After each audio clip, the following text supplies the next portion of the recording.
From Failure to Success by Martin Meadows. Everyday habits and exercises to build mental resilience and turn failures into successes. Chapter 1. What is your definition of failure? According to the Merriam-Webster Dictionary, failure means a lack of success. The logical assumption that follows is that you're only successful when you reach your end goal. In other words, the process doesn't matter. It's spelled out in black or white terms. It's either success or it's failure. This disempowering definition is one of the primary reasons why people fear and despise failure. You could argue that it's all just semantics, but language shapes your behavior, so it's important to use the right, empowering words. You might consider the following few paragraphs a bit esoteric, but please bear with me and you'll probably start seeing failure in a new light. If you face a difficult problem and you tell yourself, "I don't know how to deal with it," you'll think of reasons why you can't do it, and not potential solutions. Your brain acts on your instructions, and it's the words you use that steer your thinking process. How likely are you to solve the problem if you're wasting energy coming up with excuses? If instead you tell yourself, "Okay, let's find a way to figure it out," you'll think of potential solutions and probably solve the problem. Same problem, different words, different outcome. Let's illustrate this with a quick example. John and Kate want to start a business. Both come from the same background and have the same exact resources at their disposal. John says, "If only I had money, I could start a business." His disempowering vocabulary "if only" fine-tunes his brain to come up with further excuses why he can't start a business. Instead of telling herself "if only," Kate says, "I don't have money, and this means I need to figure out how to bootstrap my business."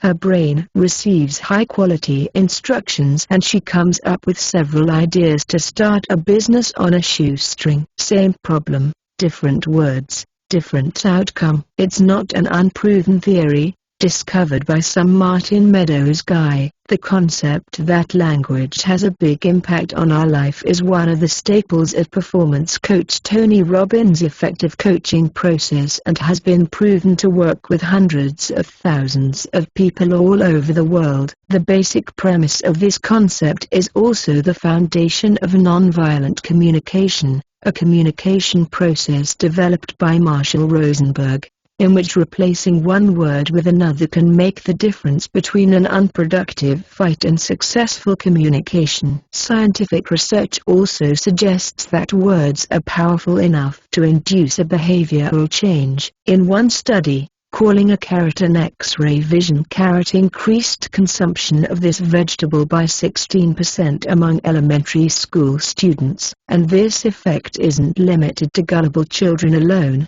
Adults offered the choice in a cafeteria will rate the taste of traditional Cajun red beans with rice more favorably than the taste of red beans with rice, or compliment grandma's zucchini cookies more than those described simply as zucchini cookies, even though they're eating the exact same dish. As powerful as our brains are, words can fool them, and you can use this phenomenon to your benefit. I hope that by now you're convinced that words matter on a deeper level than you think. Let's change your definition of failure to something more useful. The American Heritage Dictionary of the English Language defines failure as the condition or fact of not achieving the desired end or ends. If we play with this definition a little, we can develop a more empowering way to think about failure. This definition talks about the desired end. If, instead of making your desired end solely about the final success, but instead define it as learning, you'll never again fail in the traditional sense. You'll also start considering failure your friend, and not a reason to give up. If you focus on the learning experience, you'll realize how flawed the common definitions of failure and success are. You build success through trial and error. It's the failure, and the lessons it provides, that turn you into a winner, not avoiding it. Sticking to what's known, easy and comfortable is a surefire way to not reach your goals. When a shy man chats up a woman and she rejects him, Did he fail or succeed? To an average person watching the interaction, the man has been rejected. He failed. But did he really? If his intention is to overcome shyness, or in other words, to learn something, the outcome of his approach doesn't matter. His desired end is to learn how to become more confident. He was brave enough to step outside his comfort zone and talk. Viewed in terms of his purpose, a rejection might have been an even better outcome than getting a woman's phone number,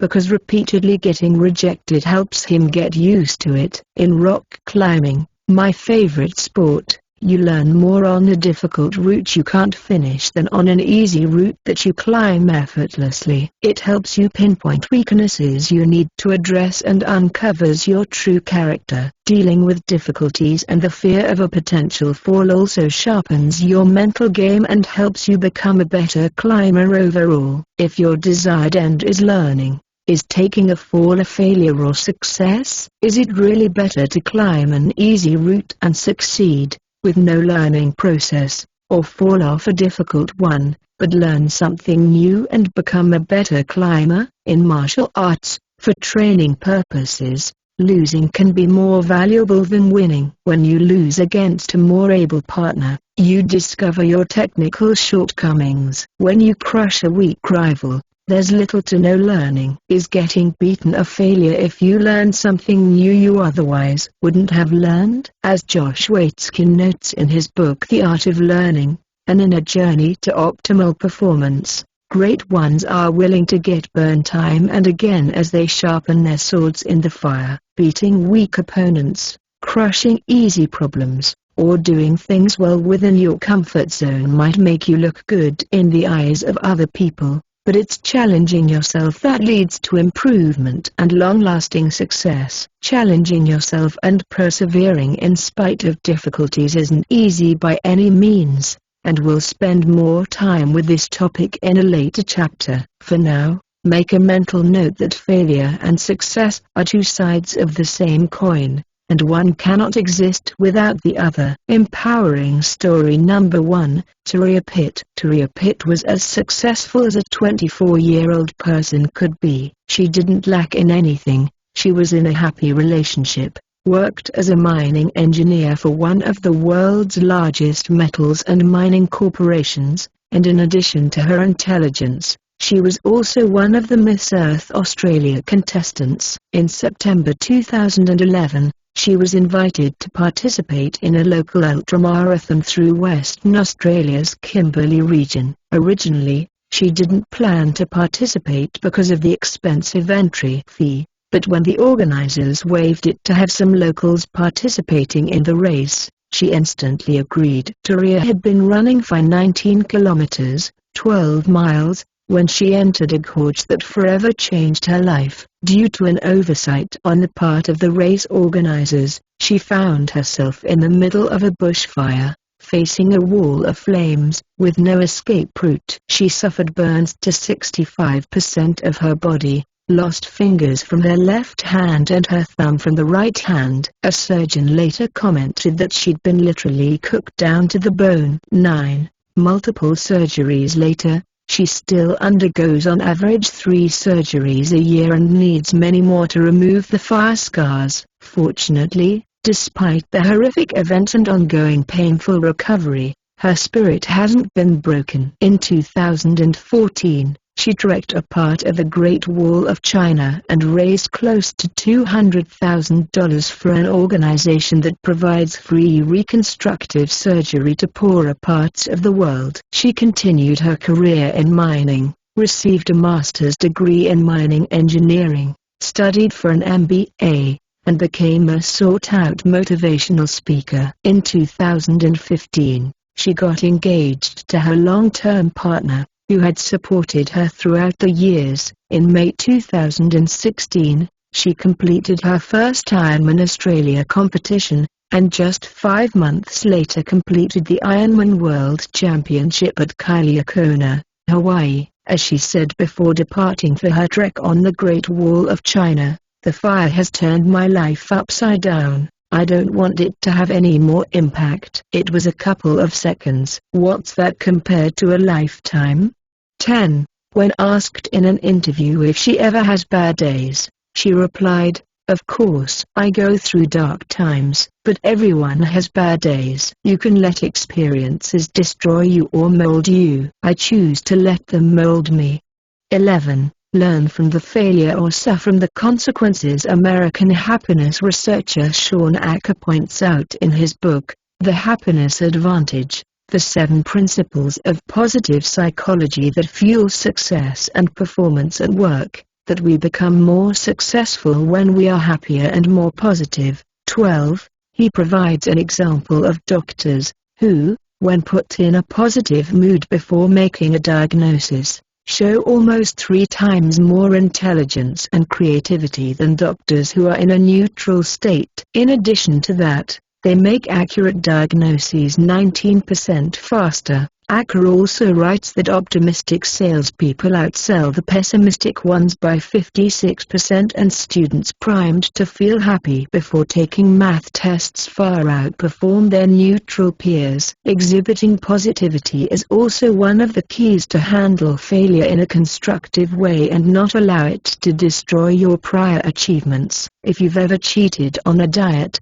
you probably experienced the "screw it, I messed up" thoughts. The slip-up might not have been a big issue in itself, but succumbing to these thoughts and consequently going on a full-blown cheat week ruined your prior progress. If instead you had reassured yourself it was just a small slip-up, that positive attitude would help you avoid further, more lasting negative consequences. Neurologist Judy Willis notes in her article on rewiring a burned-out brain that the brain literally rewires to be more efficient in conducting information through the circuits that are most frequently activated. As you internalize your thwarted efforts to achieve your goals and interpret them as personal failure, your self-doubt and stress activate and strengthen your brain's involuntary, reactive neural networks. As these circuits become the automatic go-to networks, the brain is less successful in problem-solving and emotional control. When problems arise that previously would have been evaluated by the higher brain's reasoning, the dominant networks in the lower brain usurp control. 13. In other words, dwelling on your failure reinforces it and makes you less effective at dealing with future failures. Turning the failure into a lesson, remember our definition of failure? Will help you to reinforce a positive coping mechanism. I'd been trying to get down to a single-digit body fat percentage for years. Each time I commenced a new workout and nutrition plan, I failed within several weeks or months upon realizing that not much had changed in my physique. To say it was frustrating would be an understatement. After several failed attempts, I came up with a genius idea that maybe, just maybe, it would be a good idea to learn my lessons and try a completely different approach. I know, sometimes I'm not a particularly bright guy. Upon investigating the reasons behind my past failures, I realized that I'd been making 3 cardinal mistakes. 1. I exercised at the gym despite not really enjoying it, hence my workouts weren't as effective as they could be. 2. I craved too quick results, which made my nutrition plan unsustainable.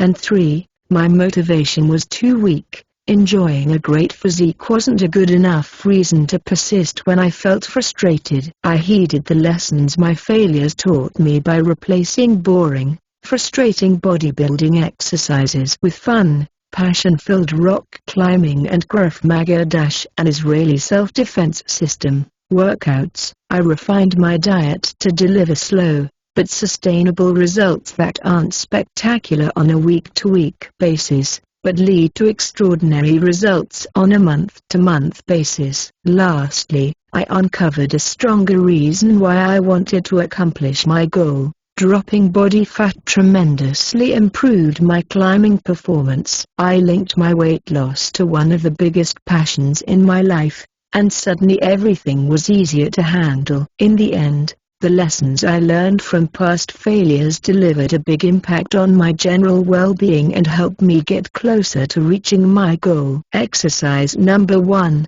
learn from failure the next time you fail. Resist the temptation to let anger, frustration, discouragement or self-guilt make you give up. Give yourself time to process the negative emotions, and then make a list of the lessons you've learned from not reaching your desired outcome. This will help you develop a positive mechanism for coping with failure. When you transform a failure into a list of lessons, you'll empower yourself by thinking in terms of possible ideas for improvement instead of poisoning yourself with negativity. 3 metaphors you can use to change your definition of failure. You already know that words are powerful. I hope that now you will consider failure a valuable tool, and not a useless, frustrating and discouraging event. You can further reframe how you think about failure by using metaphors. A word or a phrase that represents one thing while talking about another is a sneaky way to unconsciously change how you think about something. Thinking of a certain problem as a crushing burden makes you associate it with an ordeal. You feel like you're too weak to get it off your shoulders and breathe freely again. How are you supposed to overcome it when merely thinking about it makes you physically shrink? Replacing this metaphor with something more empowering,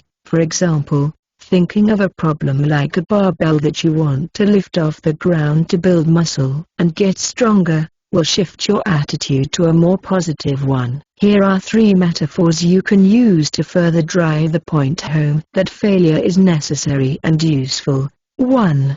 Failure is like navigating a maze. If you imagine the process of working on your goal as navigating a maze, each failure teaches you what doesn't work. One by one, you're eliminating ineffective approaches. When you adopt this metaphor, failure won't mean the end, it will mean a new beginning. It's close to impossible to escape a maze without getting yourself into a dead end or two. Isn't it interesting that some people will pay to enter a cornfield maze and have the time of their lives trying to get out, but give up immediately when they get lost in the exact same, albeit metaphorical, maze when working on their goals? 2.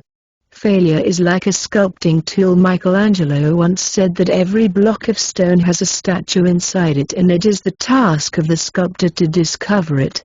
14. When you adapt this metaphor, each failure will fuel your curiosity to discover the statue inside the stone you're carving. The process of carving this metaphorical stone doesn't merely shape the stone, it also shapes the sculptor. Each failure improves your carving skills, and as you are slowly discovering the sculpture inside the stone you're carving, you are also uncovering a better sculptor in yourself. 3.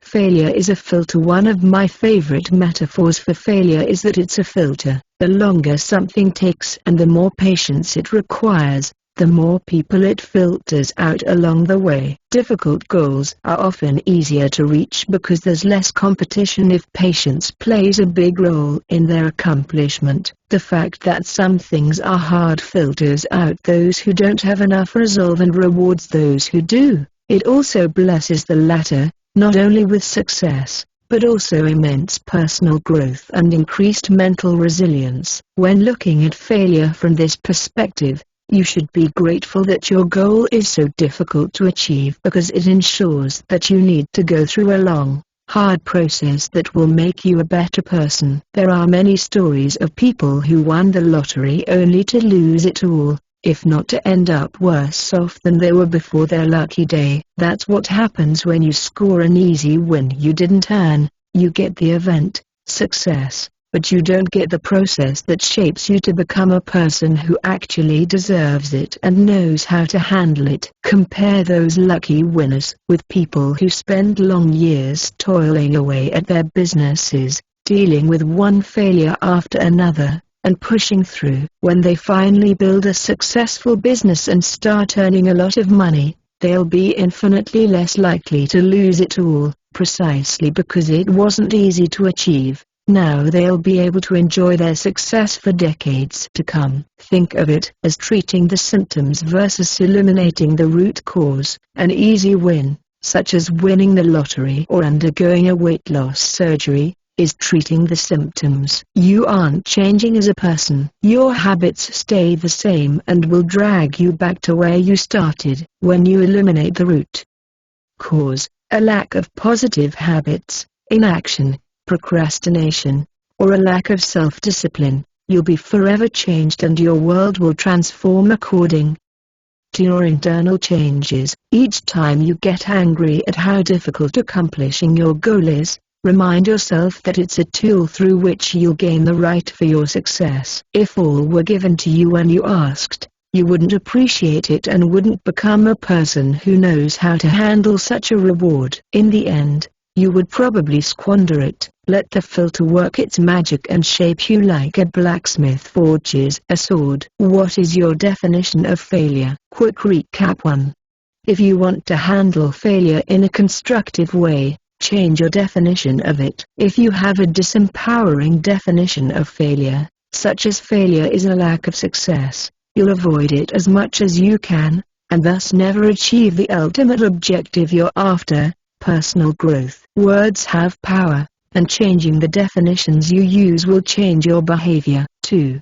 A more useful definition of failure is that you fail when you fail to learn something from an event. If you consistently step outside your comfort zone and try new things, you'll always learn something new, and that will empower you and help you achieve your long-term goals. 3. It's you who controls how much of an impact a failure will have on your performance and future progress. Resist the temptation to feel angry, frustrated, discouraged, or guilty when you fail. Instead, make a list of lessons you've learned from not reaching your desired outcome. If you repeatedly make a big deal of every tiny slip-up, you'll fine-tune your brain to react in this way for every future problem. It's a troubling behavior, because humans perform best in a positive state, not when dwelling on past mistakes, criticizing oneself or feeling guilty. 4.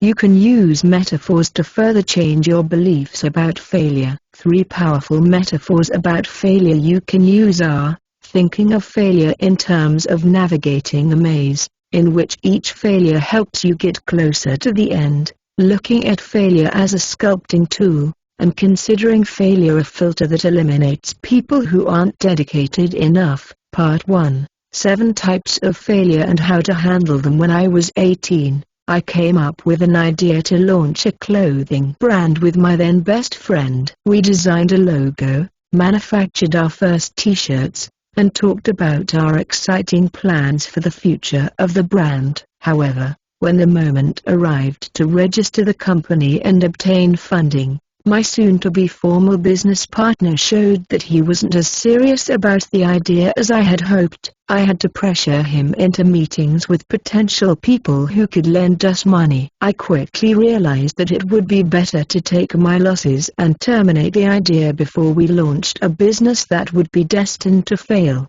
along with ending our friendship. In hindsight, it was a surprisingly wise decision, considering I was only 18 and had little business experience. It stung to watch my dream of owning a clothing company die before it was even born, but it was a necessary milestone in my business life. This story is but one example of failure I experienced in my life. Failure comes in many flavors, and I tasted them all. In this part, each chapter will cover a common type of failure, provide some examples and address how to handle it in the most effective way. Please note that a failure can belong to multiple categories, so sometimes you'll need to mix 2 approaches to handle your specific situation. Even if you don't feel that a certain type of failure applies to you, I suggest that you read this chapter in its entirety, so you can understand how people set themselves up for a failure, process it in an unconstructive way, and/or how they can prevent it from happening again. Chapter 2: Dealing with a failure you couldn't prevent. A failure that you couldn't prevent should be the easiest failure to handle. After all, you couldn't have prevented it, but unfortunately, it's often the most challenging one to process. One of the most common and painful examples is losing a job due to the company cutting costs. Getting fired with no prior notice, virtually overnight, can become one of the most traumatic events in life. Another example of a negative event that you often can't prevent is a breakup of a relationship or being cheated on.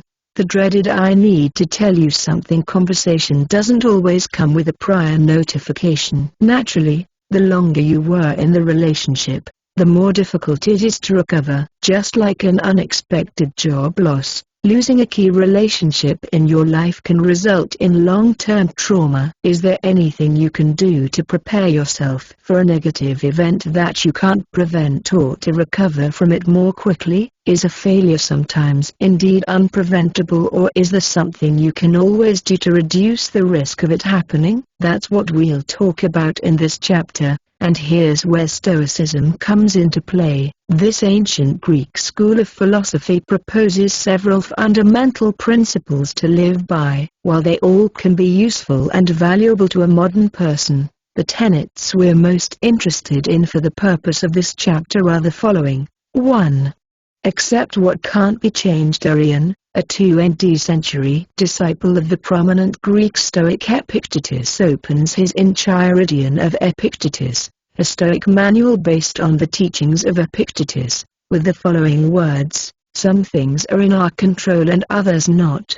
15. Whenever you find yourself angry at a situation you can't change, remind yourself that it's not up to you. I know that it sounds oversimplistic, but as counterintuitive as it is, accepting that things are beyond your control will give you a sense of peace and enable you to move on. After all, there's nothing else you can do, so why not accept that the matter is settled and move on? You dress according to the weather and not according to what you'd like the weather to be like. Staying angry when you can't influence a situation is not only unproductive, it's also like giving yourself an unnecessary punishment. Stoicism is based on the concept that peace of mind comes from focusing on what you can control instead of wasting your energy on things you can't change. According to the Stoics, the only things you can always control are your own thoughts and subsequent beliefs,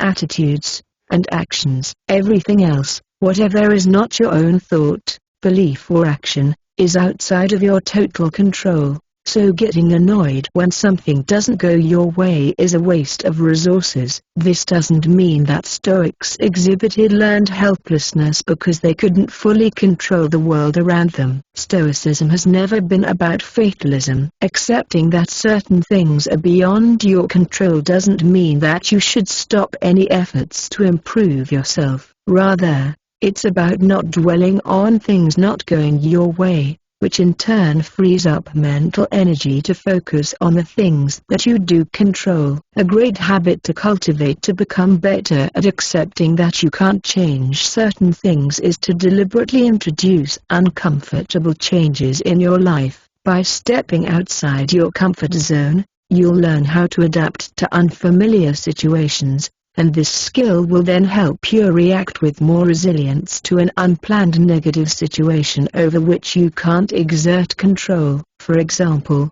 I've already slept in a car on a couple of occasions. If I'm forced to live out of my car, sleeping in it won't be outside my comfort zone. When facing a situation that you can't change, another way to process negative feelings is to acknowledge your emotions. Try to find the root reason why you're feeling them. Ask yourself what they're trying to tell you and how you can accomplish your original goal in the new situation. Resisting your negative emotions, or worse, venting at everything and everyone, is a surefire way to suffer more than necessary. As the old adage goes, pain is inevitable, but suffering is optional. 2.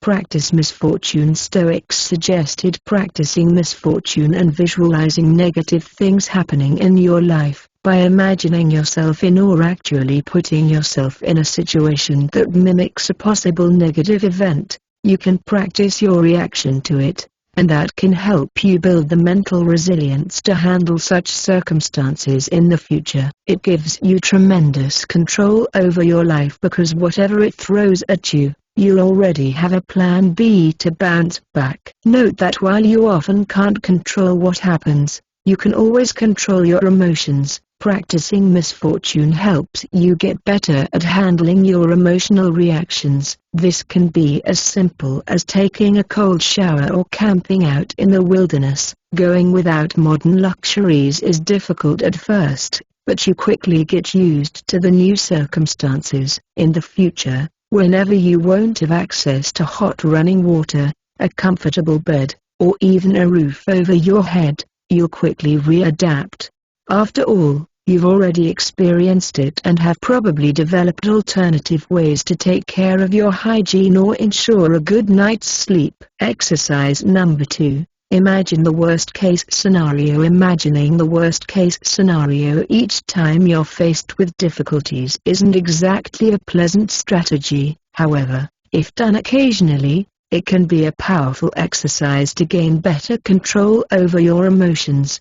The goal is to visualize the worst thing happening, but instead of doing it out of fear or pessimism, you're doing it to plan for the future or as a reminder that what you have today might disappear tomorrow. Thinking about losing your job and imagining how bad it would be allows you to prepare for the unexpected while you're still in a secure position. What specifically would you do if you had lost your job? How much time would you have to find a new source of income if they fired you today? What actions could you immediately take to bounce back as quickly as possible? Again, you aren't doing it to feel pessimistic or out of an assumption that all the good things in your life will disappear overnight. You're doing it as an exercise in acceptance and as a reminder that it might potentially happen. Stoics like to say that you never lose things, you return them. Stoics believe that you're only a temporary custodian of all the blessings you have in your life,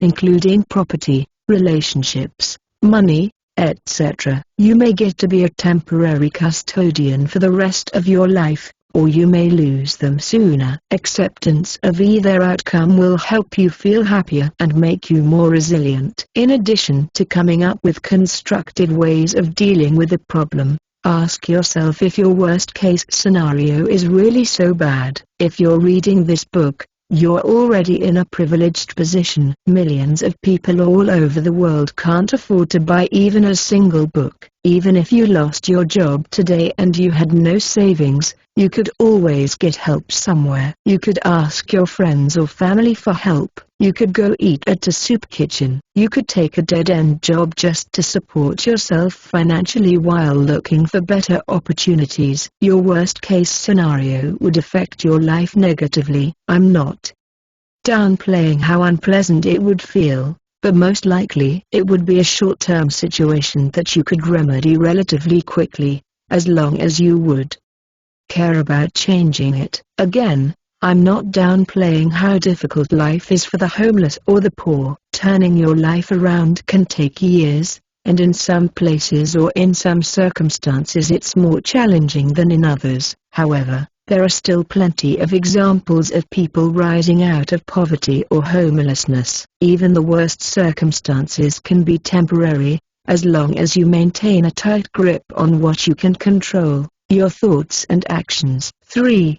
Everything is temporary. Stoics understood that everything in life is temporary. You can be in a relationship today and be single tomorrow. You can drive an expensive car and live in a mansion today and rent a small room and use your feet as a means of transport a year from now. You can be perfectly healthy now, and bedridden next week. My friend has a stable, enviable job in a multinational S&P 500 corporation with a long history and great prospects for the future. As the only expert in his domain in his area, his position is as secure as it could be. Yet, he still periodically browses through job offers and keeps in touch with headhunters. You could say that since his position is so secure, there's no way he could ever lose his job. But as a shrewd person, he recognizes that everything is temporary. Even if the worst happens and he gets fired due to the factors outside his control, he'll be prepared thanks to his policy of keeping eyes open for new opportunities. Exercise number 3, a disturbing goodbye. Powerful, but let's admit it, disturbing. exercise you can perform to improve the key relationships in your life is to imagine it's the last time you're seeing the other person. As morbid as it sounds, sometimes I remind myself that every important person in my life can disappear from it literally overnight. Being in the wrong place at the wrong time is all it takes to lose a life. Would I really want our last interaction to be negative? Would I really get angry over a little, insignificant thing? Would I really want to waste time arguing instead of enjoying each other's company? This practice will help you stop taking people for granted, and that will help your relationships flourish, because whenever you'll slip back into negative communication habits, imagining it's the last time you're seeing another person will shake you back into the realization that things are temporary and remind you how fragile life is. It all sounds dour and grim to think about negative events, but it doesn't mean that if you want to follow Stoicism, you need to be fatalistic or pessimistic. It's not about living your life as if it were a life sentence of suffering. Rather, it's about accepting the world how it is, so you can maintain good spirits even when things aren't going well. In essence, Stoicism is about maximizing your happiness, no matter what the circumstances may be. When you land in trouble or suffer a terrible blow, espousing the belief that everything is temporary will help you handle it more quickly. After all, as the old adage says, this too shall pass. You might be in debt today, but if you work on eliminating it, eventually you'll be free of it. It's not a permanent condition that's beyond your control. Likewise, a success can be also short-lived, so when you live according to this philosophy, you'll be more watchful to keep the good things in your life instead of resting on your laurels. Exercise number 4. What do you take for granted? It's easy to believe that the things you have in your life will be there forever. This erroneous belief can make you complacent and consequently increase the risk of losing those things. Spend a few minutes making a list of things you take for granted. For example, you could write: 1. My partner. 2. My business. 3. My health. 4. Hot running water. 5. Electricity. 6. A comfortable bed to sleep on. 7. A smartphone. Now, focus on the relationships and achievements on your list. Ask yourself if you're indeed paying enough attention to them. Taking those things for granted can make you stop putting enough effort to maintain them. This can increase the risk of losing those things, and when it does happen, it produces a shock that often feels like it couldn't have been prevented. After all, you thought it was yours forever, so how in the world could you have ever predicted you would lose it? Take action today, even if it feels like everything is perfect. Make an extraordinary effort to not merely maintain them, but also to take the relationships and achievements in your life to the next level. Surprise your partner by planning a romantic weekend getaway to a cabin in the mountains. Resist being complacent in your business by taking a big risk to expand it to another market, or by making some improvements in your daily processes. Even if you feel perfectly healthy, do blood work to make sure everything is fine, and even if it is, make an effort to further improve your diet and fitness levels. Dealing with a failure you couldn't prevent. Quick recap. 1. The first common type of failure is failure that you can't prevent. In contrast to other failures, as the name implies, you usually can't prevent it. Fortunately, there's a lot you can do to handle it better. The most powerful approach is adopting the philosophy of Stoicism and the stance that if something is beyond your control, you need to accept it and move on. 2. Practice acceptance by deliberately introducing uncomfortable changes, not resisting your emotions. Venting or denial only makes things worse, and reminding yourself that some things are not up to you, and it should actually become a source of comfort for you because the matter is settled and you're free to move on. 3. Practicing misfortune by envisioning negative events or creating uncomfortable circumstances is a good way to increase the control you have over your own emotions, because ultimately, It's one of the few things you do control. 4. Lastly, remember that everything is temporary. Embracing this philosophy can help you in two ways. You'll stop taking things for granted and put in more effort to maintain them, and you'll get better at handling blows. After all, everything is temporary, and so is pain. Chapter 3, Dealing with a Failure Due to Unrealistic Expectations. Professor and psychologist Janet Pallavi posits that people don't behave logically when time and time again they try to introduce a change in their lives despite previous failures. According to her concept of the false hope syndrome, many individuals are stuck in a cycle in which they have unrealistic expectations about accomplishing their goals. They tend to be wrong about the speed, amount, ease, and consequences of their attempts. 16. They try, fail, brood over it, process it, and try again, but with the same unrealistic expectations, which guarantees yet another failure. Bob wants to lose 50 pounds as quickly as possible. He sets a goal to burn excess fat within 3 months. This new diet he just read about looks easy, and after all, what's so difficult about losing weight? When he steps on the scales 2 weeks later, he realizes he's only lost 4 pounds. There's also little difference in his appearance. Frustrated at the slow pace and his restrictive crash diet, he gorges on fast food for the entire week. A month passes. Bob realizes he really needs to lose weight. He'll reach it this time, he assures himself. He just didn't try hard enough with his previous attempt. He picks a new popular diet, this one will surely work, and starts again. 3 weeks later, Bob is seen filling his shopping cart with so much junk food that he can barely push the cart to the counter. This process repeats over and over again. After each failure,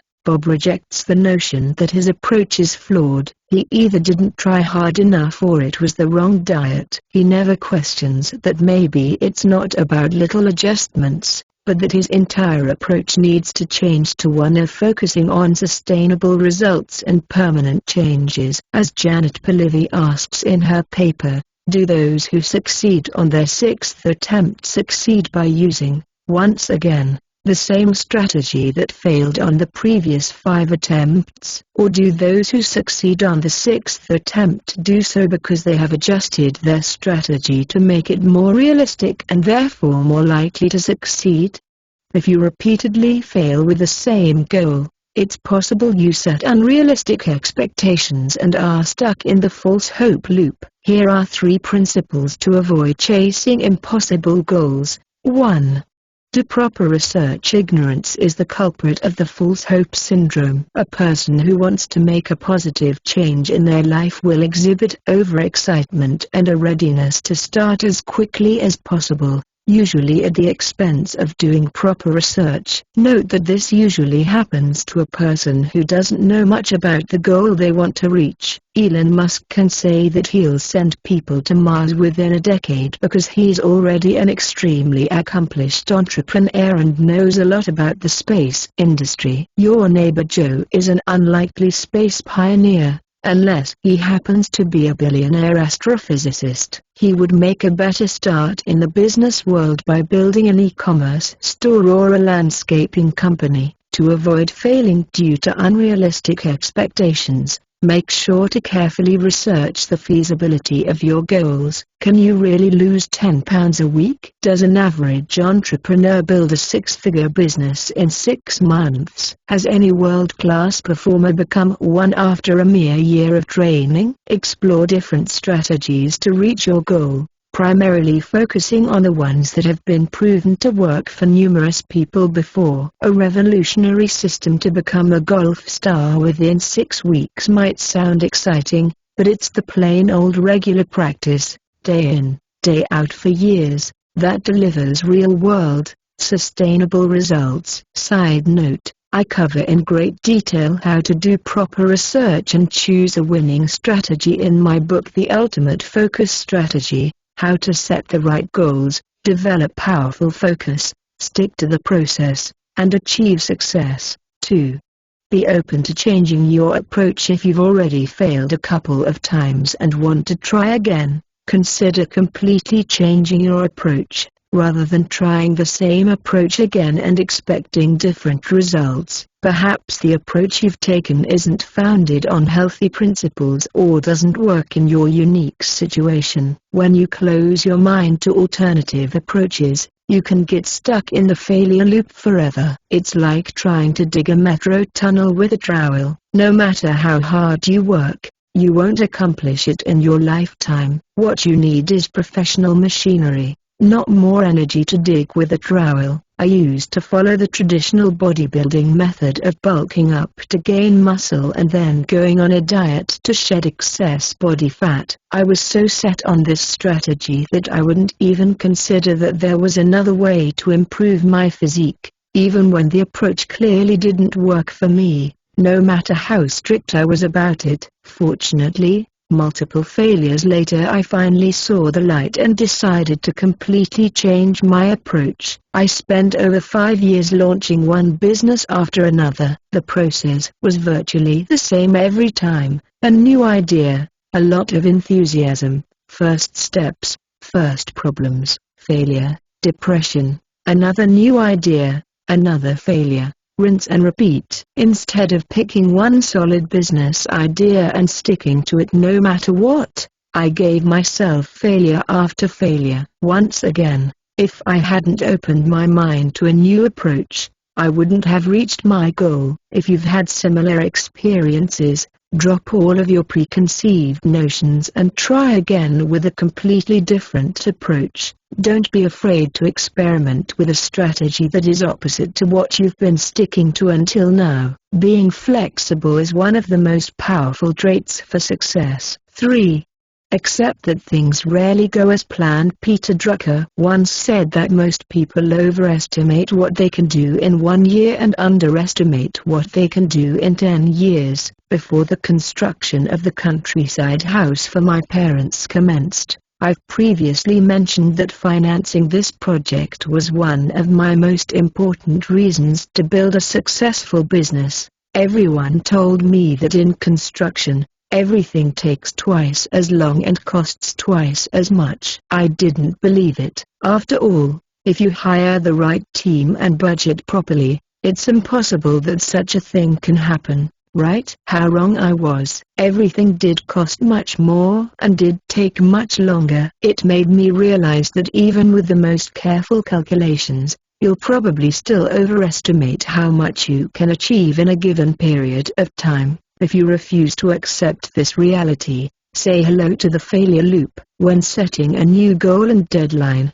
remind yourself that ultimately even if you don't achieve something by your self-imposed deadline, you're still farther ahead. It's illogical to quit because during 3 months you've lost just 10 pounds instead of 20. Yet, that's precisely what many people do. They assume that since things didn't go exactly as planned, they failed. Then they get frustrated, turn to junk food to reassure themselves, and a few weeks later, the 10 pounds they've lost are back. To sum up, to avoid failure due to unrealistic expectations, focus on 2 key actions. 1.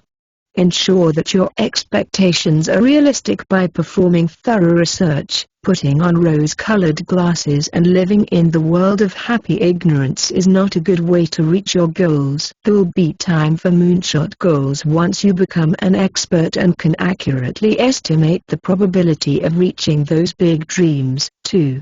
Develop patience and accept that even if you're the greatest project manager in the world, you'll still fail to account for every surprise, delay, and setback. What's important isn't reaching the goal by a given deadline, it's reaching the goal, period. Empowering story number 2. Peter Diamandis. Upon discovering that Charles Lindbergh flew from New York to Paris in 1927 to win a $25,000 prize, engineer, physician, and entrepreneur Peter Diamandis came up with an idea to offer an incentive prize to build and fly a reusable private spaceship. In May 1996, Without the prize money in hand, Peter went on stage under the St. Louis Gateway Arch and announced the $10 million prize to build and fly a reusable private spaceship carrying 3 people into space on 2 flights within 2 weeks. He thought that he would easily find a sponsor. Moreover,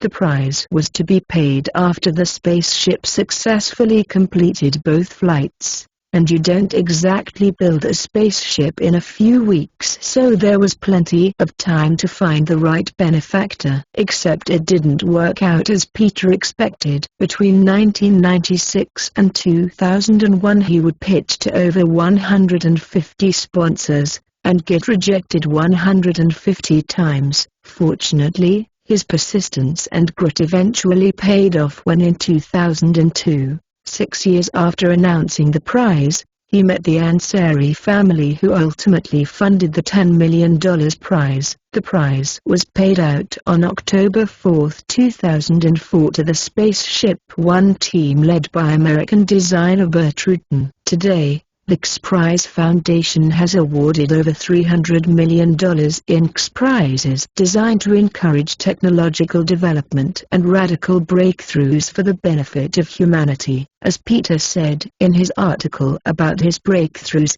"If I had to name my superpower, it would be persistence, or grit, that is not giving up, even when everyone is telling me that it isn't going to work." 17. Dealing with a failure due to unrealistic expectations. Quick recap 1. The second common type of failure is failure due to unrealistic expectations. Some people get stuck in a cycle in which they set unreasonable expectations, fail, try again, and fail again due to being unrealistic with what they can accomplish. 2. To prevent this failure from happening, make sure to do proper research before setting a goal. Ignorance leads to unrealistic expectations, which leads to failure. Be particularly careful when you're a newbie. Assume you'll achieve average results and focus on proven strategies instead of seeking magic pills. 3. Be open to changing your approach if your current strategy isn't working. Being stubborn when your approach isn't effective won't magically make it work. 4. Accept that things rarely go as planned. It might take you longer to reach your goal than you'd like, and you'll probably overestimate what you can achieve in a short period of time. Be patient. Chapter 4. Dealing with a failure due to a lack of focus. In today's world of never-ending busyness and hundreds of tasks to do, failure due to a lack of focus is one of the most common reasons why people can't achieve their goals. In fact, I believe this problem is the biggest hurdle for accomplishment, and that's why I wrote an entire book about it, The Ultimate Focus Strategy: How to Set the Right Goals, Develop Powerful Focus, Stick to the process, and achieve success. The fundamental rule of the ultimate focus strategy is that the more goals you have, the less likely you are to achieve them. I strongly recommend limiting your objectives to no more than 3, and ideally just 1 or 2, that you'll be working on every day, or as often as you can. Working on numerous goals in different walks of life at once means inevitably neglecting some of them. At one point, I practiced 5 different sports: bodybuilding, rock climbing, Krav Maga, tennis, and swimming. I also took frequent walks and went on bike rides. Needless to say, I couldn't really focus properly on any of those activities and progress quickly. I had to quit bodybuilding, tennis, and swimming, sports that I had been failing at anyway and didn't enjoy as much, so I could improve quickly in rock climbing and Krav Maga, sports that I find more entertaining and challenging. If it hadn't been for quitting those sports, I know I would have continued to fail. My performance would have been heavily affected by a lack of focus. In my book, I cover in great detail how to focus on the right goals in a long term, but for a quick summary, here are the basic guidelines that will help you eliminate the risk of failing due to spreading yourself too thin. 1. Sacrifice is necessary. Sacrificing less important goals will give you more power to work on the most crucial objectives. Prioritize big life improvements like changing your diet, getting a better job, starting a business, or finding a life partner, over less significant objectives. 2. Embrace boredom. It's exciting to set new goals or follow new strategies, but if you prioritize excitement over effectiveness, you'll only lose focus and possibly fail. If something works, stick to it. 3.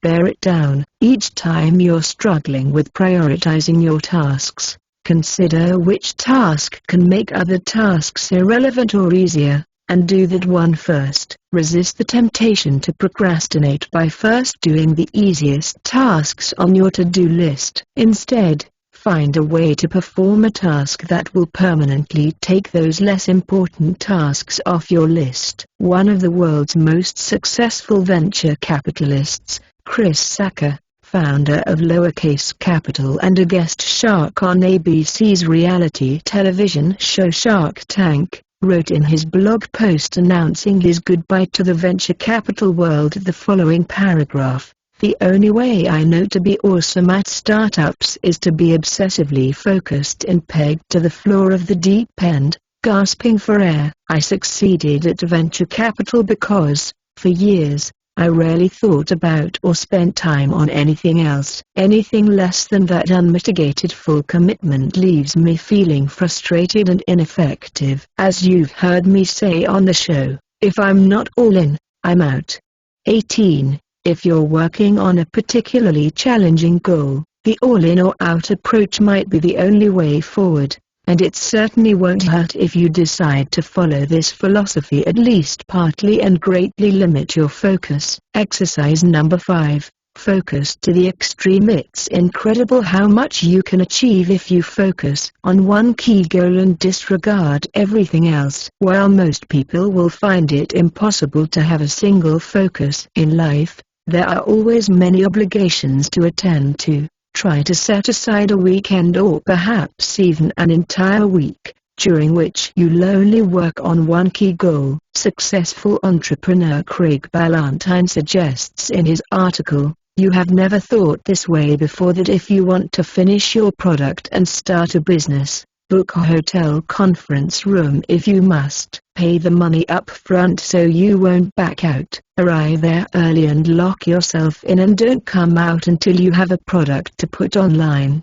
19. You can use this strategy to finish a long overdue project. Write your first short book, publish an important blog post or article, memorize keywords and phrases in a foreign language, or complete virtually every other goal you can work on in a hotel room. If you're working on other goals like lowering your highly elevated cholesterol levels, spend the entire weekend or week paying extremely close attention to your diet by noting down every single piece of food you put in your mouth. Read a couple of books about the dangers of elevated cholesterol levels. Religiously stick to the recommended workout schedule. The point is to become as immersed in your goal as possible. Even if you can't maintain a given routine in the long term, you'll still benefit from this short-term exercise to remind you of the power that lies inside you if you double down on what's most important to you. Dealing with a failure due to a lack of focus. Quick recap. 1.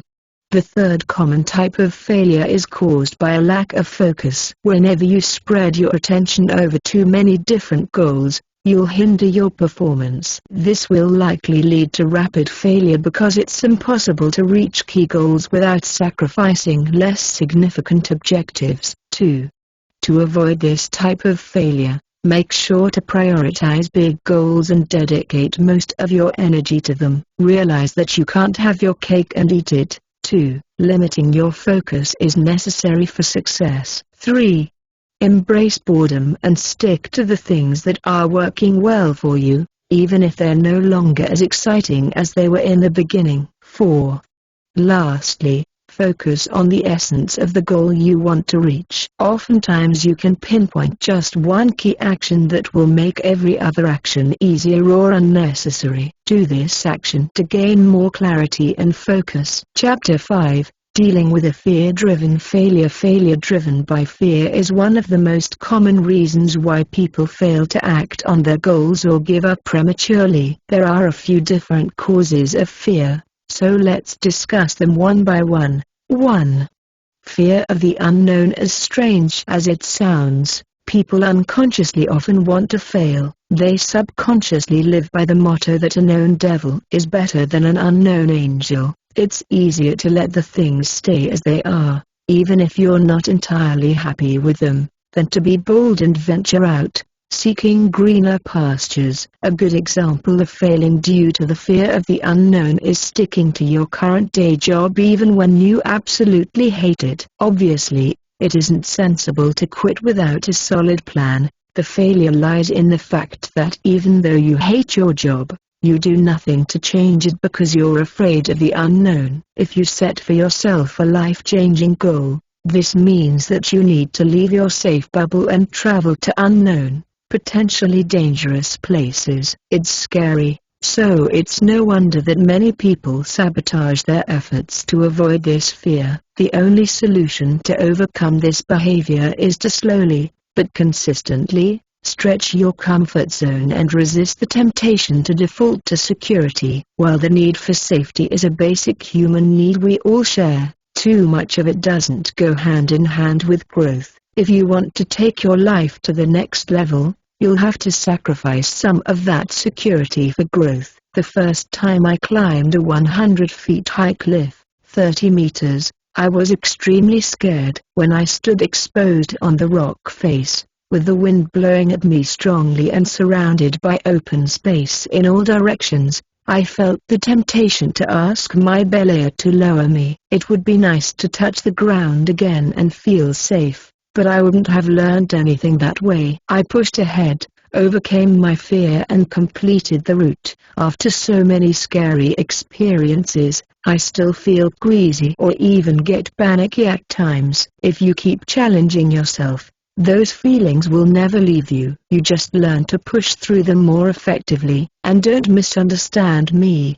there's nothing glorious in being frightened. When I'm scared, I'm scared. I wonder why I'm yet again doing such a thing to myself. You'll absolutely hate the feeling when experiencing it, but you'll look at it with great fondness and gratitude later on when you realize how much it has helped you grow. Remember that in the end the only way to deal with the fear of the unknown is to embrace the situation as a learning opportunity, even if it's initially disconcerting. 2.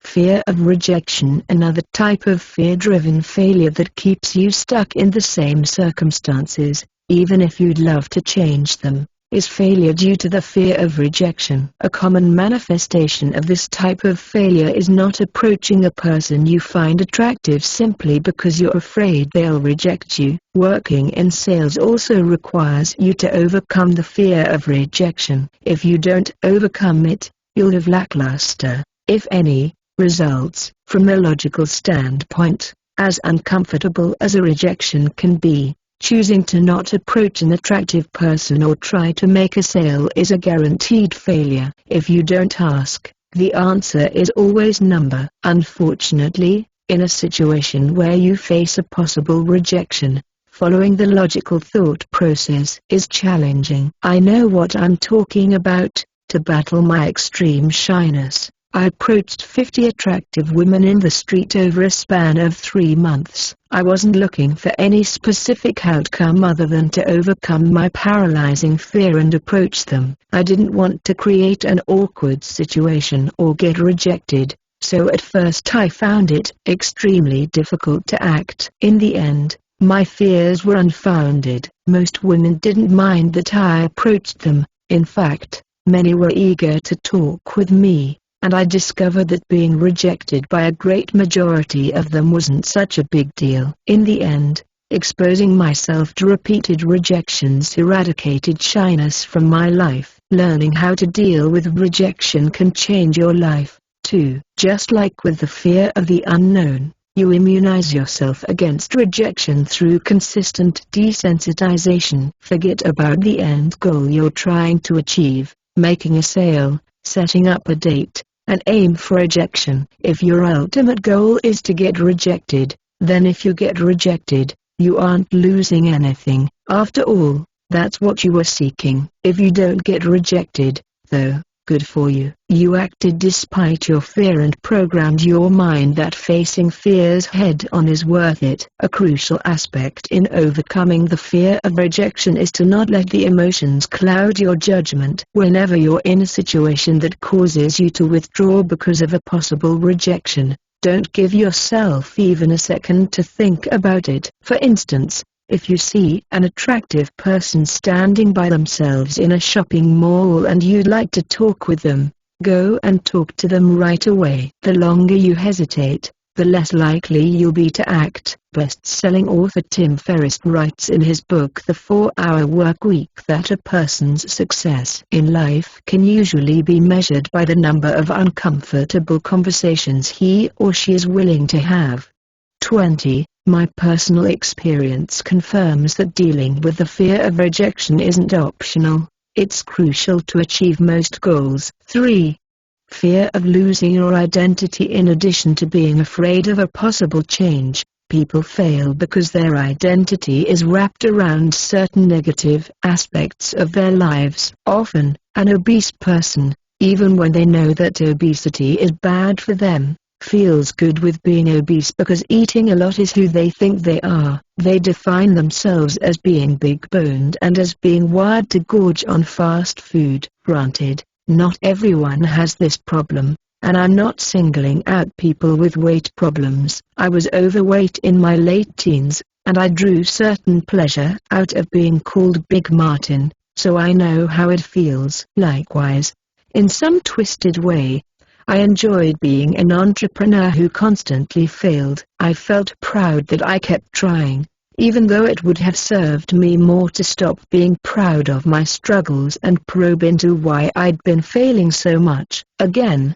it's definitely not comfortable to realize that you actually like struggling, but it might be the biggest stumbling block that separates you from success. It's important to acknowledge that the biggest failure in life is to remain the same person throughout the years. As they say, if you're not growing, you're dying. Merely acknowledging that you have a fondness for certain negative aspects of your life can help you take the first step to defeat it. Last but not least, don't romanticize the fact that you're struggling. Pride yourself on overcoming your circumstances instead of drawing significance out of your hardships. In her speech at the Harvard University, J.K. Rowling, author of Harry Potter, the best-selling book series in history, said poverty entails fear, and stress, and sometimes depression. It means 1,000 petty humiliations and hardships. Climbing out of poverty by your own efforts, that is indeed something on which to pride yourself, but poverty itself is romanticized only by fools. 21. I used to be extremely insecure as a teenager. I couldn't talk to women and I couldn't fit into a group. I considered myself ugly because I suffered from a bad case of acne. As twisted as it sounds, I must have at least partly enjoyed and glorified being this awkward, bizarre shy guy. Oh, what a special snowflake I was. I'm forever grateful that one day I opened my eyes and doubled down on climbing out of that perception. As Rowling said, that's something I can pride myself on, not the fact that I was insecure. Empowering story number 3. Sidney Poitier. Accomplished Bahamian-American actor and cultural symbol Sidney Poitier recounts in his book Life Beyond Measure that the first, most significant turning point in his career was when he picked up a local newspaper and browsed through the job listings looking for a job as a dishwasher. Not seeing anything of interest, he turned to toss the paper into the trash when his eyes caught the theatrical listings and an ad saying in bold type "Actors Wanted." With his curiosity piqued, He read the article below the headline and discovered that the production was to be cast at a place called the American Negro Theater in Harlem. Realizing the theater wasn't far away from where he was standing, he decided to attend the audition. With only a few years of formal schooling, he struggled to read aloud from a book to the director who was conducting the audition. His heavy Bahamian accent wasn't exactly helpful, either. The director snatched the book out of his hand, spun him around and marched him to the door. He bellowed, "Get out of here and stop wasting people's time. Why don't you go out and get yourself a job as a dishwasher or something? You can't read, you can't talk, you're no actor." Then he threw Sydney out and slammed the door shut. As Poitier was walking back to the bus stop to continue his search for a dishwashing job, a thought occurred to him. As he recalls, why did he recommend my going out and getting a job as a dishwasher? Not once during the audition did I tell him that I was a dishwasher, so why did he say it? And what became clear to me was that dishwashing was his view of my value as a human being. In that moment, I made the choice that I could not and would not allow that to stand. Now, what was I operating on? I was operating on what I learned from my mom, and what I learned from my dad, that I am somebody. I was always somebody, and here this guy who didn't know me from Adam had fashioned for me a life that I could not allow to happen if I had anything to do with it. I decided then and there, in that pivotal moment, to be an actor, if only to show this man and myself that I could. 22.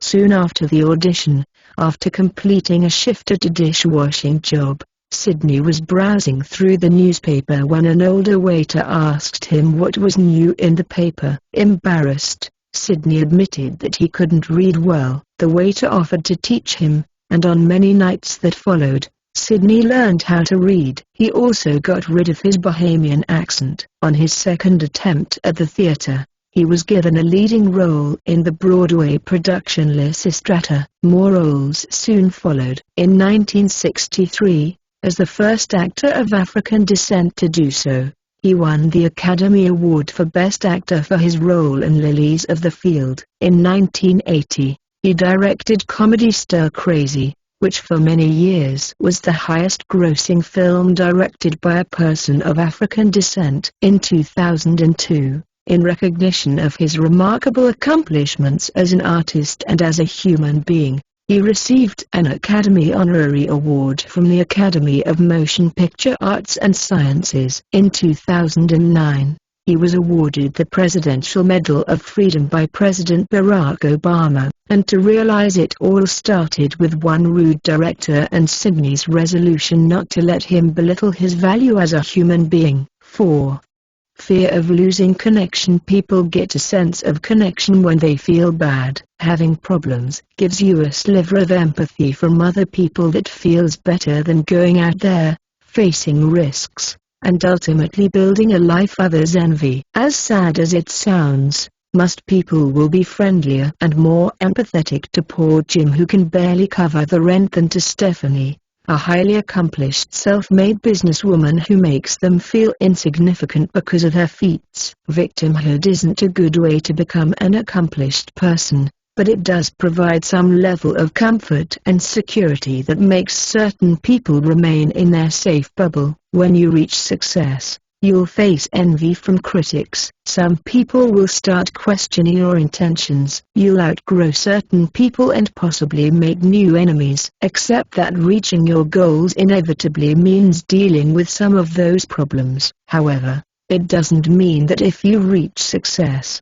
you'll never get support again. Actually, the first step to deal with the fear of losing connection is to ensure that the support system you have in place will be there for you when you grow tired of making yourself a victim. A lasting support system is usually made up of two groups of people: your closest friends and family, who've been there with you no matter what. It's one of the most valuable things you can have in life. If you have those individuals, you won't need much else social-wise to succeed. They will be there to encourage you throughout the entire journey, and you should be there to encourage them throughout their own journeys. People who have already achieved success or are striving to reach it like you do, it's not a big deal if you don't know such people yet. When you start working on your goals, you'll naturally build this support group. If you want to become a professional artist, surrounding yourself with fellow artists,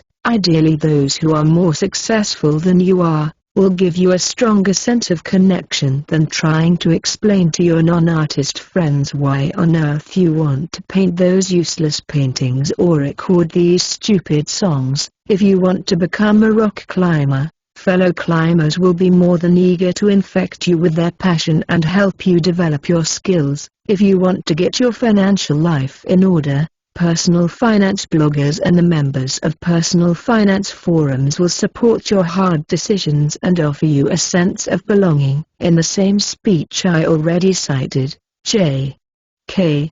Rowling said, "I was convinced that the only thing I wanted to do, ever, was to write novels." However, my parents, both of whom came from impoverished backgrounds and neither of whom had been to college, took the view that my overactive imagination was an amusing personal quirk that would never pay a mortgage, or secure a pension.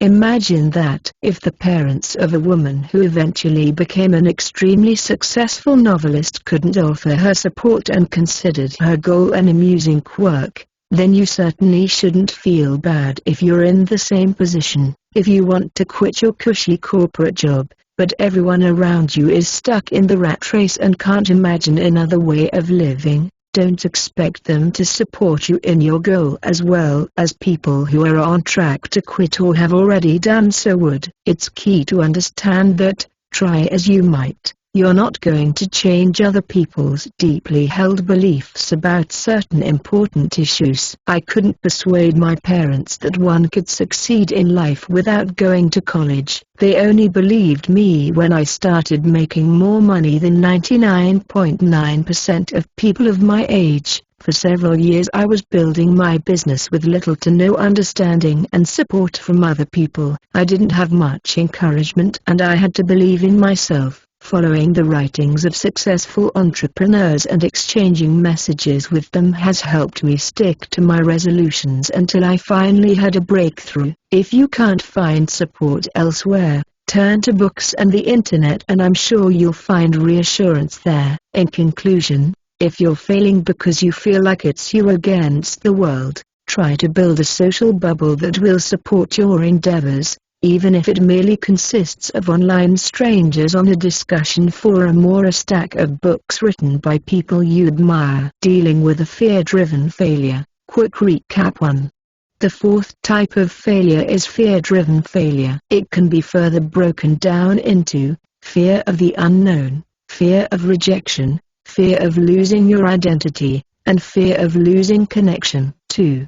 When dealing with the fear of the unknown and the fear of rejection, the only way to prevent that is to expose yourself to difficult and uncomfortable situations in which you face the unknown or a possible rejection. The more often you do it, the more comfortable you'll get with it. Soon you'll learn how to act despite those unpleasant emotions of discomfort, and fear will cease to be a paralyzing factor in your life. 3. When you fail because of the fear of losing your identity, it's because there are certain negative aspects of your life that you consider you.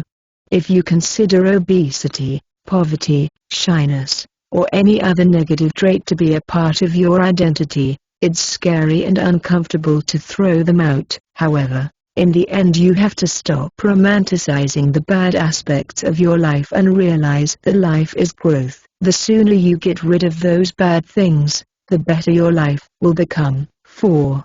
Lastly, people fear they'll lose connection when they start working on or reach their bold goals. This fear is not unfounded. Some people will consider your efforts a threat to their self-esteem. The best solution is to surround yourself with individuals who don't exhibit such a behavior and will actively help you reach your goals. Chapter 6. Dealing with a failure due to self-sabotage. You can set yourself up for a failure due to low self-esteem. It can result in self-sabotaging behaviors, such as, not trying hard enough. After all, you don't believe you will succeed, so what's the point of doing your best?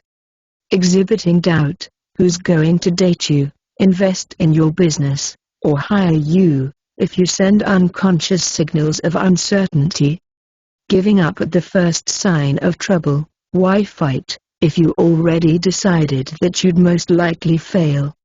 Creating situations or excuses that set a person up for a failure, like a student who parties the night before an important exam. It's common for a person suffering from a lack of confidence to invent insignificant problems so they can have an excuse not to face the big ones. For example, they'll tell themselves they desperately need a new dress for a job interview and spend 4 hours shopping instead of preparing themselves for the interview, or they'll come up with a supposedly important reason to stay up late. So when they don't get the job, they'll be able to protect their ego and say that they failed because they had to stay up late. As absurd as it sounds, it isn't a rare behavior. Unfortunately, because it's so subtle, people usually don't notice they're doing it subconsciously. It's not like they consciously want to fail a job interview, but that's the outcome that their unconscious behavior produces. To overcome this type of failure, you need to take 3 steps. 1. Believe in your goal. A lack of confidence leads to a self-fulfilling prophecy. You don't believe you can achieve something, and that's exactly what happens. One of the most effective ways to overcome this problem is to not develop a belief in yourself, but in your goal. When you're working on an extremely important goal, increased self-confidence will be a side effect of your efforts. I spent several years trying to build a successful business.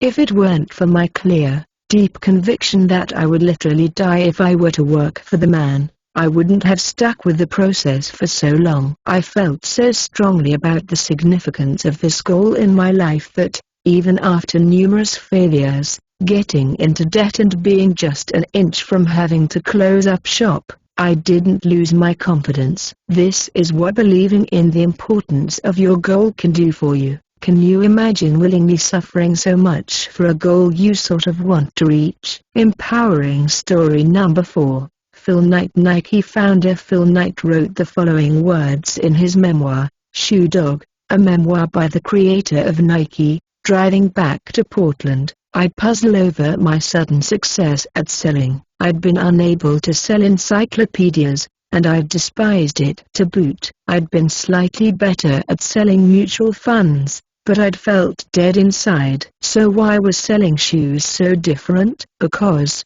I realized, it wasn't selling. I believed in running. I believed that if people got out and ran a few miles every day, the world would be a better place, and I believed these shoes were better to run in. People, sensing my belief, wanted some of that belief for themselves. Belief, I decided. Belief is irresistible.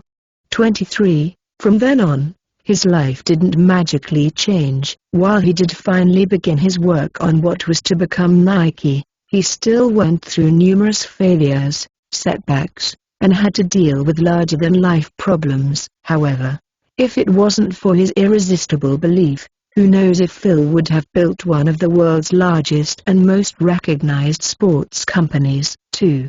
Replace self-handicapping with defensive pessimism or strategic optimism. When you're afraid of failure, you might sabotage your efforts to protect your ego from the crushing consequences of failure. This behavior, exhibited by creating obstacles and excuses to justify your failures, is called self-handicapping. According to researchers Andrew J. Elliott and Marcy A. Church, self-handicapping makes it challenging to reach one's goals. 24.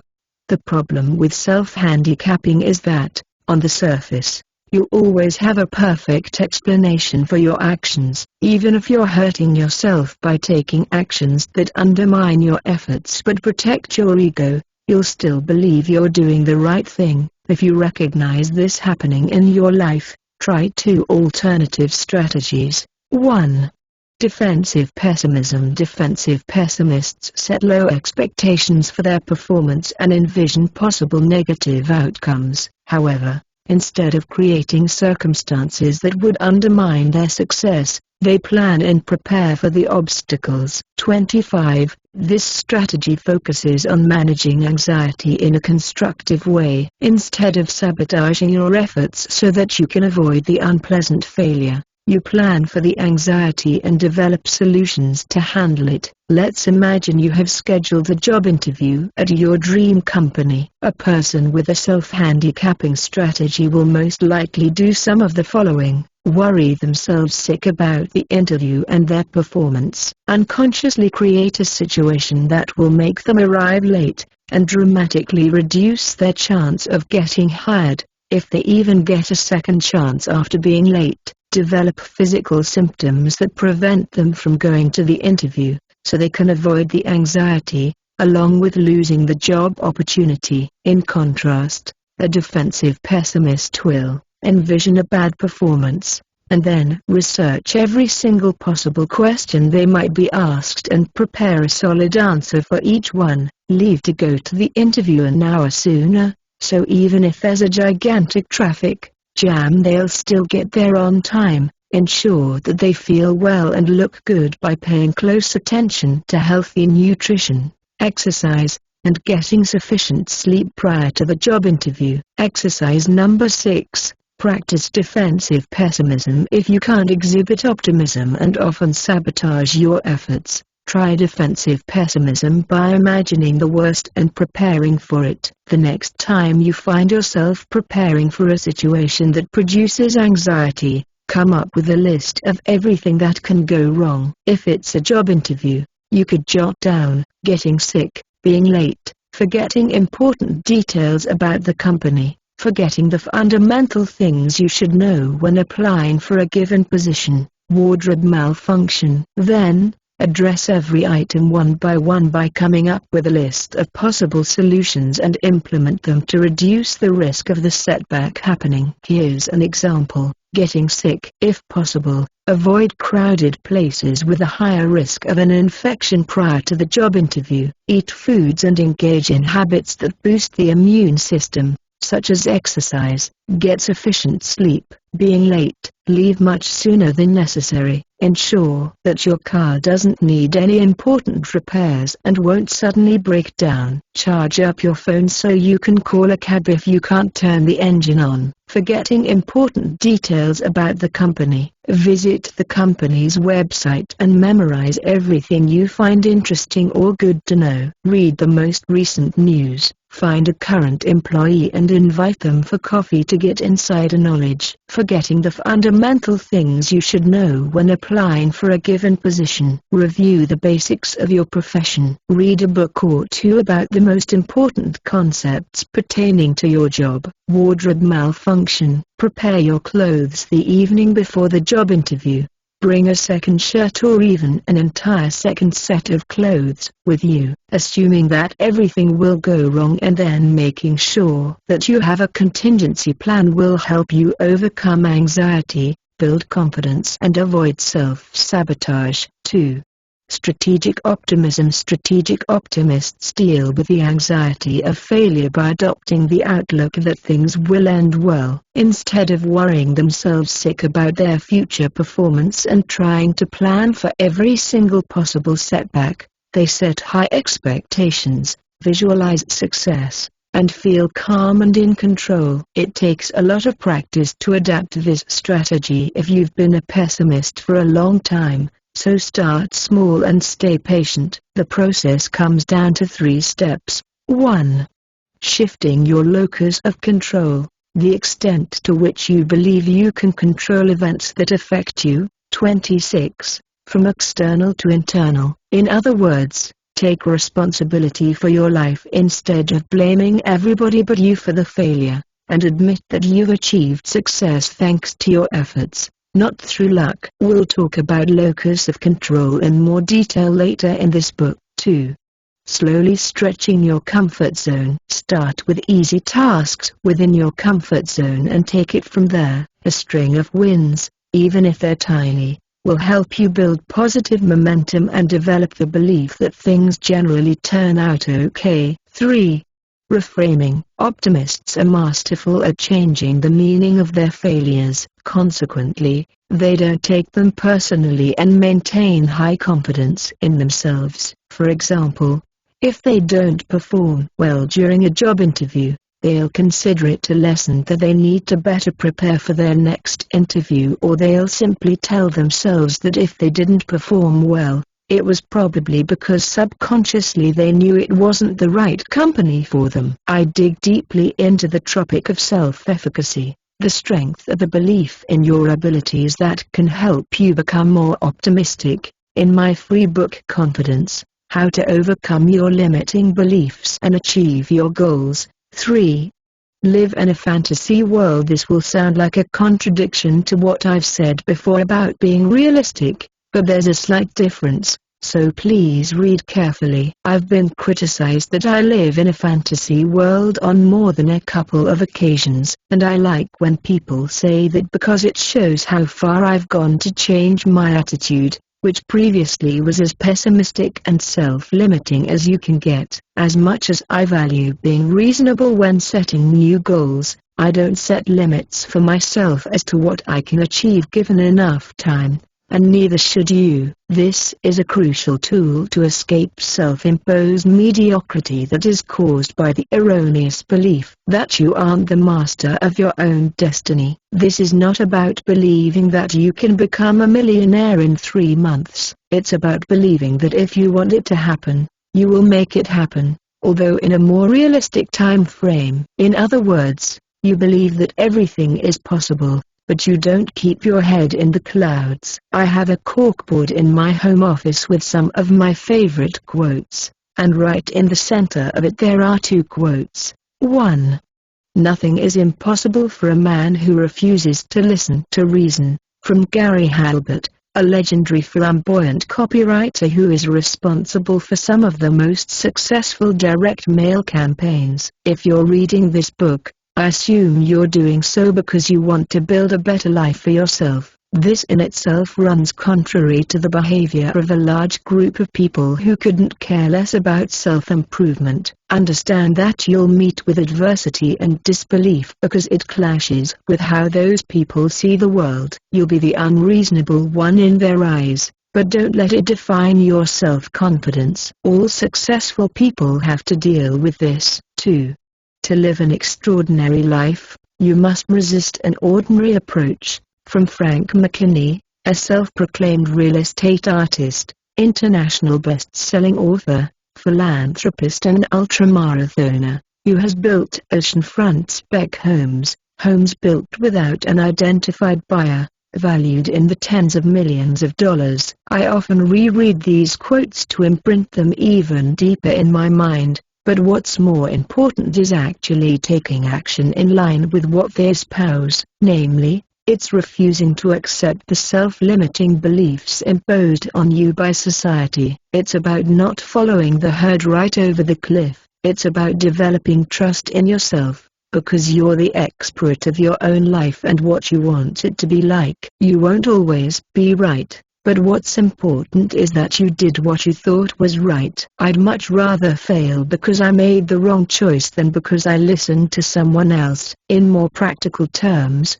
this means things like quitting a lucrative job that you hate, to do something that actually gives you joy and doesn't convert your life into a nightmare. Reasonable people would probably say you should stick to a lucrative job. It's such a bad job market. You should be happy with what you have. But in the end, is life really about money alone? Or hey, maybe, Jiwa asked maybe, the point is to be happy and fulfilled? Going against the tide when you believe it makes sense. Most self-published authors undervalue their work by selling their books for $2.99. Readers often buy such books on impulse, skim through them and forget about them right away. I first broke the mold by pricing my books at $3.99 and $4.99, and then going as high as $7.99. It's only a few bucks more, but paying 2 or 3 times more for a book suddenly makes a reader respect their purchase more. Standing out, even at the risk of ridicule. Obviously, it's not about putting on underwear over your pants just to be different. A great example here is Dollar Shave Club founder Michael Dubin, who created a slapstick YouTube video promoting his new company. Instead of taking the common and boring professional angle for his commercial, he chose humor and sarcasm. Within just 4 years, it paid off handsomely when he sold the company to Unilever for $1 billion in cash. Adopting these two outlooks on life will help you develop more trust in yourself and, consequently, overcome, or at least reduce, the occurrence of self-sabotaging behaviors. Dealing with a failure due to self-sabotage. Quick recap 1. The fifth type of failure is failure caused by self-sabotage. When a person lacks the confidence to face their fears head-on, doesn't believe that they can achieve a given goal, or, even worse, doesn't believe in their worth as a human being, they'll inevitably sabotage their efforts. This behavior usually manifests by creating excuses or situations that lead to failure or inaction. For instance, a person will unconsciously choose to stay up late for some supposedly important reason so they can look tired during the job interview and reduce their chances of success. Then, if they fail, they'll be able to protect their ego by saying something along the lines of, "I didn't get this job because I had to stay up late." 2. The first step to deal with this type of failure is to believe in your goal. If you can't develop the confidence in yourself, develop the belief that the goal you're pursuing is something you absolutely must reach. This, as if by association, will help you develop more conviction in your abilities to make it come to pass. 3. The second step is to replace the strategy of self-handicapping, creating obstacles and excuses to avoid anxiety or justify your failures, with something more effective: defensive pessimism or strategic optimism. Defensive pessimists envision negative outcomes and prepare themselves for every possible setback. Consequently, they have less anxiety and perform better. To become a defensive pessimist, go through your worries one by one and develop strategies to handle them. Strategic optimists, on the other hand, assume that things will turn out okay, and that helps them manage their anxiety and perform on a high level. To become more optimistic, shift your locus of control by claiming personal responsibility for every failure and success in your life. Stretch your comfort zone to gain confidence and momentum, and reframe negative events to turn them into lessons instead of excuses as to why you're a failure. 4.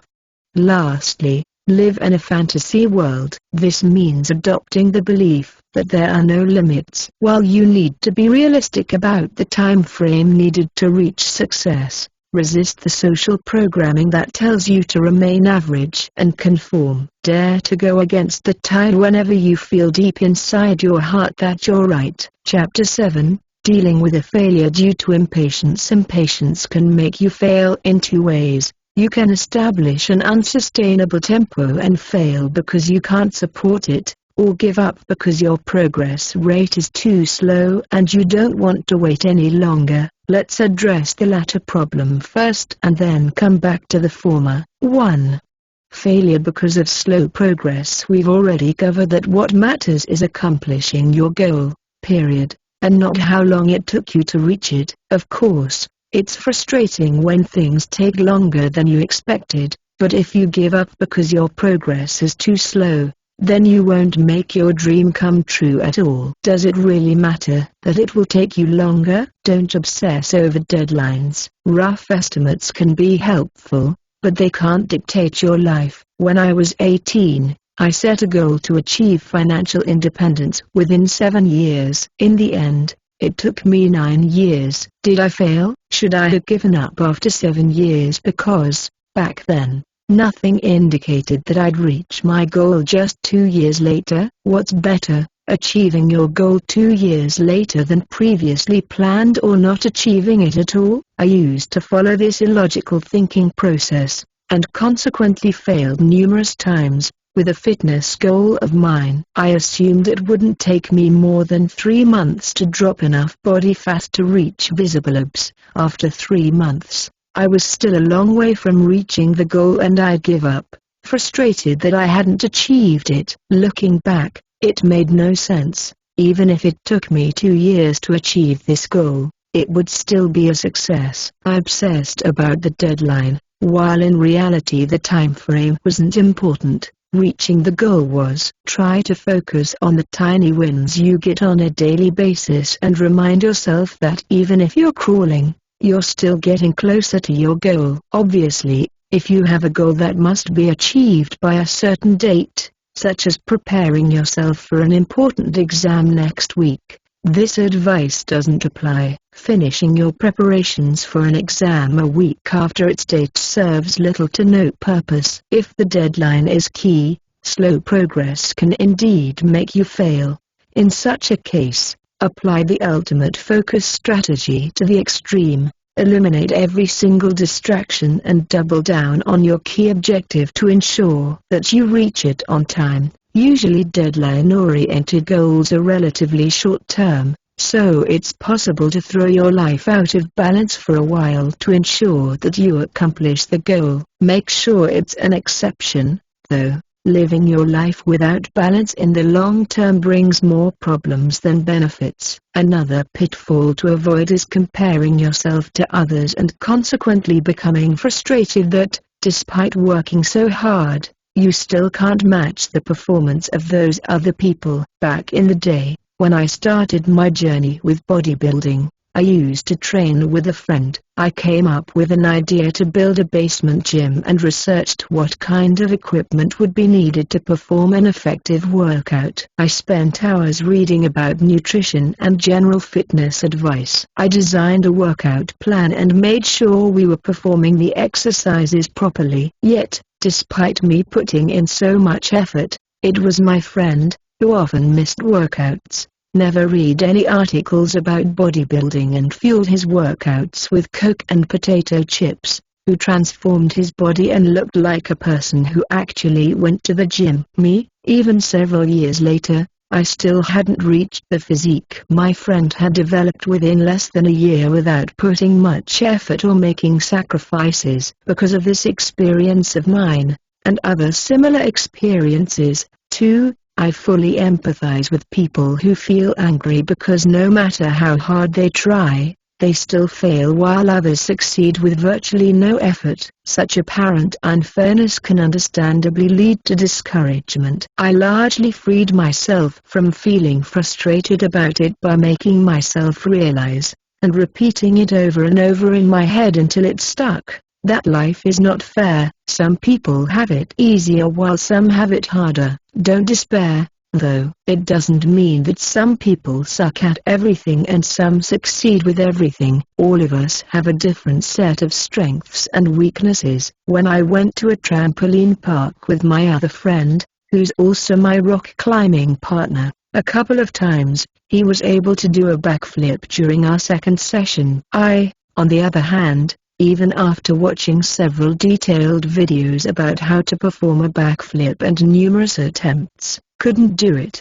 On our last visit to the trampoline park, I actually performed it so badly while jumping into a foam pool that my shin hit against the hard, wooden edge of the pool. I still have the scar to remind me of the accident. You could say, "That's so unfair." You clearly put more effort into it and you not only didn't succeed, but you also injured yourself.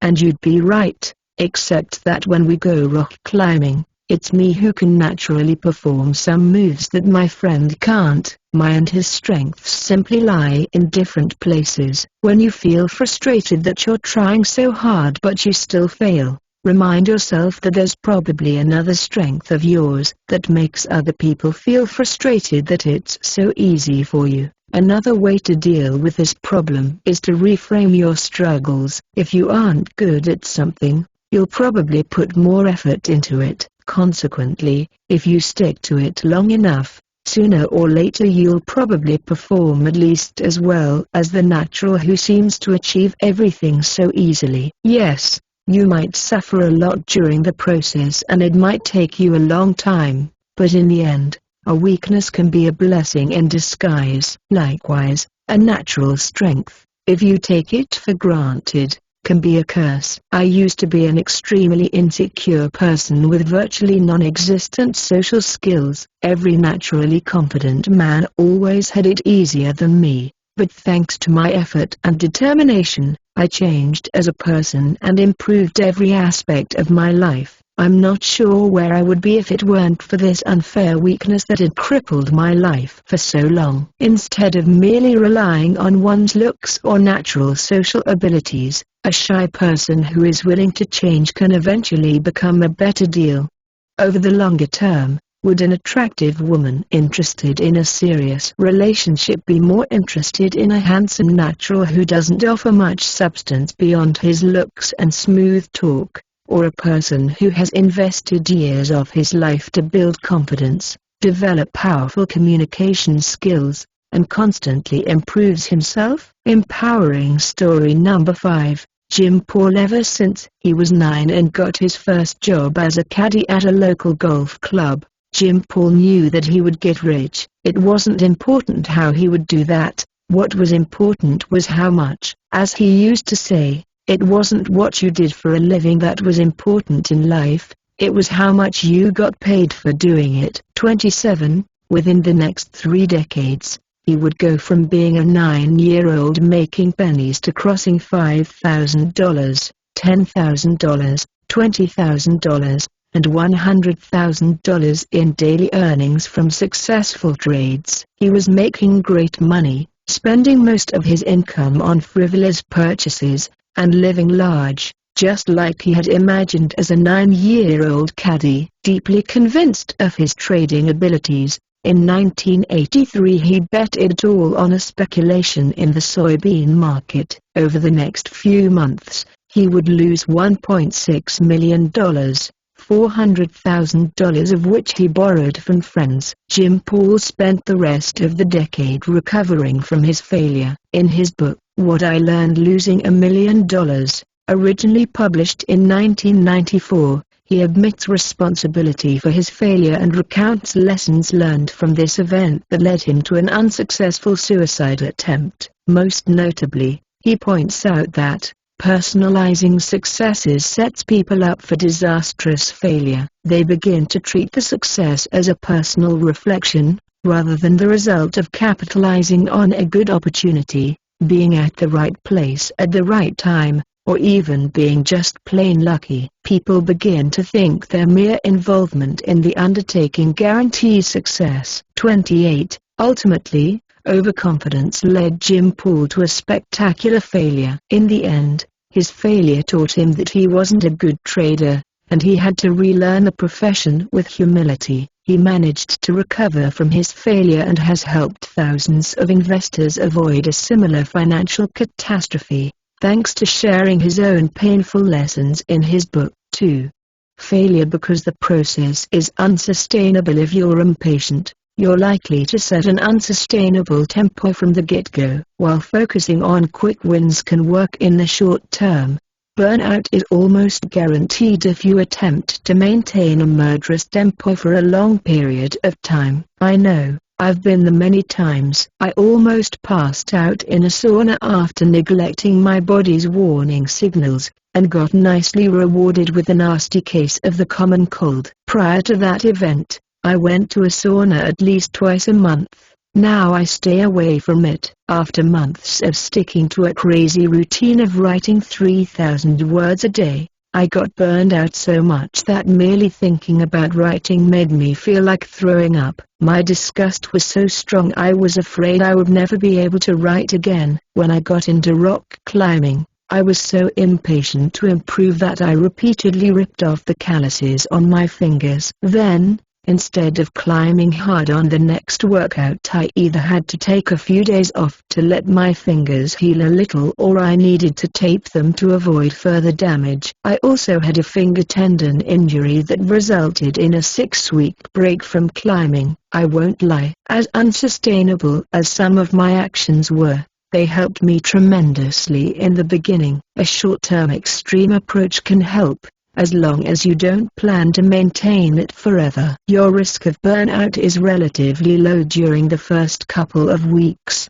and greatly increases with each additional week of increased tempo. Writing 3,000 words a day meant that I could write several short books each month, and learn a lot from each one. A hard, no-excuse approach to exercising at the gym and climbing like a madman with ripped calluses helped me get tougher. But in the end, I too had to transition into something more sustainable. Now I write 1,000 words a day. That's a sustainable tempo that helps me achieve a lot without the risk of another burnout. Even if I believe I could write another 1,000 or 2,000 words, I stop myself right after accomplishing my daily word quota, because overextending myself on any given day can affect my sustainable routine. I no longer practice several sports at once. I also pay more attention to proper recovery. Sometimes I take a few days off so that when I return my body is fully recharged. Then my performance is actually better than if I had continued working out with no such recovery period. My hands got tougher and nowadays I rarely rip my skin off. However, I also pay close attention to my body's signals and back out whenever I feel there's an increased risk of an injury. Prioritizing long-term improvement over carelessly overtaxing my body leads to sustainable year-round progress. If you frequently fail because you focus too much on the short-term unsustainable results, try to shift your outlook and embrace a long-term approach. Focus on building a chain of small improvements that you can make on a regular basis, rather than working yourself into the ground, deluding yourself that you can keep such a pace forever. As Zig Ziglar said, it's not what you do every once in a while, it's what you do on a daily basis that makes the difference.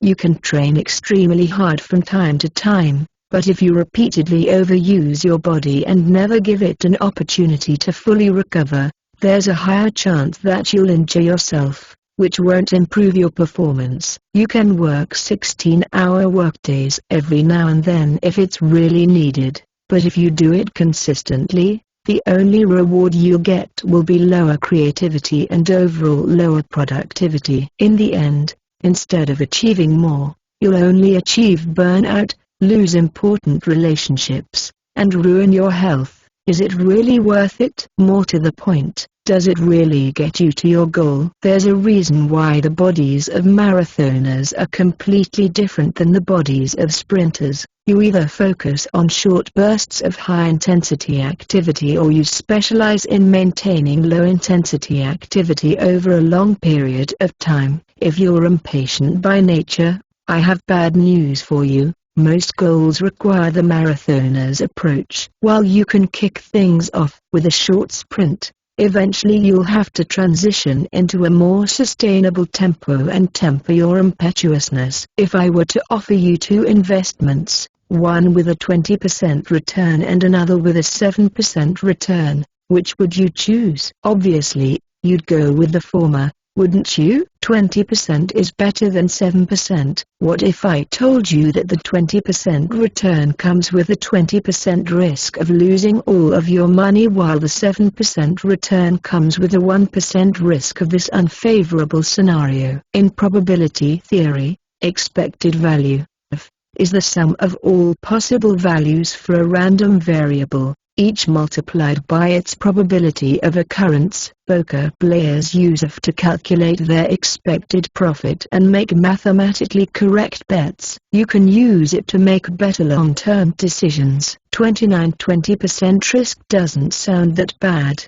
does it? Let's calculate the expected value for an investment of $1,000 and see if it's a good approach. With the first option, 20% of the time you'd lose $1,000 and 80% of the time you'd make $200. Let's calculate the if 20% x $1,000 equals $200. 80% x $200 equals $160. $200 plus $160 equals $40. F equals -$40. A negative F means that over the long run you're guaranteed to lose more than you would gain. Whenever you're choosing fast, unsustainable results, you're going with a risky option, and now you have the math to prove it. Your potential returns are higher, but in a long term, it's a bad bet because eventually you're guaranteed to lose. Now let's compare it with the safer option of the 7% return with a 1% risk. 1% of the time you'd lose $1,000 and 99% of the time you'd make $70. 1% x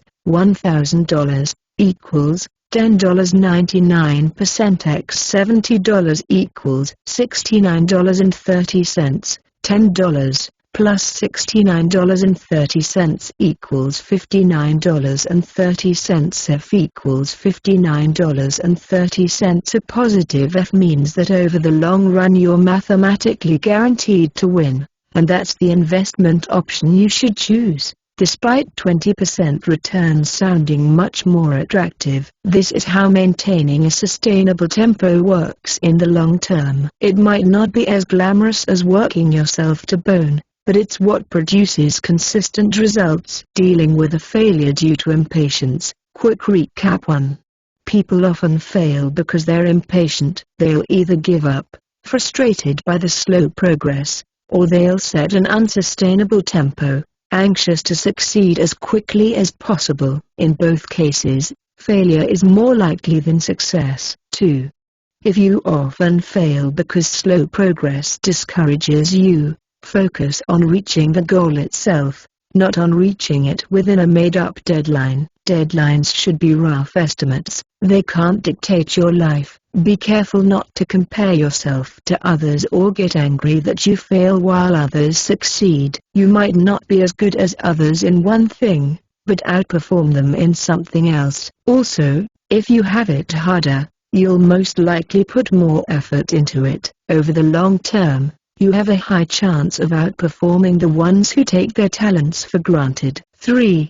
If you fail because you're so anxious to reach your goal that you follow an unsustainable routine, understand the difference between sprinting and marathoning. A brief sprint might be extremely helpful to gain initial momentum with a new goal. Here's the thing, though, it needs to be a brief sprint, not a long-term strategy. After a certain period of time, such as a few weeks, or perhaps a few months, you need to transition into a more sustainable routine, particularly for big goals that take years to achieve. In the end, it's all about what you do on a daily basis, not every now and then. Little steps made daily and consistently are better than crash and burn undertakings. Chapter 8. Dealing with a failure due to self-licensing. One of the most interesting concepts in social psychology is the subconscious phenomenon of self-licensing, in which a person's increased confidence in their positive image makes them more likely to engage in immoral or negative behaviors. 30. As scientists put it, past good deeds can liberate individuals to engage in behaviors that are immoral, unethical, or otherwise problematic.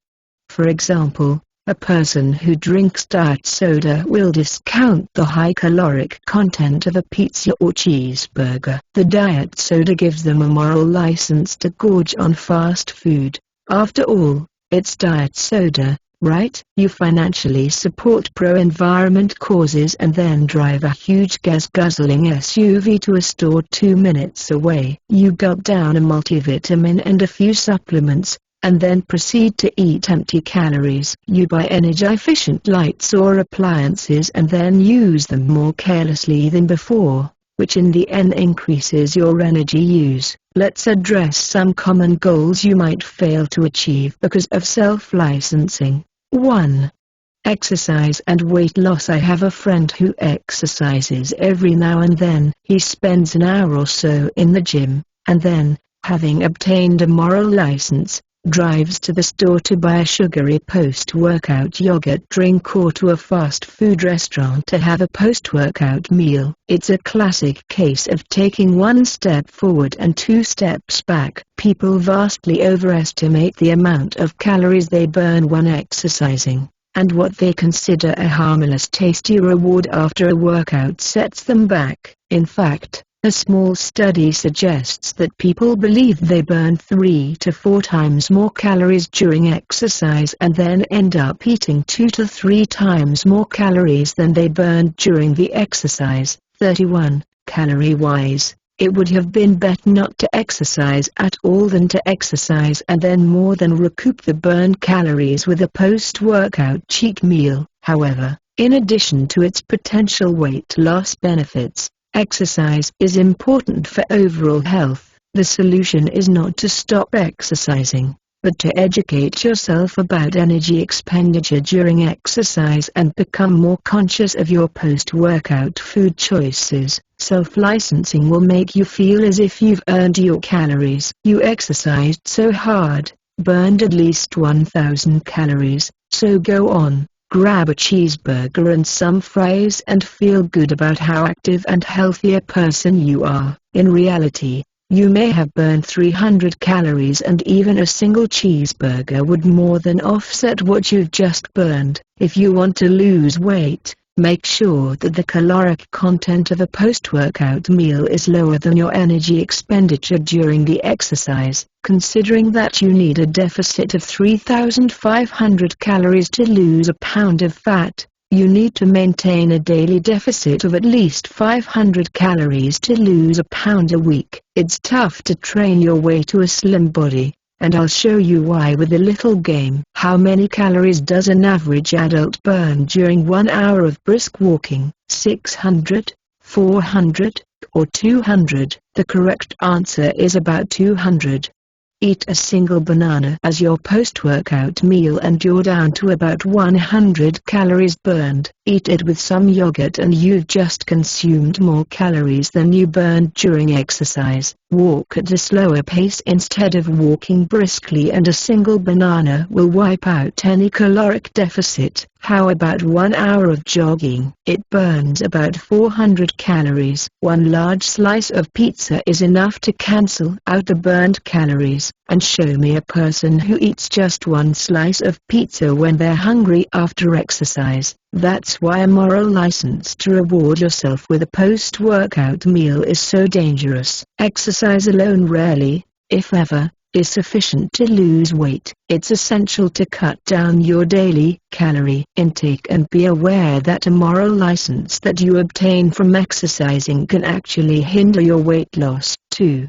Health. Wherever in the world you are, a local supermarket will most likely have at least one aisle with healthy food. Purchasing some healthy snacks gives you a license to indulge in your favorite, less than healthy foods, because hey, look at me. My shopping cart is filled to the brim with stuff labeled, by the manufacturer, as healthy. In the end, most of what people consider healthy food isn't actually all that healthy or still needs to be consumed in moderation. Brown sugar is still sugar. Nuts are rich in minerals and vitamins, but when you add heaps of salt and artificial flavorings, they don't differ much from junk food. Whole grain graham crackers are still low in nutrients. Pure squeezed orange juice is still full of fructose and lacks the dietary fiber you can find in an orange. Be skeptical when it comes to food labeled as healthy and stick to what humans have been eating forever, particularly vegetables and fruits. As a rule of thumb, listen to Michael Pollan, author of Food Rules, An Eater's Manual, and avoid food with more than 5 ingredients you can't pronounce, or anything your great-grandmother wouldn't recognize as food. 3. Personal finances. Self-licensing makes it easy to overspend. You buy energy-efficient lights and then don't bother to turn them off. After all, they're energy efficient, right? Then the energy bill comes and you need to pay more than before installing the new lights. You see a great deal in the store. Buy a $100 block knife set for just $75 and you'll get a free bowl set. Proud of how much money you've saved, you get back home and realize your old knives are perfectly sharp and you don't need any kitchen bowls. When you save money, self-licensing might tempt you to overspend on your next purchase. After all, You've saved a few bucks, so it won't hurt to spend a little more. You'll still be ahead, right? Just like in the example with weight loss. In the end you'll probably more than make up for the money you saved originally by making additional unnecessary purchases. I strongly suggest automating your finances as much as you can to reduce the dangers of overspending with a moral license. Set up an automatic weekly or monthly bank transfer of a portion of your income to another bank account where you only hold your savings. If you receive an unexpected amount of money or save a considerable sum by avoiding an expense, immediately send it to this account as well. The more difficult it is to take out your savings, but without the risk of losing principal, this is about building an emergency fund you can access relatively quickly if needed. The more effective this strategy will be, out of sight, out of mind. You can also set a low spending limit on your credit card. Obviously,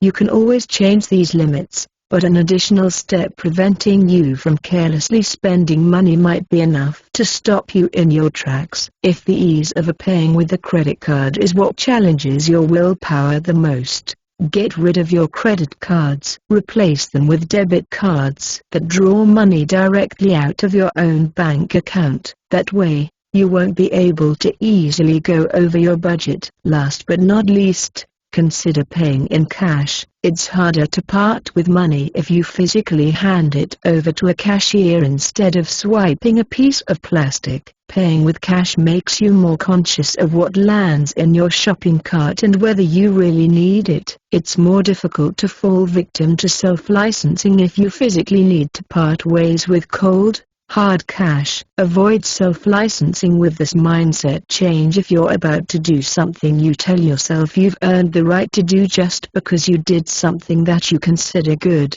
It's probably bad for you. Compensating good behaviors with bad behaviors is not a sustainable strategy to reach your goals. The most problematic situation leading to failure is following positive habits with negative rewards. Thinking in terms of entitlement, I deserve a reward because I performed this positive habit, is a surefire way to engage in self-licensing. The positive activity in which you engage should be your reward in itself. If there's no need for a reward afterwards, there's no risk of overcompensation. For example, when I eat a healthy salad, I don't feel the need to eat junk food afterwards because I love the flavor of salad. I don't eat a salad just so I can get permission to eat something unhealthy. The salad is a reward in itself. Granted, this is only possible if you actually enjoy the positive habits in which you engage. If you go to the gym to do exercises you hate because you must exercise,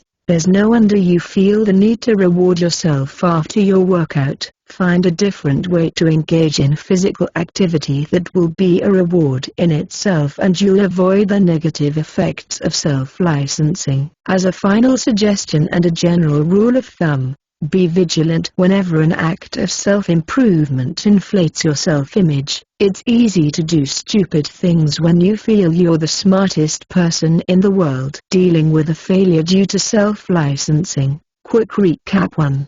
Self-licensing is a phenomenon in which a person who engaged in a good behavior is more likely to engage in a negative behavior, overcompensating for past good deeds with things that are bad for them. 2. In weight loss, pay close attention to what you eat after exercise. Ideally, consider physical activity a reward in itself so that you won't have a tendency to think you've earned junk food. Most people vastly overestimate the amount of calories they burn during the workout. They end up eating more than they need, which makes exercise contribute to weight gain instead of weight loss. 3.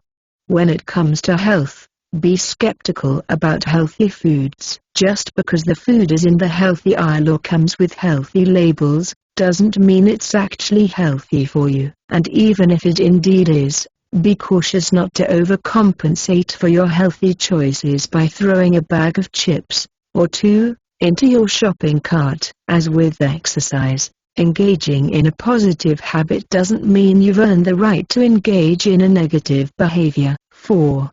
In finance, Be aware that whenever you make a good financial decision, you might be tempted to reward yourself with an unnecessary purchase. Be particularly cautious about discounts that make you feel you're a smart shopper, when in fact you stock up on items you don't need. To protect yourself against self-licensing, automate your finances. Set up automatic monthly transfers to save at least a small portion of your income. Setting low spending limits on your credit card or paying with a debit card or cash instead might also prove helpful. 5. As a rule of thumb, remember that if you're about to do something you believe you've earned the right to do, it's probably bad for you. Whenever you compensate for good behaviors with negative habits, you're taking one step forward and 2 steps back. Make sure that you actually enjoy your positive habits, then just engaging in them will be a sufficient reward for you. 6. Lastly, question your decisions when you've recently inflated your self-image by making a good decision, such as eating a healthy salad, that can make you feel like you can now eat a chocolate bar. Exercising, by rewarding yourself with more calories than you burned, or finding a good deal, so now you can reward yourself with that gizmo you wouldn't otherwise buy. Part 2, 5 Rules and Exercises to Develop and Maintain a Success-Friendly Mindset. I decided to end 2016 with one more uncomfortable challenge, a 3-day water fast. Prior to coming up with this idea, the longest I went without food was about 40 hours. And 40 hours without food isn't as challenging as one might think. You only skip one full day of eating, and if you're busy the entire day, you hardly notice it. A 3-day fast was something different. I decided that I wouldn't eat anything on the 28th, 29th, and 30th of December. People asked me why I would do such a thing. What's the point of willingly experiencing such discomfort? Wasn't it dangerous? Wouldn't my muscles break down? Wouldn't I faint or spend entire days dreaming about food? My answer, regardless of what crazy idea I come up with, is always the same. If you want to grow as a person, you need to challenge yourself. It's one of my most important personal rules. I believe it's one of the key differences between people who realize their full potential and people who succumb to mediocrity and go through life never feeling entirely fulfilled or satisfied. Yes, I may suffer because of my experiments, but there's meaning in this suffering. I grow as a person and learn new lessons. In the end, my fasting challenge turned out to be a non-event. It wasn't that much harder to go without food for 3 days as it is to go without food for 40 hours. Still, it was an interesting lesson and a new challenge I could add to my ever-growing collection of weird experiments. Now I know that if I were ever forced to go without food for 3 days, I wouldn't suffer much. In this part of the book, each chapter will discuss a different rule to help you develop a success-friendly mindset. I will accompany each principle with an exercise to introduce it in your everyday life. Please note that all of these rules are based on my personal experience and worldview. I don't claim to know all the answers, so please treat my suggestions as what they are, suggestions. If a different rule works better for you, stick to it. You know yourself best. What's more important than following my exact rules is to have some success-friendly rules that you follow in your life. They will help you maintain consistent habits and cultivate your core values. Chapter 9. You must live your life the hard way and regularly embrace uncertainty. At the moment I'm writing this paragraph, in an hour I need to leave for a close-quarters combat Krav Maga seminar. It will be a 3-hour-long training, covering situations such as being assaulted by an attacker with a firearm or being taken hostage. I've never attended such a seminar and I feel apprehensive about it. However, if years of embracing uncertainty have taught me something, is that whenever you feel uncertain about something, it's most likely going to help you grow a lot. I opened my first book, How to Build Self-Discipline, Resist Temptations and Reach Your Long-Term Goals, with a prologue titled, Life is easy when you live it the hard way. The words come from Kekish's Meadows, 100 Rules developed by longevity scientist David Kekish. The entire credo is as follows. Real regrets only come from not doing your best. All else is out of your control. You're measured by results only. Trade excuses and trying for results, and expect half-hearted results from half-hearted efforts. Do more than is expected of you. Life's easy when you live it the hard way, and hard if you try to live it the easy way. This rule is one of the key elements of my decision-making process. Even if I often hate myself for putting myself in so much stress and discomfort, I know that in the long term, the stress I'm willingly learning to handle today will turn me into a stronger person. One of my favorite quotes related to this concept comes from Arnold Schwarzenegger, who said, "Strength does not come from winning. Your struggles develop your strengths. When you go through hardships and decide not to surrender, that is strength." No matter if you're old or young, male or female, living in North America, South America, Europe, Africa, Asia, Australia, or Antarctica, when you deliberately live your life the hard way, you will get stronger, and this will help you push through failures and achieve the success you want. However, please note that we're talking about voluntary, self-imposed discomfort. People living in war zones might be the most resilient individuals in the world, but I don't wish upon them, or anyone, for that matter, to suffer such a horrible situation unwillingly. Expanding your comfort zone voluntarily will help you handle non-voluntary circumstances. Hopefully these future difficult moments won't be a matter of life or death, but will merely be about whether you accomplish your goal or not. Driving back home from the Krav Maga seminar, I realized that the anxiety you feel prior to leaving your comfort zone often overplays what's going to happen in reality. I was afraid I'd be the only one without a military background in a group of highly trained people who did have a military background. I was afraid I'd have a reckless sparring partner who wouldn't care if he injured me during the training. I was afraid the hostage situation simulation would be traumatic. In the end, none of those things happened. Okay, with the exception of the latter. I suppose that lying on your stomach with your hands zip-tied, a garbage bag on your head, a tape on your mouth, and gasping for air counts as traumatic. And due to practicing how to escape from zip ties, for a few days my hands looked as if I had spent a weekend in a sadomasochist dungeon. However, none of this was even close to what I was afraid of. The next time I participate in such an event, or anything similar, for that matter, I won't be even half as stressed by it as I was before my first seminar. That's precisely why regularly embracing uncertainty is so important for success. By continuously expanding your comfort zone, fewer and fewer unknown things in life will scare you. You'll be well equipped to face any discomforts with a calm attitude. You might even welcome them because of the growth they have given you in the past. As performance coach Tony Robbins once said, the quality of your life is in direct proportion to the amount of uncertainty you can comfortably live with. The more uncertainty you can live with, the more you'll try, the more you'll learn, the more alive you'll be. The more you got to be certain about everything, the less you'll have. 32. Exercise number 7, Living Life the Hard Way. A misattributed Eleanor Roosevelt quote. It was actually said by the Chicago Tribune journalist Mary Schmeich, 33, says, "Do one thing every day that scares you." I'd add to that, or makes you uncomfortable.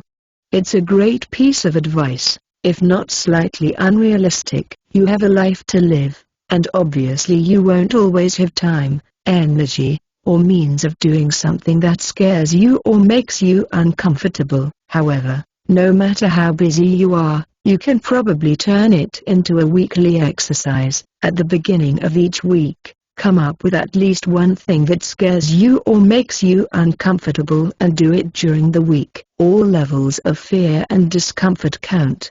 You don't have to jump out of an airplane on a weekly basis. It can be something more mundane, which still generates some fear, anxiety, or discomfort.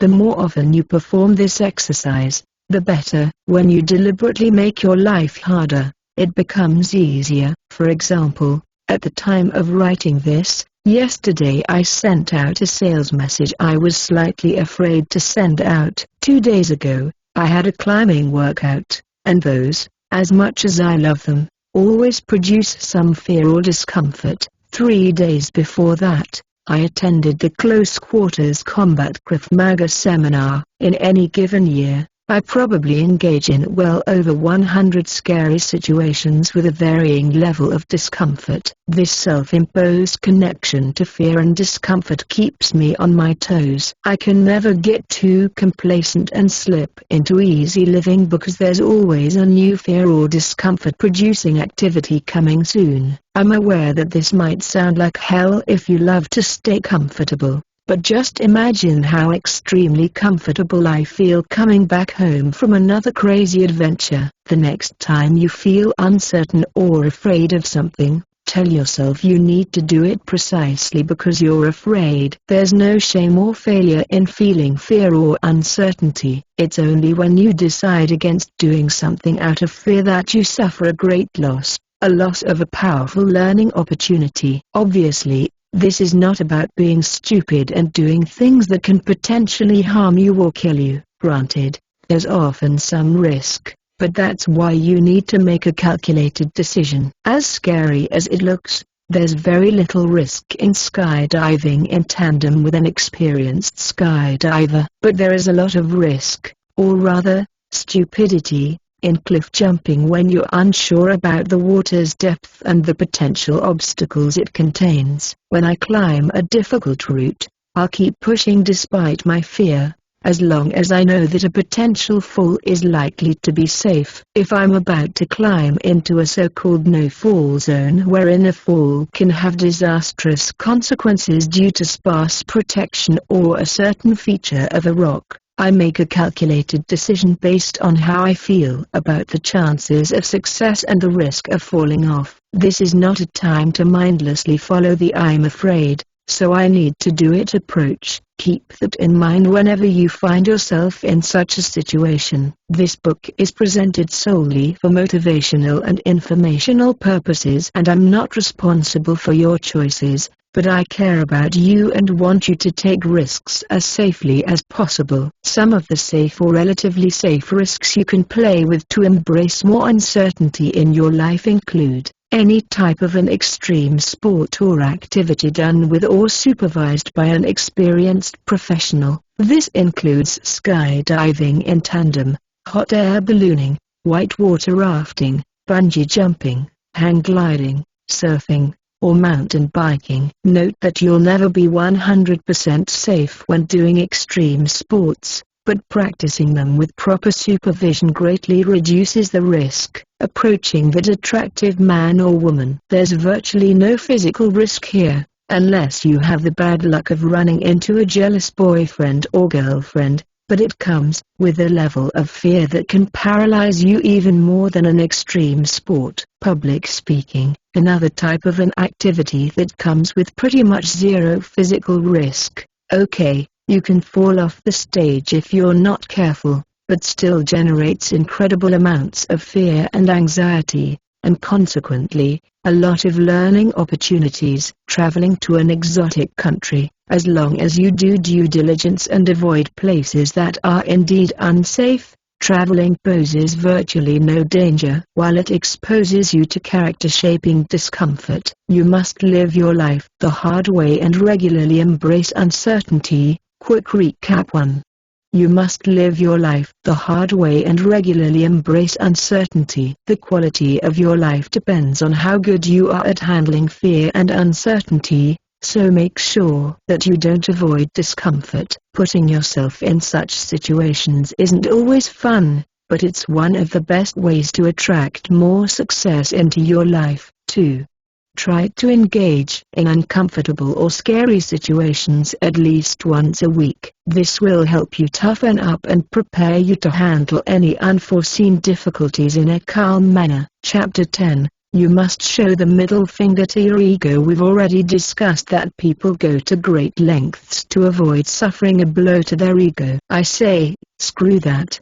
Show the middle finger to your ego and don't be afraid to look ridiculous in front of others. During the close quarters combat seminar, we practiced escaping from zip ties by performing a rapid downwards motion. To my surprise, I succeeded on my first try, but then I failed every single time after that, flailing my arms like a crazy chicken, to the great joy of my sparring partner, who exploded with laughter after each of my failures. Fortunately, I had trained myself a long time ago to not care about such situations. I rarely, if ever, feel self-conscious when I fall on my butt or do something stupid. I'm a newbie, so it's obvious I'm going to fail and look ridiculous. Not trying your best merely because you don't want to look stupid in front of other people is what I consider truly stupid. Adhering to this principle means that you don't feel guilty or inferior because you can't yet do something. As we've already discussed,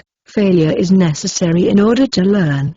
The ones who care about their progress and not about their image are the ones who learn the most quickly. In my climbing gym, I sometimes see new climbers who are so protective of their ego that the moment they fall off a route, they look around, obviously embarrassed, worried that somebody saw them fall. Then they give up and move on to climb something easier. I shudder to think about all the horrible things that would happen if somebody saw them fall again. Can't have that. Their egos are more important than learning. Right? I don't claim to be better than them. It took me years to battle my own embarrassment and feel good, even when looking stupid. I know it's a difficult process, and I greatly admire those who decide to push their egos aside and keep trying. Exercise number 8. Try again. If you have a tendency to protect your ego by avoiding looking silly when you are learning something new,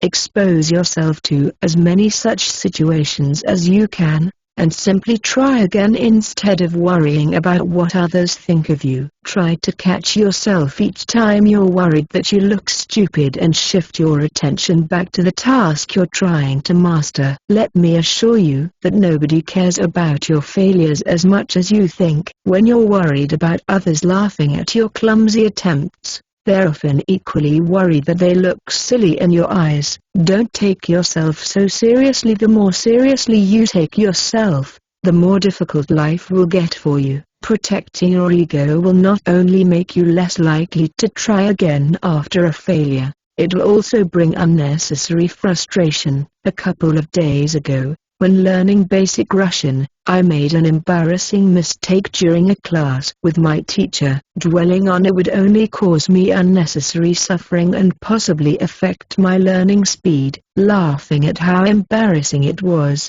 and even sharing the story with other people and making them laugh at my expense, helped me quickly forget about it and move on. Whenever you feel embarrassed about a failure, try to find something funny in it. Laughing it off will help you process it more quickly than if you were to waste time worrying about your image or constantly picturing the situation in your head and reliving the embarrassment over and over again. Empowering story number 6. Arno Ilgner established himself as a bold rock climber who put up with scary and dangerous routes. Recognition fueled his sense of superiority, but deep down he went through long periods of times when he felt inferior. As he recalls in his book, The Rock Warrior's Way, Mental Training for Climbers, I was caught in an external value system which forced me to see myself as either better than or worse than others. I compared my externals to the externals of others, concocting weak schemes why I was more or less valuable than someone else. 34. He recounts a situation in which he approached a difficult route with his usual cockiness. However, This time the route he considered to be within his capabilities defeated him and he took a fall. Arno was embarrassed by his failure. Upon seeing some friends scrambling up in their direction, he asked his belayer not to tell them that he fell. To Arno, admitting a failure was equal to being inferior, and he would rather lie to his friends than admit his defeat. It would take him until age 35 to go beyond the idea that self-worth isn't defined by failure or success. Inspired primarily by the works of Carlos Castaneda, he discovered that self-worth comes from an internal value system, and not merely from an achievement. Upon this realization, he developed his own system of mental training for rock climbing. In the Rock Warrior's Way, he teaches that if you want a more consistent and authentic source from which to draw a sense of self-worth and personal power, you will eventually need to reject external factors, such as comparison and achievement. You must look inside and embrace learning. The concept of prioritizing learning over the ego became one of the basic tenets of his climbing philosophy that is now being taught in the United States, Mexico, Brazil and Spain. You must show the middle finger to your ego. Quick recap 1. Show the middle finger to your ego. A fear of embarrassment should be the last thing on your mind when you're learning something new. If you don't try again because you're afraid of looking stupid, that's when you actually exhibit an unintelligent behavior. 2. Don't take your embarrassing failures seriously. Laughing them off will help you process them quickly, while dwelling on them and worrying about your image will only prolong the suffering. Chapter 11. You must feel worthy of success. People who don't believe they deserve success rarely achieve it, or if they do, they'll subconsciously sabotage their efforts so they can go back to the previous state of things. There are two main causes of this destructive belief. 1. You don't want to hurt others. You're such a loving person that you feel it's unfair when you reach success and others don't. I don't mean this in a sarcastic sense. Some people do limit their growth because they don't want to outdo their family members or friends. When you excel in several walks of life and other people around you struggle, it's understandable you might feel guilty or at least uncomfortable about the divide between you and others. However, these emotions and worries are unfounded. By reaching success, you'll benefit the world more than by deliberately limiting your achievements. For example, if you built a successful business and your friend is struggling to pay their bills, you'd be able to give them pointers on how to start a small business or even loan them some money to get started. If you lost weight and your friend is struggling to get in shape, you'd be able to help them by becoming their accountability partner. Your parents will probably be proud of you when you outdo them. After all, almost every parent wants their children to have the best life possible. Convert your feelings of love into inspiration to keep growing, as this will enable you to help others even more. As such a caring person, you're more than worthy of success and will do a lot of good when you turn your dreams into reality. 2. You don't recognize your strengths. In my books, I generally don't talk about low self-esteem because I'm not as qualified to do justice to this topic as a professional therapist would be. For the purpose of this chapter, I'm only going to address the possible situation in which you consider yourself inadequate to achieve success, but otherwise don't suffer from a lack of self-esteem. If you do lack self-esteem in most aspects of your life, that condition requires professional care. So please consult a qualified expert. I used to doubt my worth and abilities. Why would I reach success? What is so special about me that, out of so many people in the world, I am the one who can make his dreams happen? What makes me think that after so many failures, I'd be able to convert them into success? The process that helped me overcome my negative thought processes was inspired by Tony Robbins' books, Unlimited Power and Awaken the Giant Within. The idea is that you can't get past negative thoughts unless you access a more resourceful state of mind. In essence, you're seeking reasons why you can do something instead of worrying that you can't do it. something we've already talked about at the beginning of the book. Exercise number 9. Mining for resources. Here are 3 very effective questions that will help you recognize your strengths and instruct your brain to think in a more constructive way. Be as detailed as possible when answering these questions, as this process can help you greatly in overcoming your self-limiting beliefs. 1. What are the reasons why it's so important to you that you'll achieve your goal? This primarily comes down to your inner motivation, the reasons why you absolutely must achieve this goal. That's why it's so crucial to have goals that fire you up, otherwise, it's hard to gather enough confidence to make them happen. If possible, I strongly suggest coming up with reasons that go beyond yourself. For example, my most important motivation to succeed in business was to help my parents build a house in the countryside. This one reason alone was sufficient to keep me going and maintain my confidence, no matter how much failure I suffered. Spend a lot of time writing down your answers to this question. The more powerful your reasons are, the easier it will be to boost your confidence. As we've already discussed, if you don't believe in yourself, you need to at least believe in the importance of the goal you want to achieve. 2. What are your unique strengths or resources that will help you reach your goal? Name your top strengths that you can apply to your goal. Are you stubborn? Do you have a lot of self-discipline? Are you persistent? Are you generally a positive person? Do you have integrity? Are you a great communicator? Do you speak foreign languages? Do you think big? Are you well organized, passionate, patient, curious, enthusiastic? Imagine that you have a job interview for a company called Your Goal, Incorporated. How would you sell yourself in order to be hired for that position? Come up with personal skills and traits, as well as other resources that can help you achieve your objective. These can be something like access to a network of people who've already achieved your goal, money, specific knowledge, stable job, equipment, and other assets, such as a strong support circle, well-stocked library, paid-off house, high energy, or strong health. 3. When and how did you use your strengths or resources to achieve your previous goals? You've already jotted down your unique strengths and resources. Now it's time to think of past situations in which you used your strengths or resources.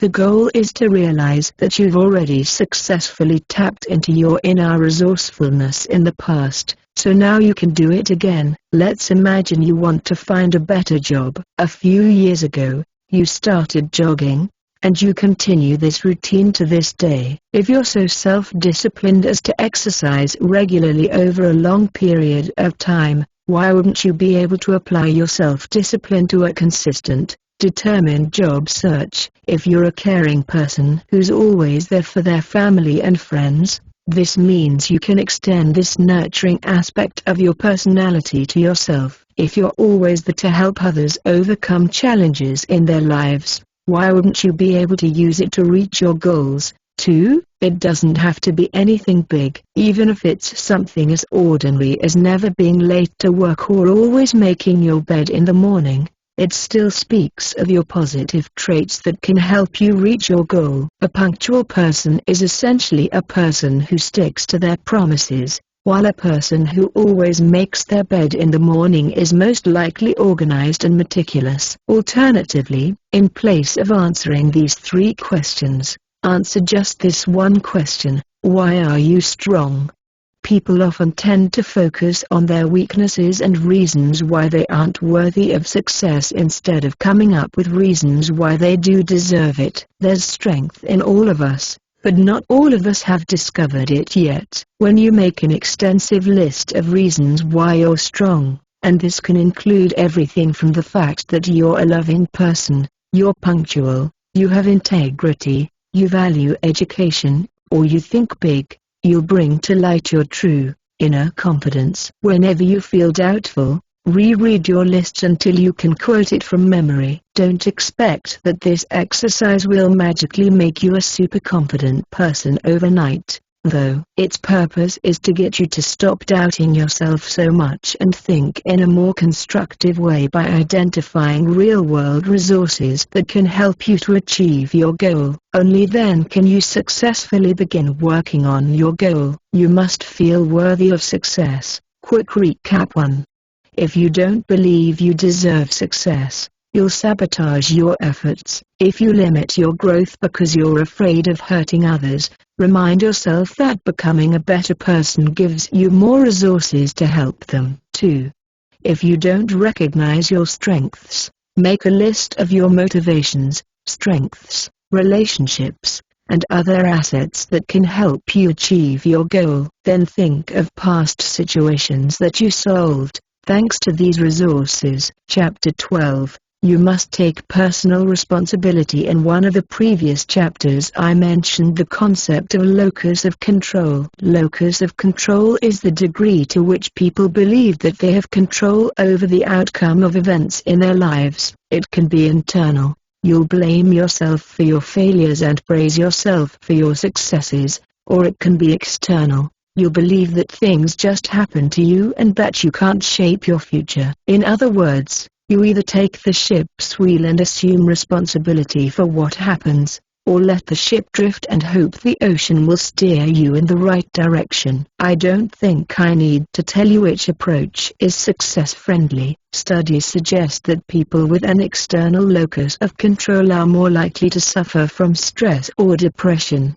35. The more external their locus is, the greater the depression. After all, how can you be optimistic if you believe that you're at the mercy of fate, luck, or politicians? Ralph Waldo Emerson once said, "Shallow men believe in luck or in circumstance. Strong men believe in cause and effect."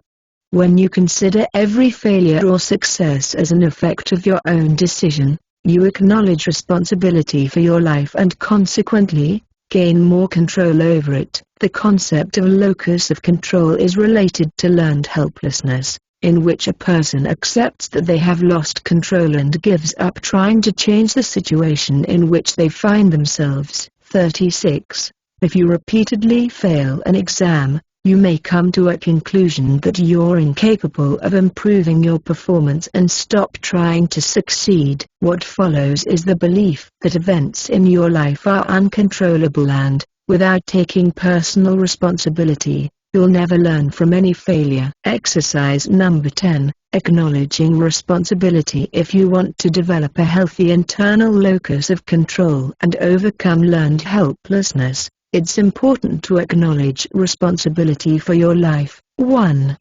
The first step is to make a list of past events that you did affect with your direct actions. Research suggests that increasing your awareness of previous experiences in which you were able to affect the outcome can help you immunize yourself against the belief that things are uncontrollable. 37. This works in the exact same way as the D step, dispute the belief, of the ABCDE process of reversing limiting beliefs developed by positive psychologist Martin Seligman. 38. The idea is to come up with at least one piece of evidence against your belief so that you can point out that this belief is inaccurate. Suddenly things are beyond my control can turn into things are sometimes beyond my control, and that makes a world of difference in how you perceive your control over life. 2.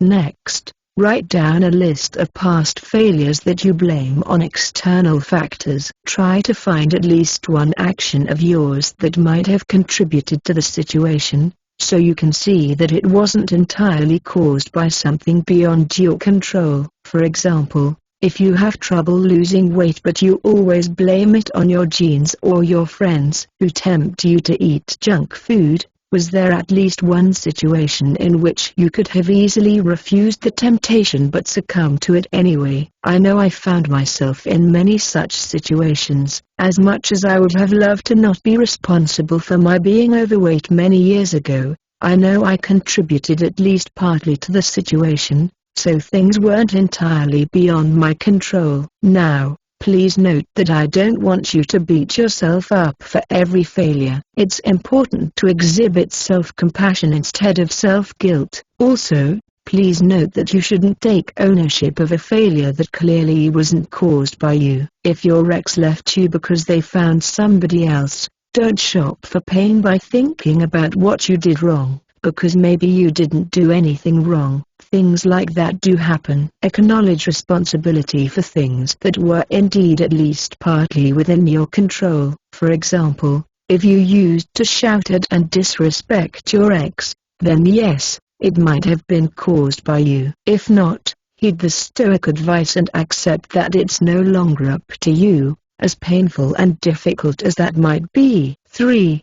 The third step addresses the future or present situations you believe are beyond your control. Overcome passive acceptance and take personal responsibility by writing down a list of possible choices and options to handle the situation. When you're done, go through your ideas one by one and choose the best course of action. We've already discussed that even if many things are beyond your control, you can always control your emotional responses. If you really don't have any other choices, at least you have a choice to think about the situation in a different way, and that can often produce a breakthrough. Even if your list only has a few items on it, it still serves as evidence that in the end you do have some control over what happens. 4.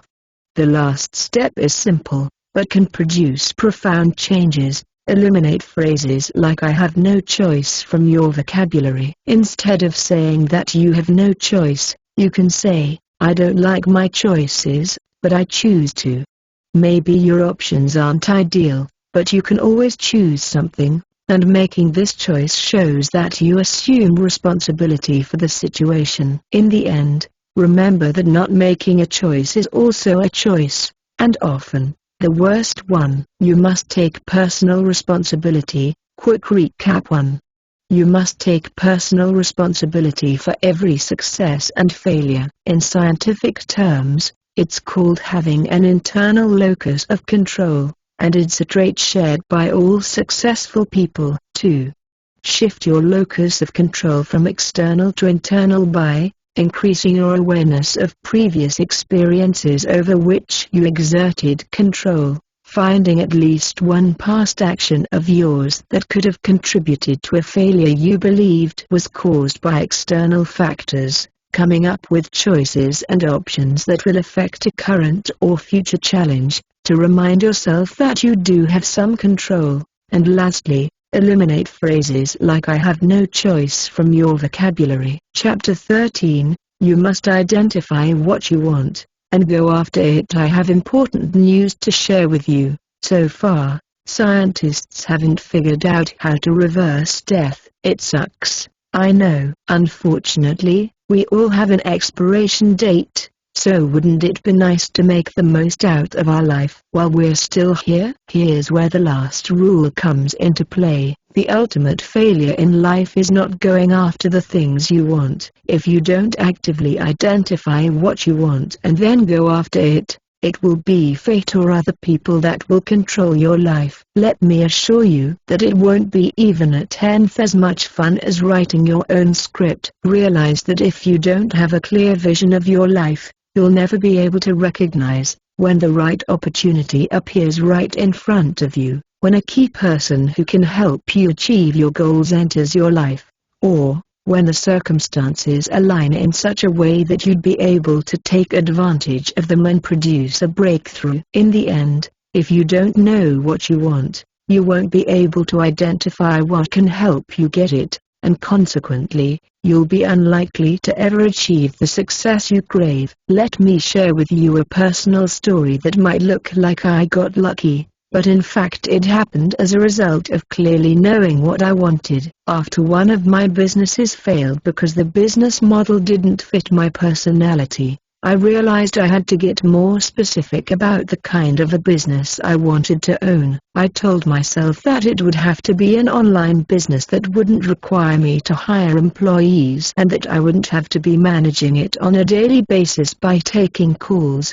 writing emails, and so on. Somehow I heard about this thing called self-publishing, where you could write books, publish them online, and people from all over the world could buy them with a click of a mouse. And there were even some people making great money with this business model. As if by magic, I stumbled upon a forum thread in which a successful self-published author offered some tips. Having identified that his business model might be a great fit for me, I reached out to him to ask if he offered coaching. Yet again I was lucky, because he was just about to launch a new course and I could join as one of the early adopters. Back then, it was by far the most expensive digital product I'd ever bought. Fortunately, I managed to scrape together enough savings to purchase it and began my education. The rest is history. The most important lesson here is that I knew what specifically I wanted to achieve and went after it when the opportunity presented itself. It wasn't any magical force that created the new opportunities and brought the right person in my life. By clearly knowing what I wanted, I could take advantage of the opportunities I would otherwise overlook. Who knows, maybe during this time I also rubbed elbows with a successful owner of a manufacturing company. If building such a business had been my goal back then, I would have probably seen the opportunity for what it was. Think of this rule as putting on magical glasses that make potential resources that can help you reach your goal pop out from the background and move to the foreground of your attention. The more specific you are about your objective, the better your glasses will work. Have a vision. If you're reading this book, I assume you're no longer satisfied with the way the current is steering your life, or you want to learn how to steer it yourself even better. One of the most powerful tools that can help you identify what you want and inspire you to strive to get it is to create a vision for your life. By writing down exactly what you want your average day to be like, what philosophies and core values will accompany you, with whom you'll be sharing your life,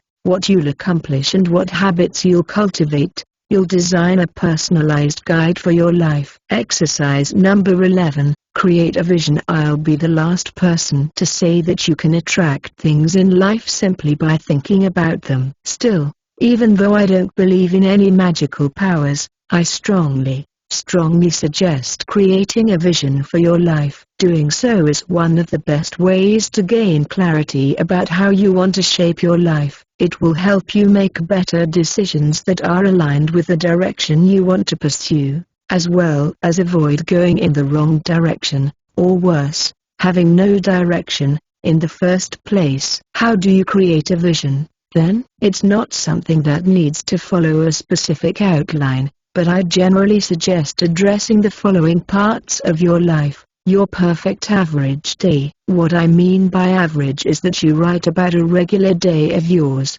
not your best day filled to the brim with excitement and life-changing events. Start by describing when you wake up, where, with whom, if anybody, and how you feel about the day ahead. Then proceed to describe your main activities for the day. It can be as long or as brief as you want. Mine is just 5 sentences long. Describe your core philosophies and values. Again, be as detailed or vague as you want. I prefer to limit myself to my most important beliefs, so I mention how I manage my time, as the most precious resource in the world, how I look at the world, that it's abundant, that there's more than enough for everyone, and that I cultivate optimism, and what my most important driving forces are: freedom and independence to pursue growth and contribution. Describe relationships in your life. Include your spouse and children, if any,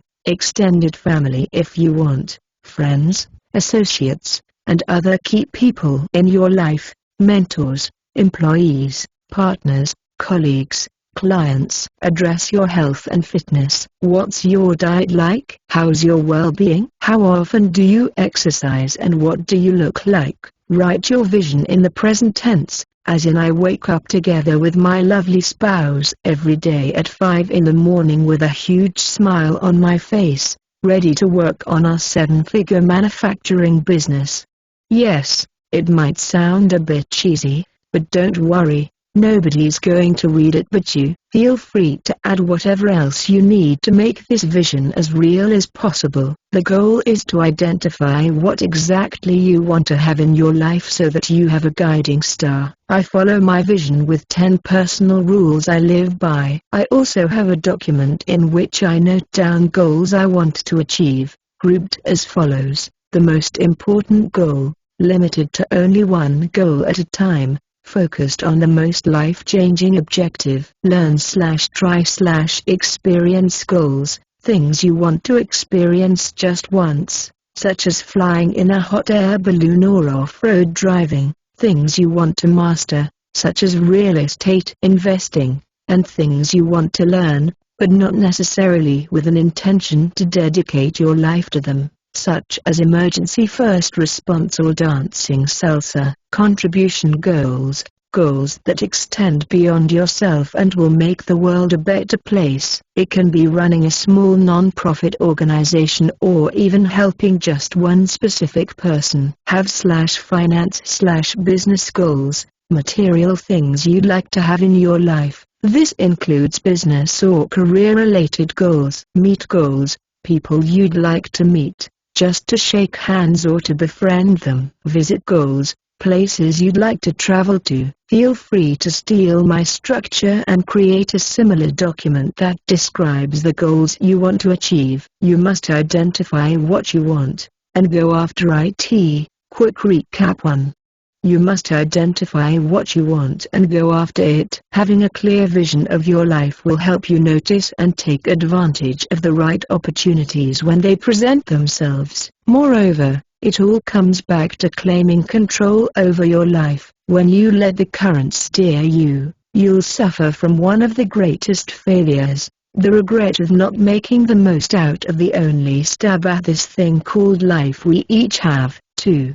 Create your own personal vision describing how you want your perfect life to be and make a list of goals you'd like to reach, in order to fine-tune the metaphorical glasses that help you recognize when an opportunity presents itself. Part 3, a 5-step process to cope with failure and bounce back. I was excited to start working with Robert, name changed, a fitness coach who would finally help me build the chiseled physique I had wanted to reach for so many years. He set up a workout plan for me and told me how I should structure my diet. I had some reservations about his approach, but I ignored them and decided to go all in. After all, if you're hiring an expert to help you, you should trust his judgment. 2 months later I took pictures of myself, compared them to the pictures I took prior to working with Robert, and realized that nothing had changed. I had gained some weight,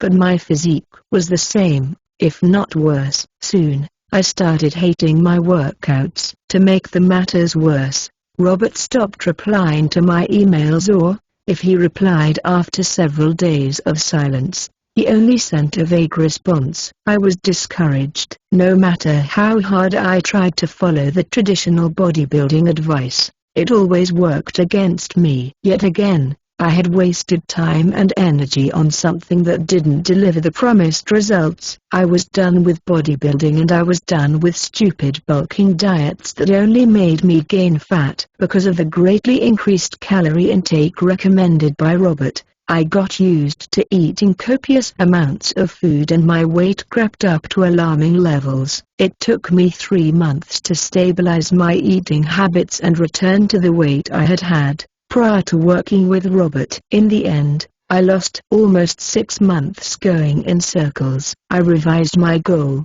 tweaked my strategy, optimized my lifestyle, and today I'm not only much leaner, but also feel healthier, stronger, more flexible, and positive about further improvements in my physique. Failure can have a crushing effect if you take it personally. I hope that by now you no longer think of failure as a reason to give up. However, I know that it's hard to change your deeply held beliefs overnight. Maybe you're already discouraged and have a hard time bouncing back and trying again. In this part, I'll share with you the detailed step-by-step process of how to cope with failure. You'll learn how to process the failure and avoid a big mistake a lot of people make when they fail. Then you'll learn how to regain confidence, bounce back, and resume working on your goal. This process addresses coping with failure for which you were at least partly to blame. If you couldn't do anything to prevent a negative event from happening, please refer to the chapter in which I give advice about dealing with a failure you couldn't prevent. Please note that while some suggestions are based on scientific research, a lot of it is based primarily on my personal experience applied in my personal situation. As always, I invite you to be your own coach and choose what works best for you. Chapter 14. Process the failure. A soul-crushing failure sucks. It's disrespectful to trivialize anyone's failure by saying that they can simply snap out of it. Right after a big failure, the last thing you want is somebody downplaying its significance in your life. In some ways, failure is like coping with the loss of a loved one. Obviously, failure, no matter how crushing, can never match the suffering caused by losing a loved one, but the process of handling it shares some similarities with the process of dealing with grief. The grieving process begins with denial, which is then followed by anger, bargaining, thinking about what you could have done to prevent the loss, depression, and acceptance. 39. These steps don't actually happen in a linear fashion, as people can alternate between these stages: feel depressed, then angry, then wish that things were different, and then get angry again. When you fail, you probably go numb, deny it, and suppress the emotions caused by it. Then you wonder what you could have done to avoid the failure. Then you lose hope that you'll ever succeed, and ultimately, you accept what happened and move on. The key to begin the process of bouncing back from failure is to accept that in the beginning of learning how to cope with it, you will feel numb and deny the negative emotions. Trying to suppress this stage will only prolong the process. If you can pull yourself together almost instantly, that's great. If not, don't rush it. Let yourself feel the feelings that come with failure. Don't be tough on yourself. Let other people know you might not radiate with happiness for a period of time while you're trying to recover from your failure. Each time my business failed, I went numb. I wondered how I could go on, now that yet another vehicle I thought could help me reach my goal was destroyed. In the beginning, this process took up to a couple of weeks, during which I'd be of little use to myself or anybody else. I didn't know any better, so I was unable to bounce back quickly. Over time, I trained myself to become better at handling this stage. I'd denied the failure for a day or two, and then go into anger, which I would then channel into newly found resolve. Eventually, I stopped denying the failure, reduced the amount of time spent on fruitless anger or depression, and learned to accept that it had happened. That's the good part about failing often. You get many opportunities to learn how to handle it, and you can quickly immunize yourself against it if you put in a conscious effort to do so.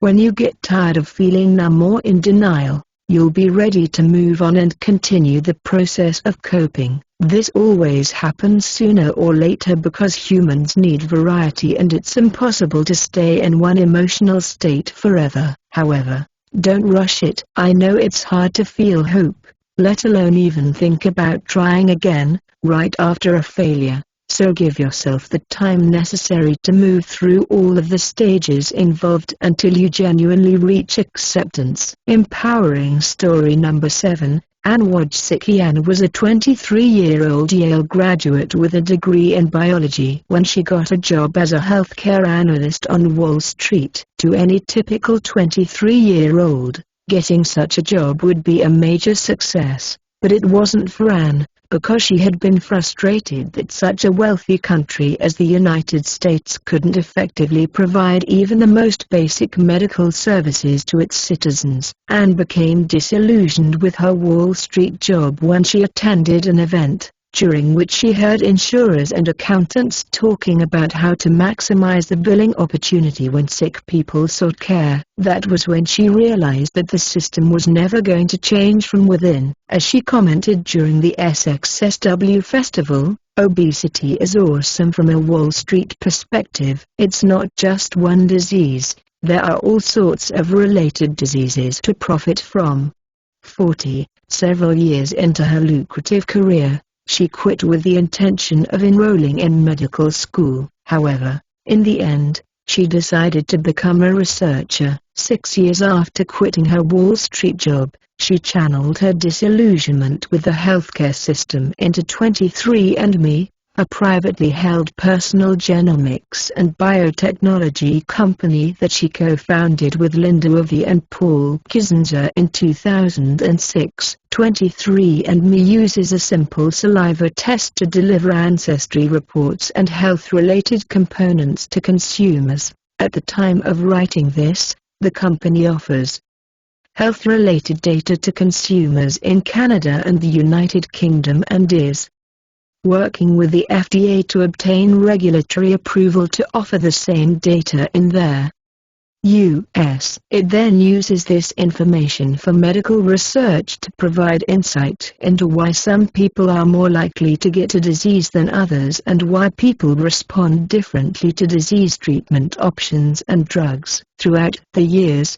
she met with adversity that came from all directions. The U.S. Food and Drug Administration, FDA, ordered 23andMe to discontinue offering its service due to the lack of regulatory approval. In the tech and science world dominated by men, Anne still encounters scientists who, as she said in her interview for the New York Times, are like, "Oh honey, women aren't good at science." 41. In her personal life, Anne went through a difficult divorce. Despite all of that, Anne and the 23andMe team is on track to help millions of people all over the world discover how their genetics can influence their risk for certain diseases, find out if they're a carrier for certain inherited conditions, and explore their genetic traits for everything from lactose intolerance to male pattern baldness. In addition to that, the acquired DNA information helps in researching some of the most common illnesses and disorders and, in the future, to develop drugs to treat them. Process the failure. Quick recap 1. The first step to deal with a failure is to process it. Failure sucks, and it will sting. You'll probably feel resigned or frustrated. You might feel numb and hopeless. It's all normal, and you shouldn't deny these feelings. 2.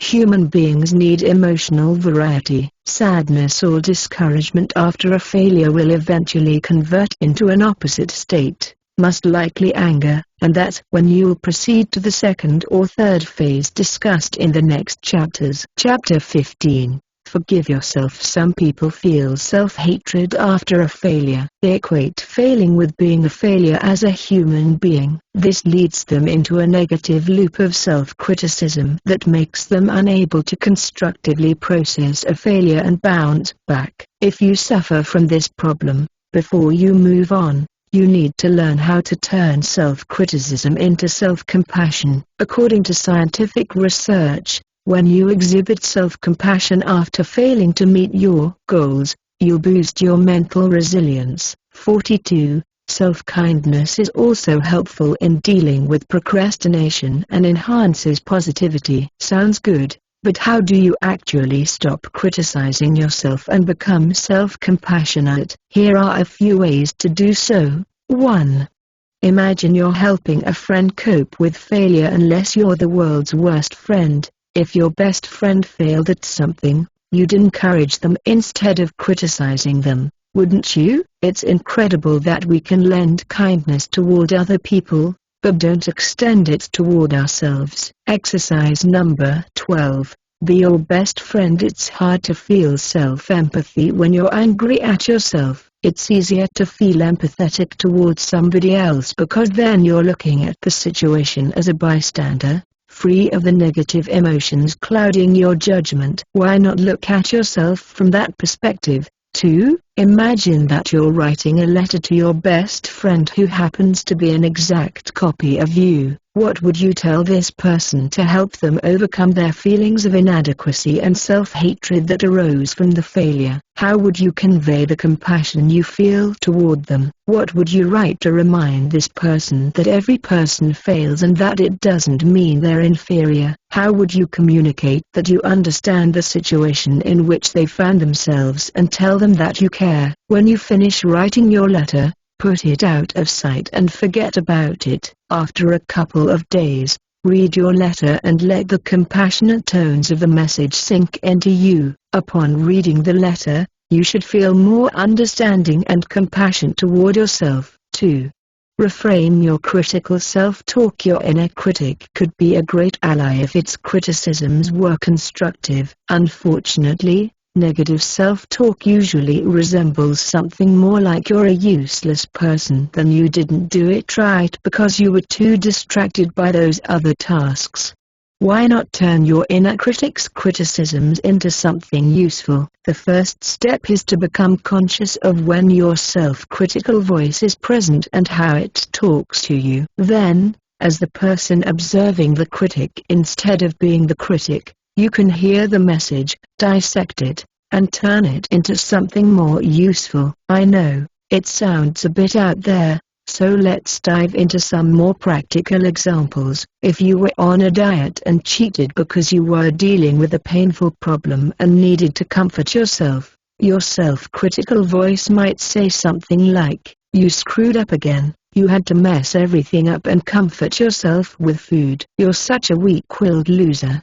If you look for the underlying message, namely you're an emotional eater, you can extract something useful from this self-criticism. But before doing so, you need to give yourself some compassion and acknowledge your challenges. You were struggling and you needed some connection with yourself. Food has always worked for you as a source of comfort, so you decided to forego your diet to improve your mood. There's no question that you needed to comfort yourself. Otherwise you wouldn't have been able to deal with the painful problem. Now that you no longer feel guilty or at least accept why you did it, think about the negative consequences of your choice. Yes, you dealt with the problem, but it affected your diet, which directly affects your future health. Could you find a way to connect with yourself that wouldn't involve eating? Could you try to connect with yourself by meditating, reading a book, going for a walk, listening to your favorite music, watching your favorite TV show, exercising, or doing any other thing that makes you feel good but isn't self-destructive? If it has to be eating, can it at least be eating something less caloric and healthier? If it can't, can you at least combine it with some exercise to reduce its negative effects on your well-being? In addition to that, try looking at your inner critic's words from a different perspective. If it says you're lazy, you can admit that yes, sometimes you don't feel like doing things and that might pose a problem, but at the same time it's helpful because you only invest your time and energy into something you find worthwhile. If it says you can never focus on one thing at a time, you can agree that sometimes you do need to concentrate more. But at the same time your restlessness means you have a lot of energy and curiosity that you can use to help you achieve your goal. Looking at self-criticism from a different, more empowering perspective will help you avoid thinking in terms of black and white. Your weaknesses might indeed cause problems, but they can also be helpful, so why hate yourself for them? 3. Nurture yourself. One of the documents I reread from time to time to feel compassionate toward myself contains a list of ways I can go from a negative state, such as experiencing guilt or self-criticism, to making myself feel good. This simple list is a powerful ally in avoiding feeling guilt or anger at yourself when you fail. Failure often leads to discouragement, which then turns into a strong need to comfort yourself. Pampering yourself when you feel bad will help you access a more positive state of mind, which will then help you overcome your self-critical voice. If you punish yourself with endless self-criticism, you'll only drive yourself deeper into the abyss of guilt. It will consequently take you even longer to bounce back. Here are some suggestions on how to make yourself feel good. Seek positive friends who can help you relax and offer reassurance. Listen to music you love. Meditate or engage in another type of meditative practice.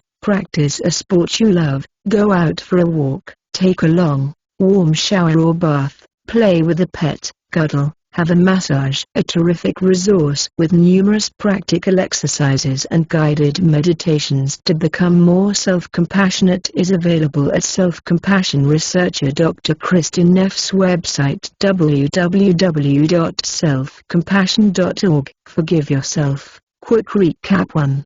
Some people who experience failure feel self-hatred, mistakenly equating the act of failing with being a failure. Learning how to turn self-criticism into self-compassion is crucial to cope with failure and bounce back with renewed confidence. 2.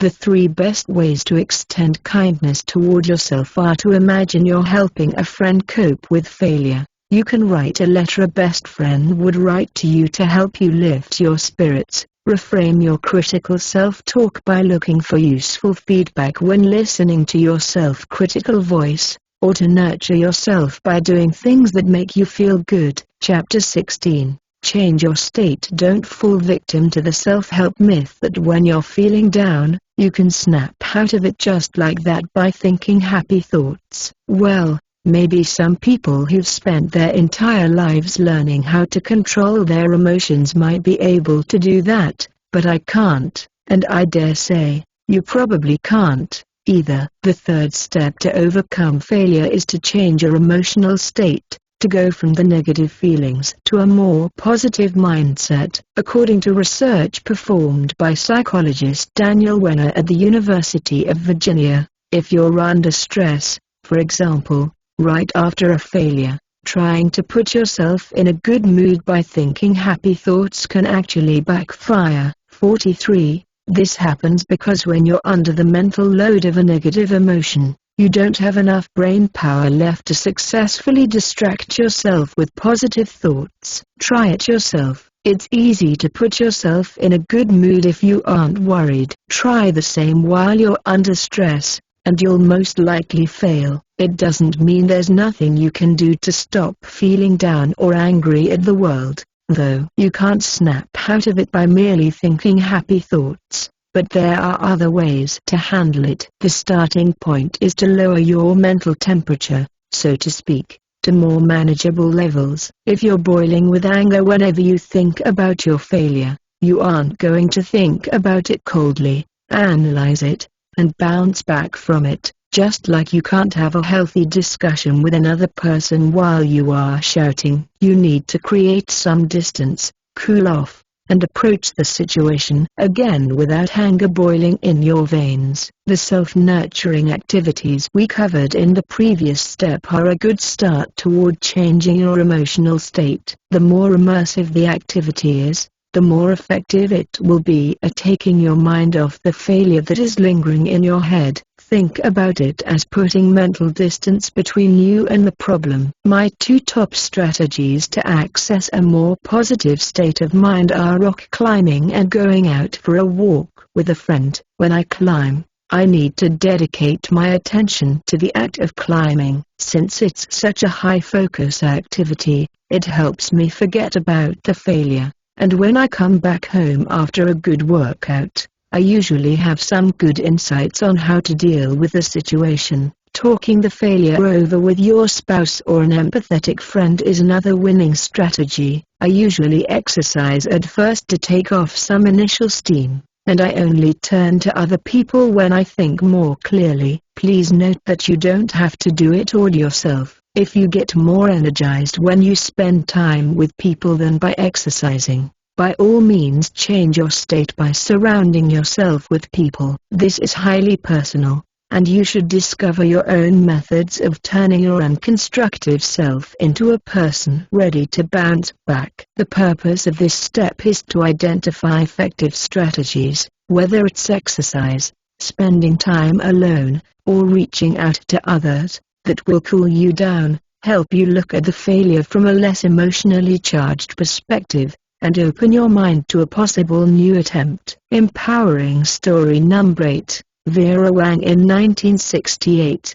Vera Wang was a 19-year-old competitive figure skater who has been rigorously training since she was 8. Her dream was to make the U.S. Olympics team. When she failed, she decided against pursuing competitive figure skating. Upon her graduation from college, she began working for Vogue, a fashion magazine, as an assistant. Her strong work ethic and dedication resulted in a quick promotion. Just 1 year later, she became the magazine's youngest ever fashion editor. When she was turned down for the editor-in-chief position at Vogue after dedicating 15 years of her life to the magazine, she went on to work for Ralph Lauren as a design director. Having gained valuable experience and frustrated by a lack of stylish wedding dresses, she began her career as a bridal dress designer. One might consider failing to make the Olympics team and being passed over for a promotion after 15 years of hard work a big failure. Yet for Vera,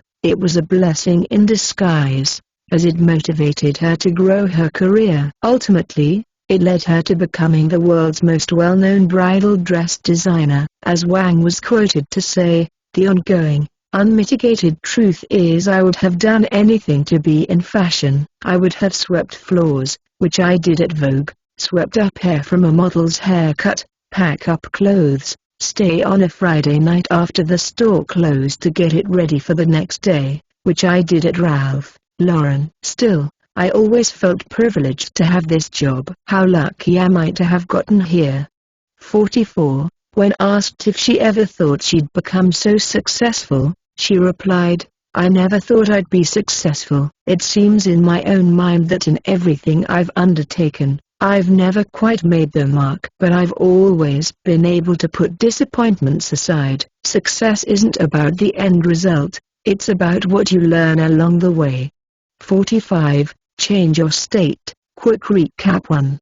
The third step is to change your emotional state. If you've dealt with the first and second phase of handling a failure, now you're probably angry that you failed, or you alternate between feeling sad and pissed. Neither state is useful if you want to process the failure, because they cloud your judgment with strong emotions that make you unable to look at the failure from a more neutral point of view. 2.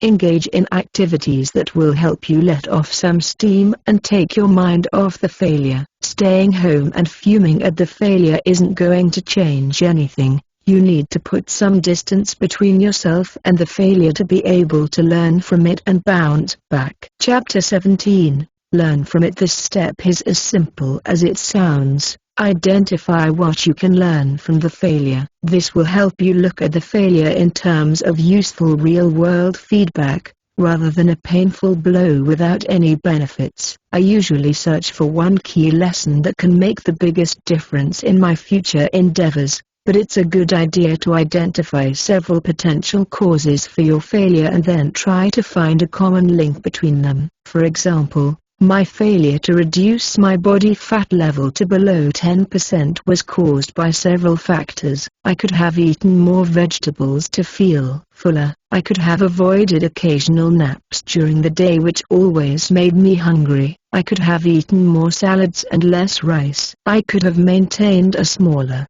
more sustainable caloric deficit. But in the end, it wasn't about those little details. The overarching problem was deeper than that. My motivation wasn't strong enough. I thought it was, but it didn't address an important part of my life that would offer a powerful boost of motivation, namely, the fact that reducing my body fat would greatly improve my climbing performance. When I restarted my diet with this strong motivation in mind, suddenly everything fell into place. Please note that it might take time to figure out the key lesson from your failure. I don't expect you to know it instantly. After all, if you had known it beforehand, you wouldn't have failed. If you're struggling to find the answer, seek outside help. Ask your friends or family, or join an online forum and ask people who have dealt with the same problem. This step is essential because it will help you avoid making the same mistake in the future. When you pinpoint the most probable cause of your failure, you will see your failure in a new way, providing hope for the future. After all, you've just discarded an approach that doesn't work, so now you'll be more likely to succeed. Just like you're more likely to pick the correct answer if you go from 4 possible answers to 3. Learn from it. Quick recap 1. Create a list of lessons you've learned from your failure. Then, try to find a common thread, one key lesson that will help you change your approach and succeed with the next attempt. 2. Take your time to identify the key lesson from the failure. It's better to spend a few days more analyzing your failure than to resume working on your goal, only to fail yet again due to the same, unidentified, cause. This step is essential to leverage failure as a valuable tool for your future endeavors. Chapter 18. Restart your efforts. When you've gone through the entire process and feel ready to resume working on your goal, it's time to restart your efforts. Considering that the entire process might take weeks before you reach this step, be prepared to face some initial reluctance upon realizing that you're back where you started. This feeling should pass once you have some first tiny wins. There are 2 ways to resume working on your goal. Both can be equally effective, so experiment with both. 1.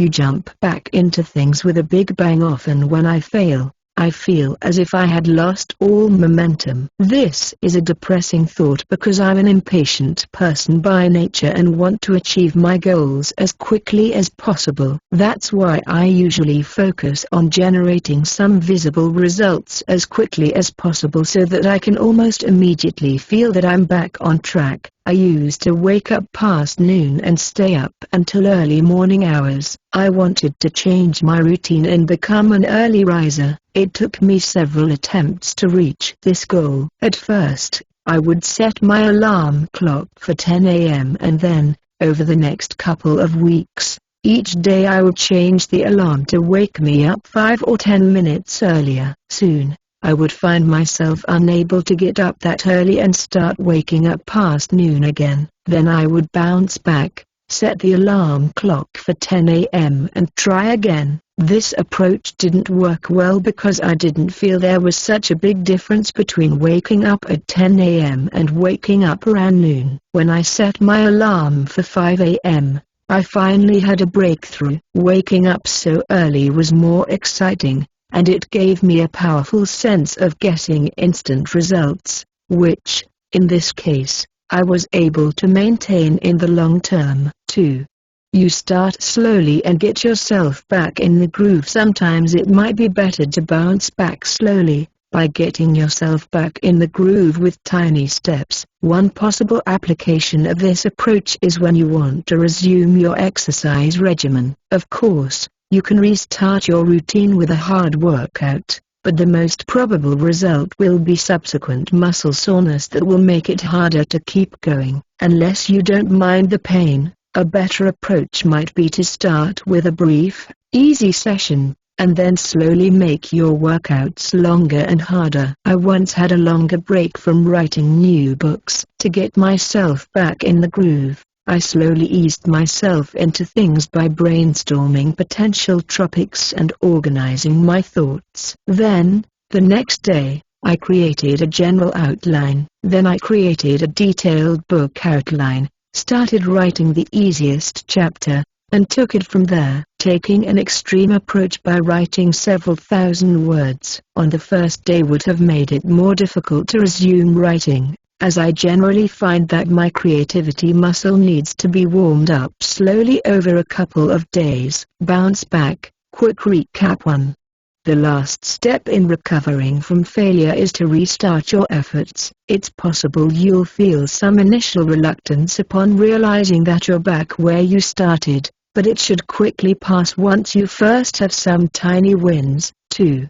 You can choose from 2 approaches. Start with a big bang and generate quick, visible results with an extreme approach, or take tiny steps to slowly ease yourself back into a routine. Both approaches can be equally effective. Pick whichever you feel works best for your situation. Part 4. 3 Master Strategies to Build Strength to Keep Going. The burn quickly crept from my legs into my arms and rapidly flooded my upper body. I gasped for air, reminding myself over and over again that I would finish the lap soon and the pain would go away. When I finished the lap and my breathing had stabilized a little, my coach had great news for me. I was about to perform another set of shadow boxing for 4 minutes and then run another lap as quickly as I could. When I finished the second lap, which was even more excruciating than the first one, there was still one more round of shadow boxing and then yet another lap of sprinting. I'm pretty sure it didn't actually look like sprinting, but more like running in slow motion. It would be so easy to slow down, act as if I was giving it my best while keeping a relatively comfortable pace. My coach wouldn't know, but I knew that I had to find strength in myself to keep going as quickly as possible, because that's the purpose of training. Even if at the very moment you absolutely hate it and feel as if you're about to faint or throw up, it doesn't matter if you're training sprints, fighting against immense pain during physical rehabilitation, or feel discouraged in the face of yet another insurmountable obstacle. You build strength to keep going when you face adversity and do it anyway. However, how do you build such determination, and how do you keep it in the long term? That's what we're going to talk about in this part. Instead of giving you a long list of little tips that each make a small difference, we'll focus on 3 master strategies that deliver big results. When you implement them together, you'll benefit from a powerful synergistic effect. Chapter 19. Develop a passion. The best way to build long-term resolve is to develop a long-term passion that consistently motivates you to persist in spite of challenges. When performed over the long term, it will build up your reserves of mental strength while you're enjoying yourself. Being able to draw parallels between this activity and your other goals will prove to be one of the greatest assets you'll be able to access to keep going. Think of it as an exercise in building a thicker skin and gaining valuable experiences that you can leverage when you face adversity while working on other goals. I could easily draw numerous parallels between rock climbing and goal achievement, and I frequently do, to help me achieve my goals. Such an all-encompassing approach to developing determination will deliver the best results. You'll learn from your own experience instead of learning from a book, and all of that will happen as a side effect of your passion. After facing so many stressful and uncomfortable situations on a cliff or on an indoor climbing wall, I'm now better equipped to find strength to keep going when faced with other negative circumstances. I can recall a difficult situation when climbing and translate it to the situation I'm facing right now, and remind myself that I can push through it. In climbing, you often try the same route over and over again for weeks or months, always falling at the same difficult point. Then, eventually one day you succeed and progress further. Mere words can't describe the elation you have when you realize that your determination has finally paid off. And the best part is that this experience helps you apply the same level of dedication to other parts of your life, too. Sometimes you climb a route that is within your abilities, but your negative self-talk prevents you from climbing it successfully. Oftentimes, it's not about your physical performance, but your mental attitude. I once spent 20 minutes hanging on a cliff, repeatedly trying and falling on the same move, over and over again. Despite telling myself numerous times that there was no way I would be able to perform it, I finally succeeded and realized that I had been limiting my performance myself with my useless negative talk. Such experiences build new neural pathways that transform you into a new person. In my case, climbing turned me into a more determined person. I now know, and experienced it firsthand over and over again, that with enough attempts, and despite self-doubt, I can reach my goals. I can't overstate the importance of having such experiences yourself. It's one thing to read about them in a book.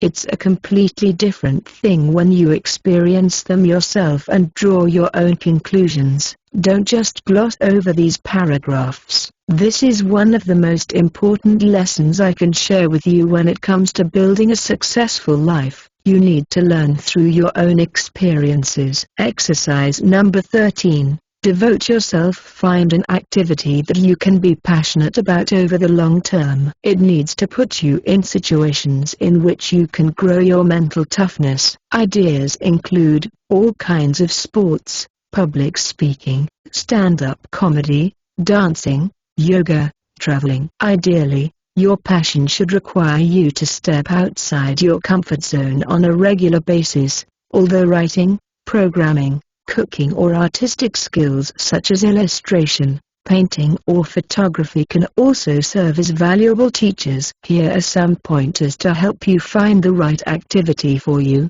1. You can easily engage in it on a regular basis. For example, surfing would not be a good choice if it takes you 5 hours to reach the coast. 2. It's something that engages you physically and mentally so that you can experience the state of flow, a state of being fully immersed in the activity. 3. You must be able to learn life lessons from this activity and apply them to other activities. 4. You must believe that if you persist at it, you will get better at it. You won't stick to anything in the long term if you doubt your abilities to improve. 5. Tony Robbins defines addiction as a behavior, negative or positive, that meets at least 3 of 6 human needs: certainty, variety, significance, connection, love, growth and contribution. Your activity must also meet 3 of those same needs. For example, if something you do makes you feel safe, meets the need for certainty, important, meets the need for significance, and loved, meets the need for connection/love, you'll engage in it on a regular, permanent basis. It's important to note that you probably won't like this activity all the time. For example, as much as I love rock climbing, whenever I climb a hard route, I often feel like I want to stop and be safe and sound back on the ground. However, the moment I'm back on the ground, or haven't been climbing for a couple of days, I feel the need to do it again. That's a great example of something I'm devoted to. Even though it's often so challenging, I want to stop. Reading books won't be a good candidate for this particular use because it isn't super challenging, unless you want to read the world's most boring book, and neither will watching TV series. You must see this activity as a vehicle for rapid and significant personal growth. If you already have such an activity in your life, good for you. Think of at least 5 difficult situations you faced when performing this activity and how you overcame them. Even something as mundane as hitting the golf ball in a completely wrong direction, but then still winning the game thanks to persistence, can become a great metaphor to help you reach other goals. In addition to learning valuable lessons you can apply to other goals, a long-term passion teaches you good old work ethics and determination. Nowadays, few people are able to dedicate themselves to something over the long term. Commitments and promises are no longer seen as sacrosanct. People love the rush of trying one new thing after another without ever becoming well familiarized with something. When you devote yourself to a certain activity and it becomes a long-term passion, you'll stick to it no matter what happens. It will be too hard to break the habit just because you no longer feel like doing it. Such a devotion to a passion is a powerful master strategy to encourage positive mindset changes, build grit, and grow you as a person. I consider it a must-have for people who want to achieve their full potential. Empowering story number 9. Ellie Robinson. Ellie Robinson was born with a form of dwarfism that impairs movement. Despite her condition, she started swimming at the age of 4. In 2012, when she was 11, her parents took her to the 2012 London Paralympics to watch Ellie Simmonds, the four-time gold medalist in swimming who suffers from the same condition. Inspired by Simmons, Ellie decided to start competing. Unfortunately, due to another condition of hers, Perth's disease, which disrupts blood flow to the hip and causes immense pain, she had to stop training for 6 months. Belinda Smith, her first coach at Northampton Swimming Club, said about Ellie's resolve, even when she came back in about June 2013, she couldn't dive, she couldn't turn, and she had to be helped into the water. 46. In spite of her condition and a forced training break, she made quick progress and qualified for a spot on Great Britain's Paralympics team in Rio de Janeiro 2016, with a time better than her idol Ellie Simmons in the 50 meters butterfly. At the 2016 Paralympics in Rio de Janeiro, she won the gold medal and set a new record time in the women's S6 50 meters butterfly. Despite requiring daily physiotherapy, she trains 5 days a week for a total of 15 hours and is in the pool at 5 a.m. on 2 mornings a week. When asked about her personal statement, she said, "One of the main quotes I like to remind myself is don't let your fear of what could happen make nothing happen, so I can make the most of my opportunities." 47. Develop a passion. Quick recap. 1. Developing a passion that forces you to step outside your comfort zone and/or delivers other lessons that you can apply when working on other goals is a powerful master strategy for becoming a successful person. It's one thing to read about someone's experiences and quite another to draw parallels between your own experiences. Nothing can replace the latter in its effectiveness and applicability to your own situation. 2. When you devote yourself to a passion over the long term, you'll also learn how to be more determined and maintain a strong work ethic, 2 traits many people sorely lack in today's world of instant gratification. Chapter 20. Adopt the experimental approach. Whenever you set high expectations and assume you can't lose, you set yourself up for a potential knockout-like blow of discouragement. When you repeat this behavior frequently, you will rapidly deplete your resources of willpower. I frequently hear entrepreneurs saying things like, "Even if I only convert 1% of visitors to my website, and this is unlikely, as I'll surely convert 2% or 3%, I'd still make a lot of money."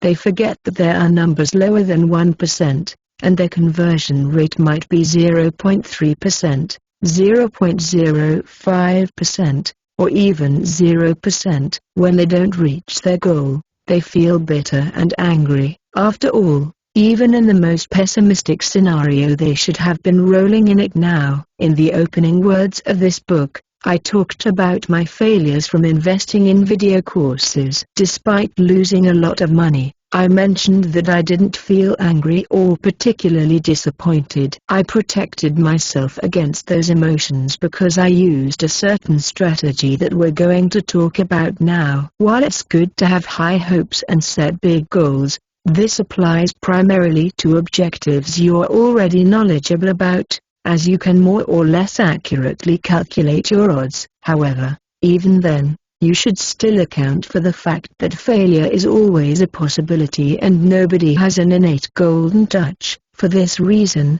if you aren't entirely sure about a certain goal of yours, it makes sense to approach it as an experiment. I set aside a portion of my monthly business budget to run new experiments. Instead of expecting loads of money coming my way from every single new endeavor, I consider the money I invest in a new idea as money spent to learn. I don't expect a fast return, if any. If I make a return, great. If not, it was an experiment anyway, and there's nothing to be angry about. Such an approach doesn't mean I don't try my best to make it work.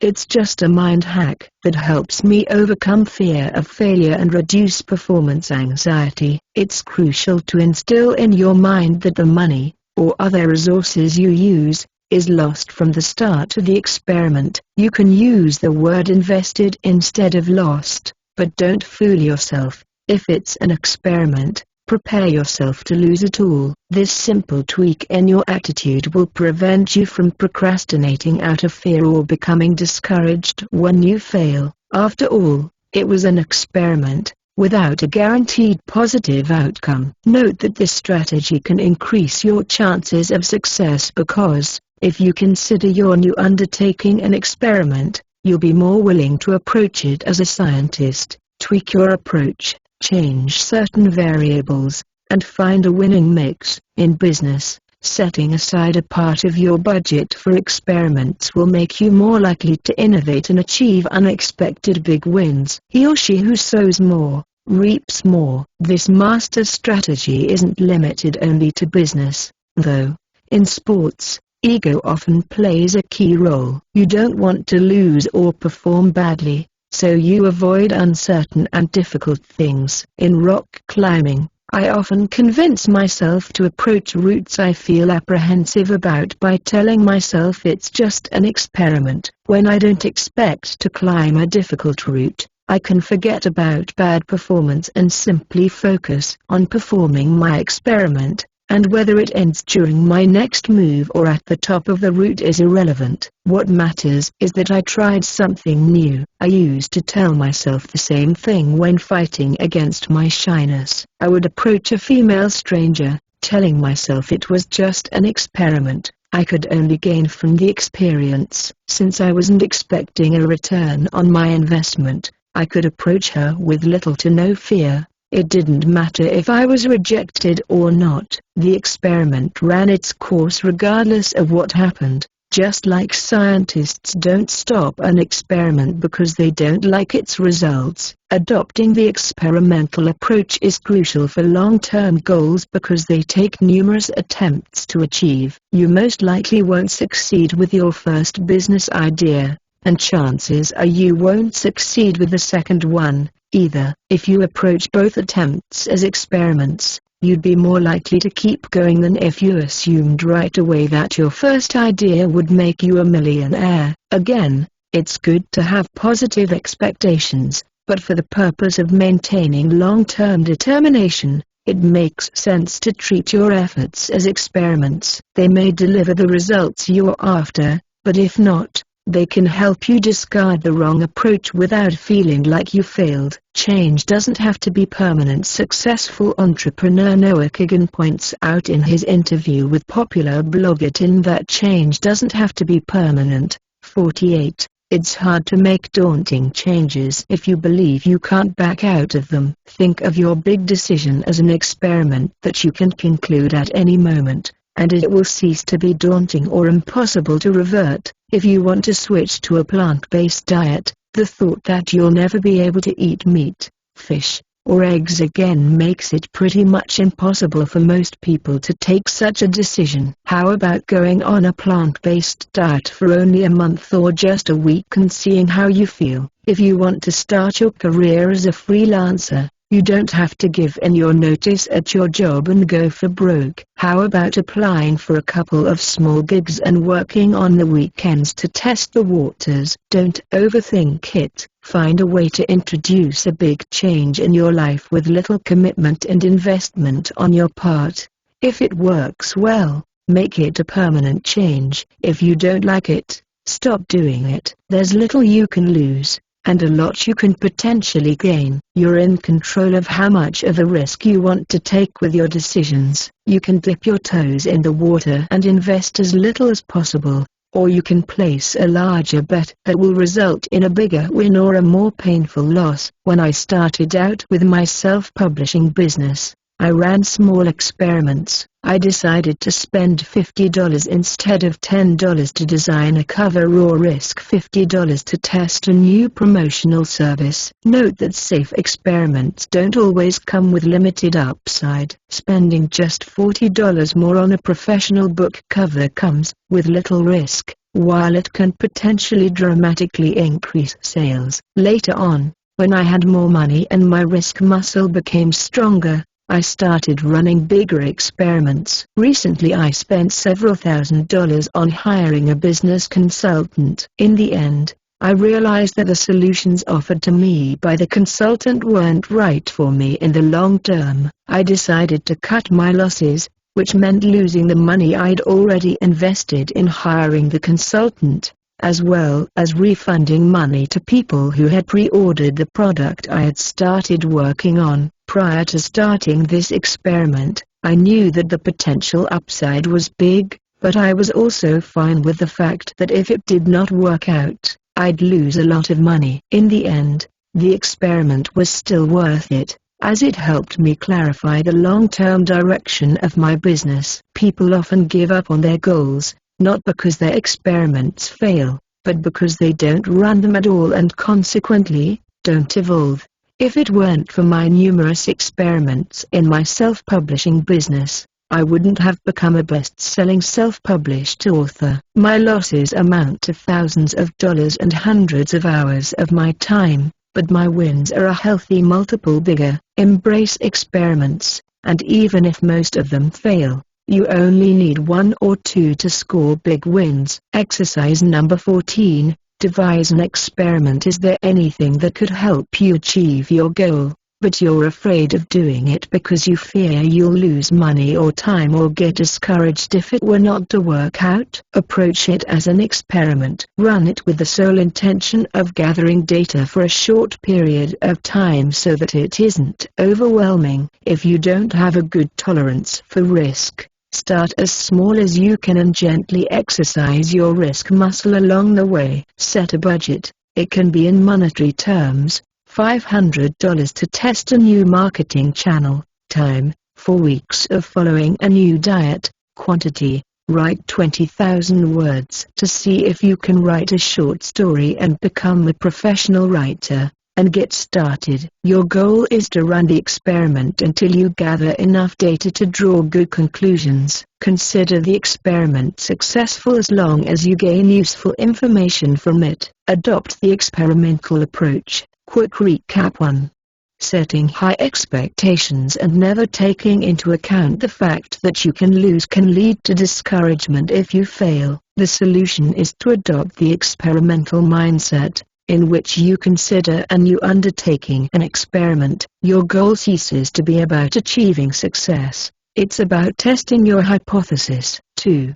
To conduct a successful experiment, set a budget. Choose a specific amount of resources you'll dedicate to it, be it money, time or energy, and run it until you get solid data. It's important to approach it as a short-term experiment. Even if you'd like to introduce a new change permanently, it's a good idea to run it as an experiment first for a limited period of time. This will transform the daunting big decision into a less overwhelming little experiment. Chapter 21. Find value regardless of results. Often the chief reason why it's so hard to keep going is when you feel that what you're doing is useless. It's understandable that you get frustrated when you get no results. Who would want to continue doing something that is worthless? This reasoning in itself makes sense, but your efforts are really worthless. Even if it seems like you aren't making any progress at all,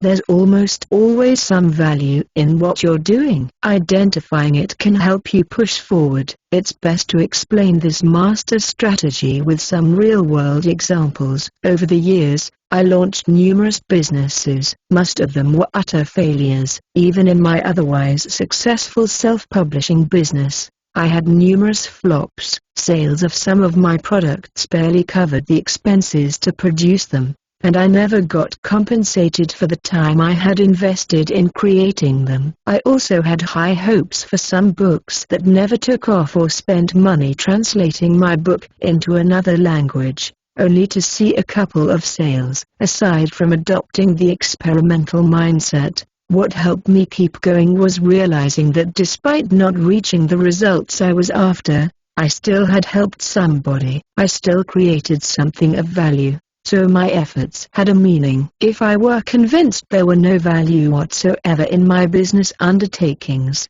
I'd definitely have a harder time finding the motivation to keep going and trying new things. Who wants to take actions that have no impact? When I failed over and over again with my efforts to achieve a chiseled physique, I could have said it was all worthless. I wasted weeks following a diet only to realize that nothing had changed in my appearance. However, even if nothing changed in my body, I could still find some value in my attempt. I learned something new about dieting. I had the opportunity to exercise my willpower. I discarded an ineffective approach to dieting. In climbing, I often climb the same route over and over again and find myself unable to progress further. I stop at the exact same moment, and a bystander could say that my attempts are worthless because there's no progress. But there's always some value in each attempt. Maybe I'll climb the easier portion of the route more fluidly. Maybe repeated attempts will improve my conditioning, and in a few months, I'll be able to push forward. And even if none of those things happened,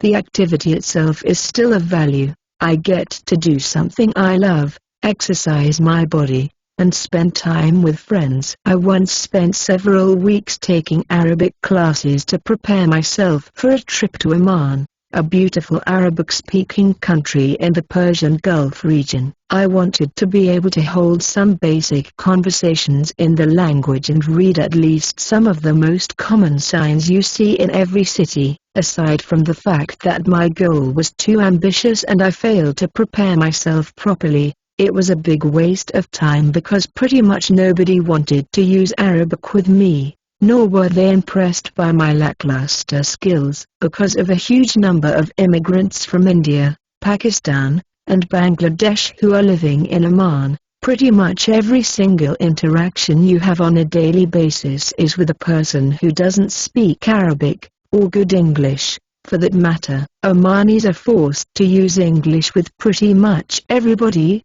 And since their skills are so good, they don't expect anybody to speak Arabic to them, nor do they care if somebody does speak it. It was a worthless undertaking to learn Arabic, wasn't it? I should have been angry and discouraged because I had lost money and time and didn't get to use the skill I had spent them on. It wasn't really a waste. Despite my failure and few opportunities to use what I had learned, I could still use it on some limited occasions. I still learned a little about another language and my mind opened to a new way of thinking. I'll continue my practice of learning the most basic language skills whenever I travel to a country whose language I don't speak, because I still find it gratifying. In relationships, a person can spend weeks or months trying to save a relationship. In the end, their attempts can be for naught, as the relationship terminates anyway. It would be easy to say that their attempts were worthless. They only wasted their time trying to save something that couldn't have been saved. Perhaps so,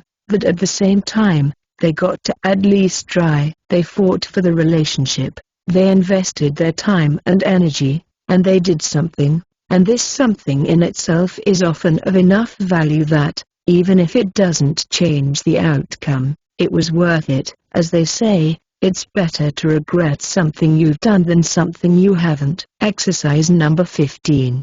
Dig for value. Think of 3 projects of yours that you think were an utter waste of resources. Maybe you started a side business and you lost a considerable amount of money. Maybe you spent a few months learning French, but then nobody in Paris tolerated your attempts to speak their language. Or perhaps you came up with a project that you presented to your boss, but they turned it down, even though it was a great idea. Now, come up with at least 5 reasons why there was some value in your attempts, even if it seems they were worthless. Your business failed, but you learned something new about entrepreneurship. You didn't get to use French with Parisians, but you can still speak a foreign language and might get a better job in the future, thanks to this skill. Your project wasn't approved by your boss, but there's probably a record somewhere that you took the initiative, and you still got to do something and learn something new. Performing this exercise regularly for any failed activity will help you avoid discouragement that comes from the erroneous assumption that you wasted your resources. Remember,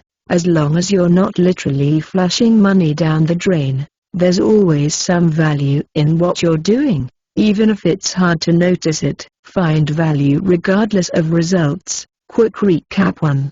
When you consider your efforts a complete waste of time, you'll undoubtedly feel discouraged and not want to keep going. Nobody wants to waste their time or energy on things that produce no results. That's why it's so important to find reasons why your undertakings, even if you consider them a big failure and an utter waste of resources, were valuable. 2.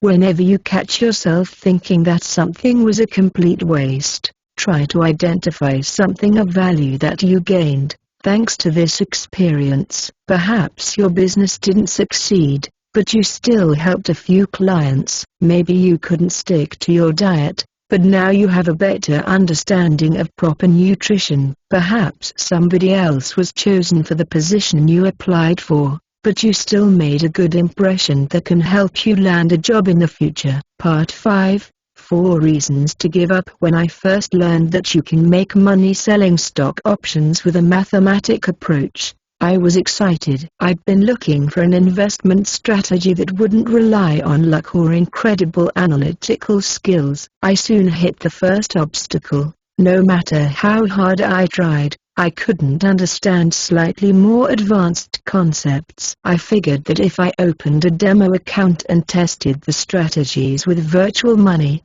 perhaps I would learn how it works in actual practice. I was dumbfounded when, according to all of my calculations, I should have made money, but instead I lost it. I went back to studying theory, determined to understand every single part of the process. I reached out to other investors and asked them questions, referred to videos, articles, and books, but I still couldn't figure it out. It was as if somebody sent me back in time to ancient Greece. I couldn't make sense of this world and its language. In the end, despite my initial enthusiasm and persistence, I gave up. I'm glad I did so, because I avoided losing a lot of money. I also discovered that I have a penchant for simplicity in investing, and selling stock options is anything but simple. In the end, this experience helped me choose an approach that was better suited for my personality. So far,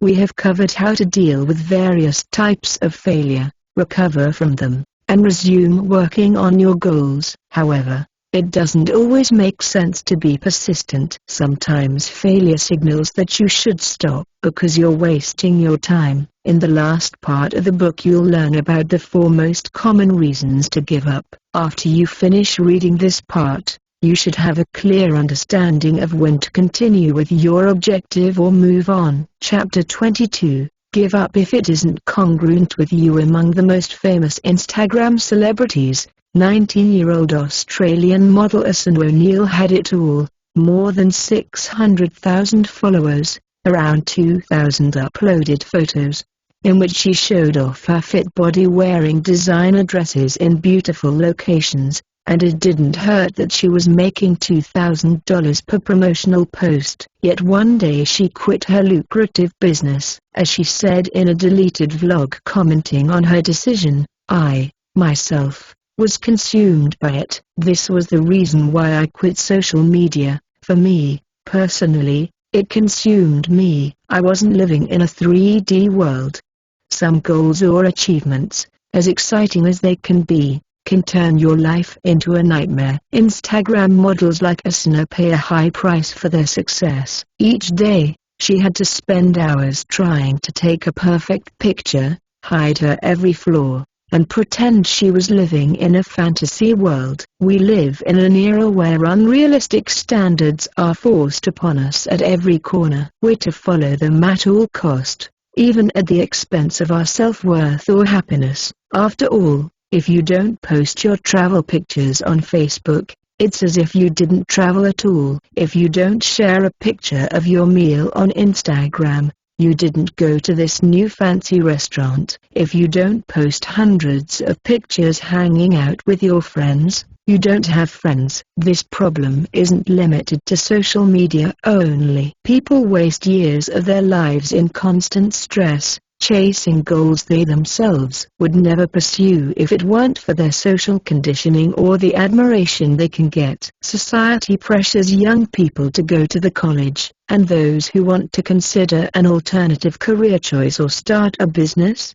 are too risky. It's better to study, get your degree and put your faith in your employer who can, and unfortunately, at some point probably will, fire you overnight. There's this widespread belief that you need to find a life partner, have kids, settle down, get a mortgage, waste your life in traffic jams and retire to enjoy your golden years, if you can afford it. It's the American dream, baby. What about those who don't want to start a family, who don't want to drown in debt, or who have dreams of traveling the world or doing something other than following the conventional path? Better adapt yourself to the real world and be like everyone else. Then there are millions of people all over the world who go to a job that, even if it's lucrative and makes them a respected member of society, is living hell for them. But since the common idea of success is making as much money as you can,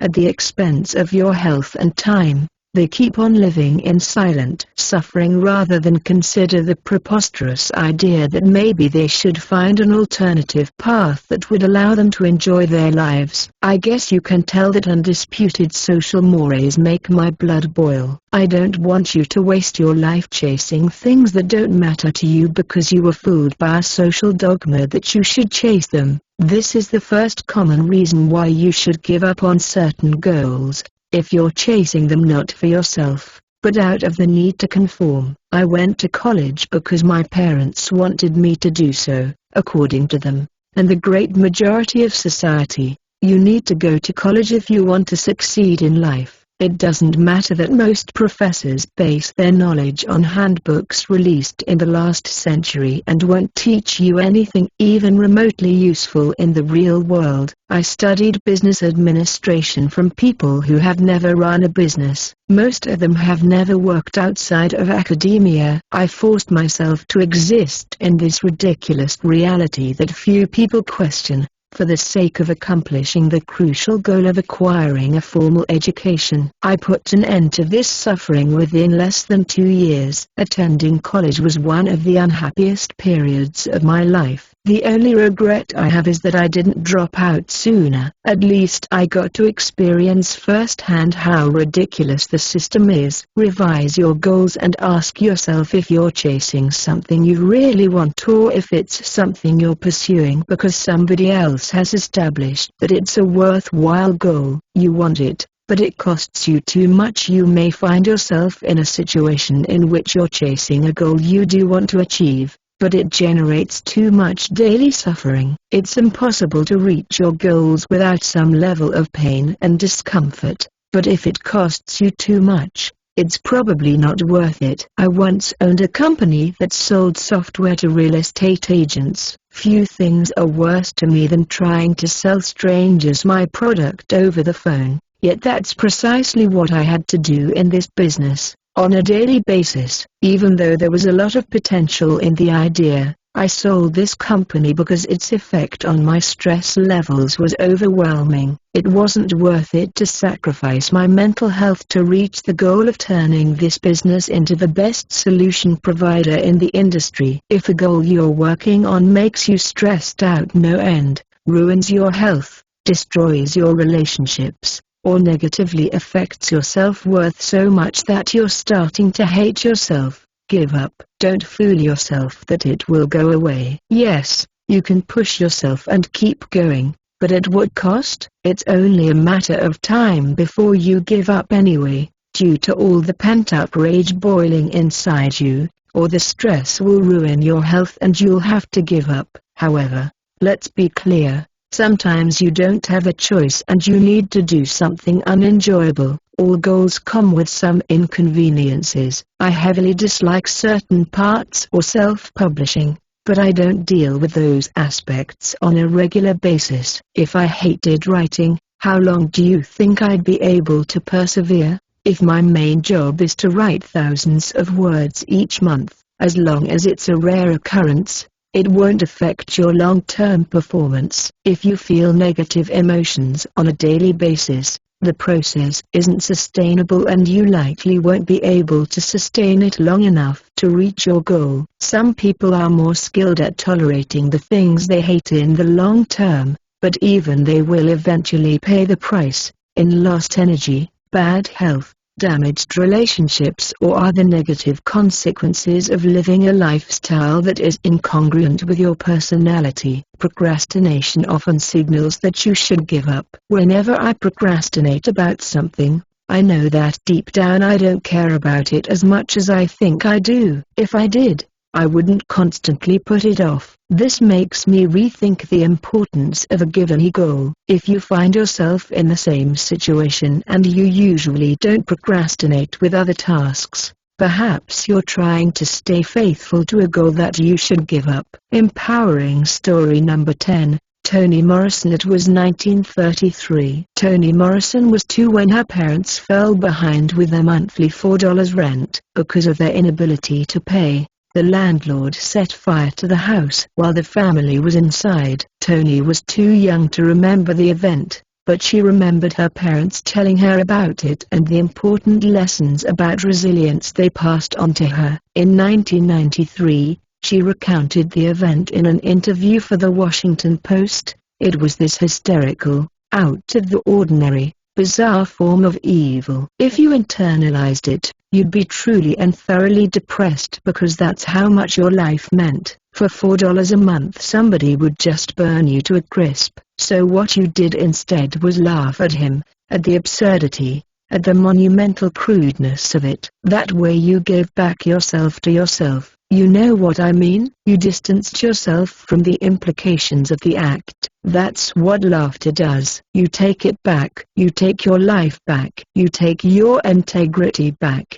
49. Living in a period of racial segregation, she would deal with adversity on a frequent basis. When she first encountered lunch counters she could not sit at, stores that wouldn't accept her money and buses where she couldn't sit at the front, she used the same lesson her parents taught her, as she said in an interview for the New York Times in 2015. I think it's a theatrical thing. I always felt that everything else was the theater. They didn't really mean that. How could they? It was too stupid. 50. Despite living in the times when black people were denigrated, Toni would never let it affect her self-worth, as she said in a 1994 interview for New York Times. Interestingly, I've always felt deserving. Growing up in Lorraine, my parents made all of us feel as though there were these rather extraordinary deserving people within us. I felt like an aristocrat, or what I think an aristocrat is. I always knew we were very poor, but that was never degrading. I remember a very important lesson that my father gave me when I was 12 or 13. He said, "You know, today I welded a perfect seam and I signed my name to it." And I said, "But, Daddy, no one's going to see it." And he said, "Yeah, but I know it's there." So when I was working in kitchens, I did good work. 51. After completing college and graduate school, she married and had a son. While she was months into her second pregnancy, her marriage fell apart and Toni became a single mother with 2 sons. Brave and strong in spite of the hardships, she moved 400 miles away, with her children, when she received a job as an editor with L.W. Singer, a textbook division of Random House that was based in Syracuse, and why. 2 years later she transferred to Random House in New York City and became the first black woman senior editor in the fiction department in the history of the company. In the meantime, she spent 5 years working on her first story, as a single mother doing all she could to support her 2 children. Her time for writing was limited. She woke up at 4 a.m. to write, as she said in the New Yorker interview in 2003, "I stole time to write. Writing was my other job. I always kept it over there, away from my real work as an editor or teacher."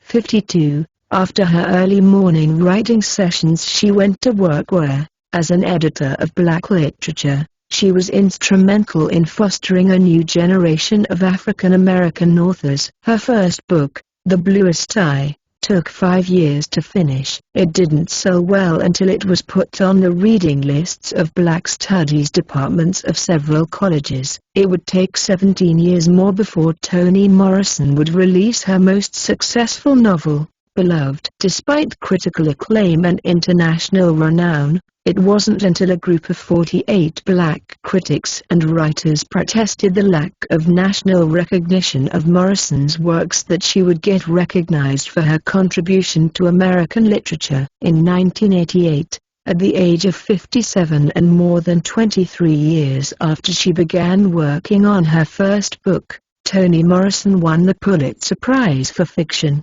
5 years later, in 1993, she was awarded the Nobel Prize in Literature, the first black woman of any nationality to win the prize. In 2012, she was honored with the Presidential Medal of Freedom. Perhaps the best words describing her mental resilience and unbending will in the face of adversity come from her 2012 novel Home, in which she writes, "Look to yourself, you free. Nothing and nobody is obliged to save you but you. Seek your own land. You young and a woman, and there's serious limitation in both, but you are a person, too. Don't let Lenore or some trifling boyfriend and certainly no devil doctor decide who you are. That's slavery. Somewhere inside you is that free person I'm talking about. Locate her and let her do some good in the world." 53. Losses are often hidden. If you're hesitant about giving up on a goal that isn't congruent with you, consider the cost of lost opportunities and mismanaged resources. I started working on a digital product that would cover certain problems I couldn't address effectively in my books. I procrastinated on this project from the start. I realized that I was wasting my time and energy. Instead of working on a project that clearly didn't play off of my strengths, I could have directed more resources toward writing new books. When I gave up on this project, I refocused my efforts to writing books. If I had continued to work on the project, the quality of my books would have suffered. In the end, I would have lost more than I would have gained. In everything you do, there are always hidden costs of lost opportunities and mismanaged resources. If you had a job paying you $20 per hour that forced you to do things you hate, and I told you there's a job paying $200 per hour that doesn't come with any of those drawbacks,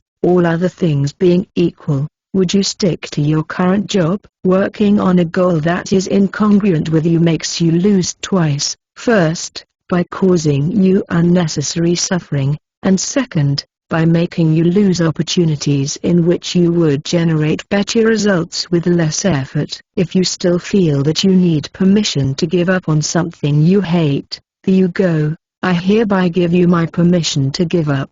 Martin, don't waste your life pursuing something that turns your life into a nightmare. You'll find another way to reach your objectives that won't involve so much suffering. Give up if it isn't congruent with you. Quick recap 1.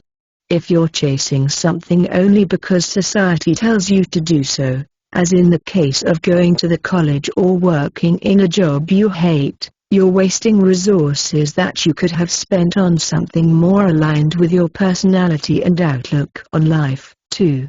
If you associate your goal primarily, or even worse, exclusively, with daily negative emotions, you should give up, as the objective is clearly not congruent with your personality. 3.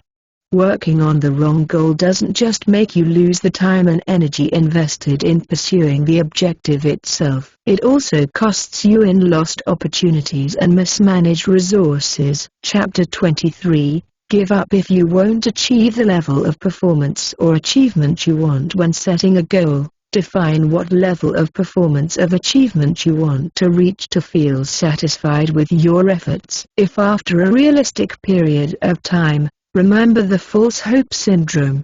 Your performance or achievement leaves a lot to be desired. Perhaps you should give up. Reasonable and realistic are key words here. It wouldn't be reasonable to give up on your goal of becoming a successful entrepreneur if it had only been 3 months after launching your first business. Realistically, achieving this goal takes years for most people. Also, don't assume that you have to be the best in the world in everything you do. Obviously, if you want to become a neurosurgeon, you'd better strive to be the best neurosurgeon in the world. You surely wouldn't want a neurosurgeon who merely wants to be okay at his job perform surgery on your brain. However, if your goal isn't literally a matter of life or death for other people, you don't need to become the best in the world. You don't need to become a billionaire to live a comfortable lifestyle. You don't need to become the fittest person in the world to be healthy and in good shape. You don't need to write like Stephen King to become a best-selling author with devoted readers.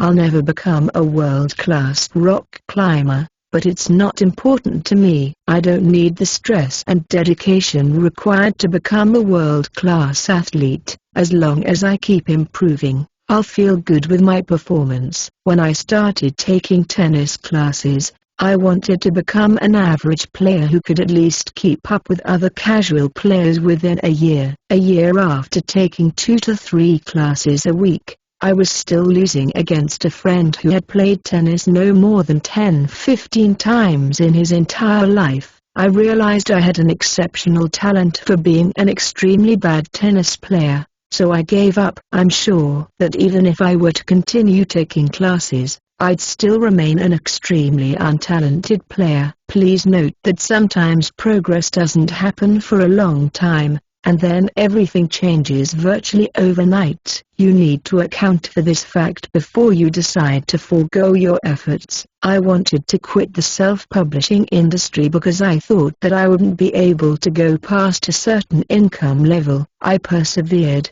and in the end, I did go past the level I thought wasn't possible to cross. It turned out that I didn't account for the fact that all it takes to break the financial ceiling is to release one bestseller, and with several releases a year, I had a fair chance of doing so. Ultimately, the decision to give up or keep going when you're not satisfied with your results is a matter of managing your expectations. If you're fine with lowering your expectations, don't give up. If you can't or don't want to accept lower standards, give up and find something else you can be good at. Give up if you won't achieve the level of performance or achievement you want. Quick recap 1.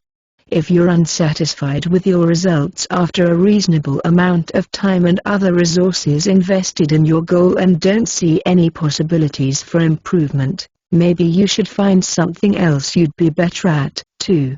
The decision to give up or keep going when you aren't satisfied with your results comes down to managing your expectations. If you can lower your expectations and still feel good, keep going. If you refuse to accept lower standards, it's better to give up. Chapter 24. Give up if you only keep going because of sunk costs in economics and business. A sunk cost is a cost you've already incurred that you can't recover. If you buy a non-refundable movie ticket, it's a sunk cost. If you no longer want to see the movie, a logical choice would be not to go to the theater. If you were to go, you'd suffer twice, by losing money spent on the ticket and wasting time you could have spent doing something more enjoyable than watching a movie that doesn't interest you. If you chose to cut your losses, you'd only lose the money spent on the unwanted movie ticket. It's clear that you shouldn't go. Yet,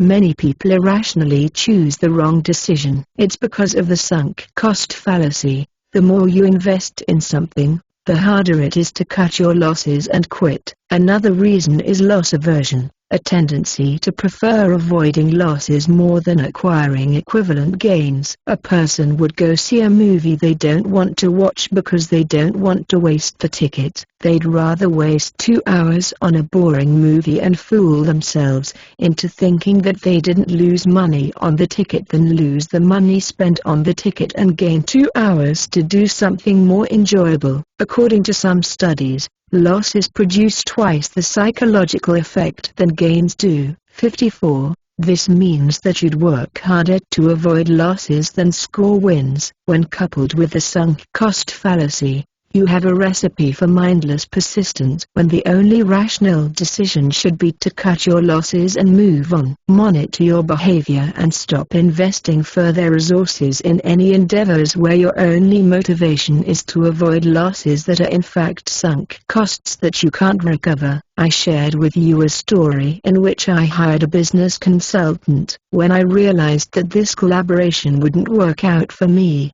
I quit. Yes, I lost a substantial amount of money, time, and energy. However, if I were to continue, the amount of lost money, time and energy would only increase. Persistence is useless if it leads to waste. If the only reason why you're working on a goal is because you've already invested so much into it, don't delude yourself. You're throwing good money after bad. Think of your prior losses as the cost of learning. It's time to conclude your education, quit, reflect, and move on. Give up if you keep going only because of sunk costs. Quick recap 1.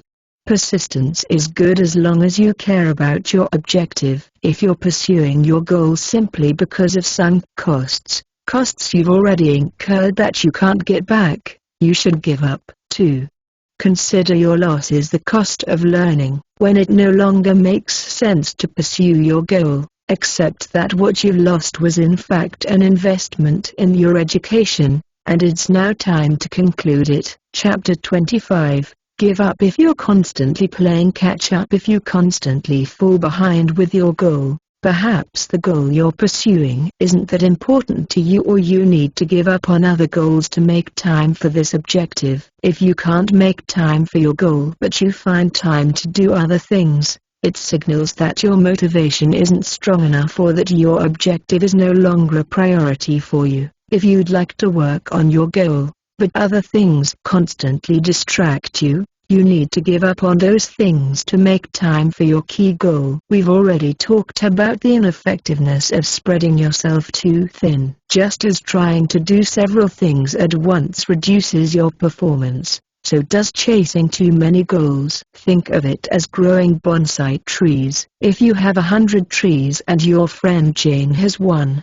who's going to have more beautiful trees? You. Constantly moving from one tree to another and then rushing back to the previous one, only to have to attend to the other one again. Or Jane, who has all the time and focus in the world to make her single tree perfect. I'm not advocating that you should give up on everything. It isn't realistic or sensible to forego your family obligations, your job, and your health to focus on a single goal. However, if you're working on several priority goals at once, you'll be unlikely to treat them all as true priorities. A priority is a thing that is regarded as more important than another. You don't have true priorities if you have an endless list of priorities. Playing catch-up is an obvious sign that your attention is spread too thin. Things won't change unless you give up on something. It's your choice. Multiple goals and mediocre performance, or few goals and excellence. Give up if you're constantly playing catch-up. Quick recap 1. If you're constantly playing catch-up with your goal, it indicates that it isn't a priority to you or that you have too much on your plate. If you can find time for other things, but rarely for your supposedly important goal, perhaps you no longer care about the goal as you used to, and it might be better to give up. 2. You'll maximize your results if you forego some of the less important goals and focus more on your key objective. In the end, you'll need to choose between multiple goals and mediocre performance, or few goals and excellence.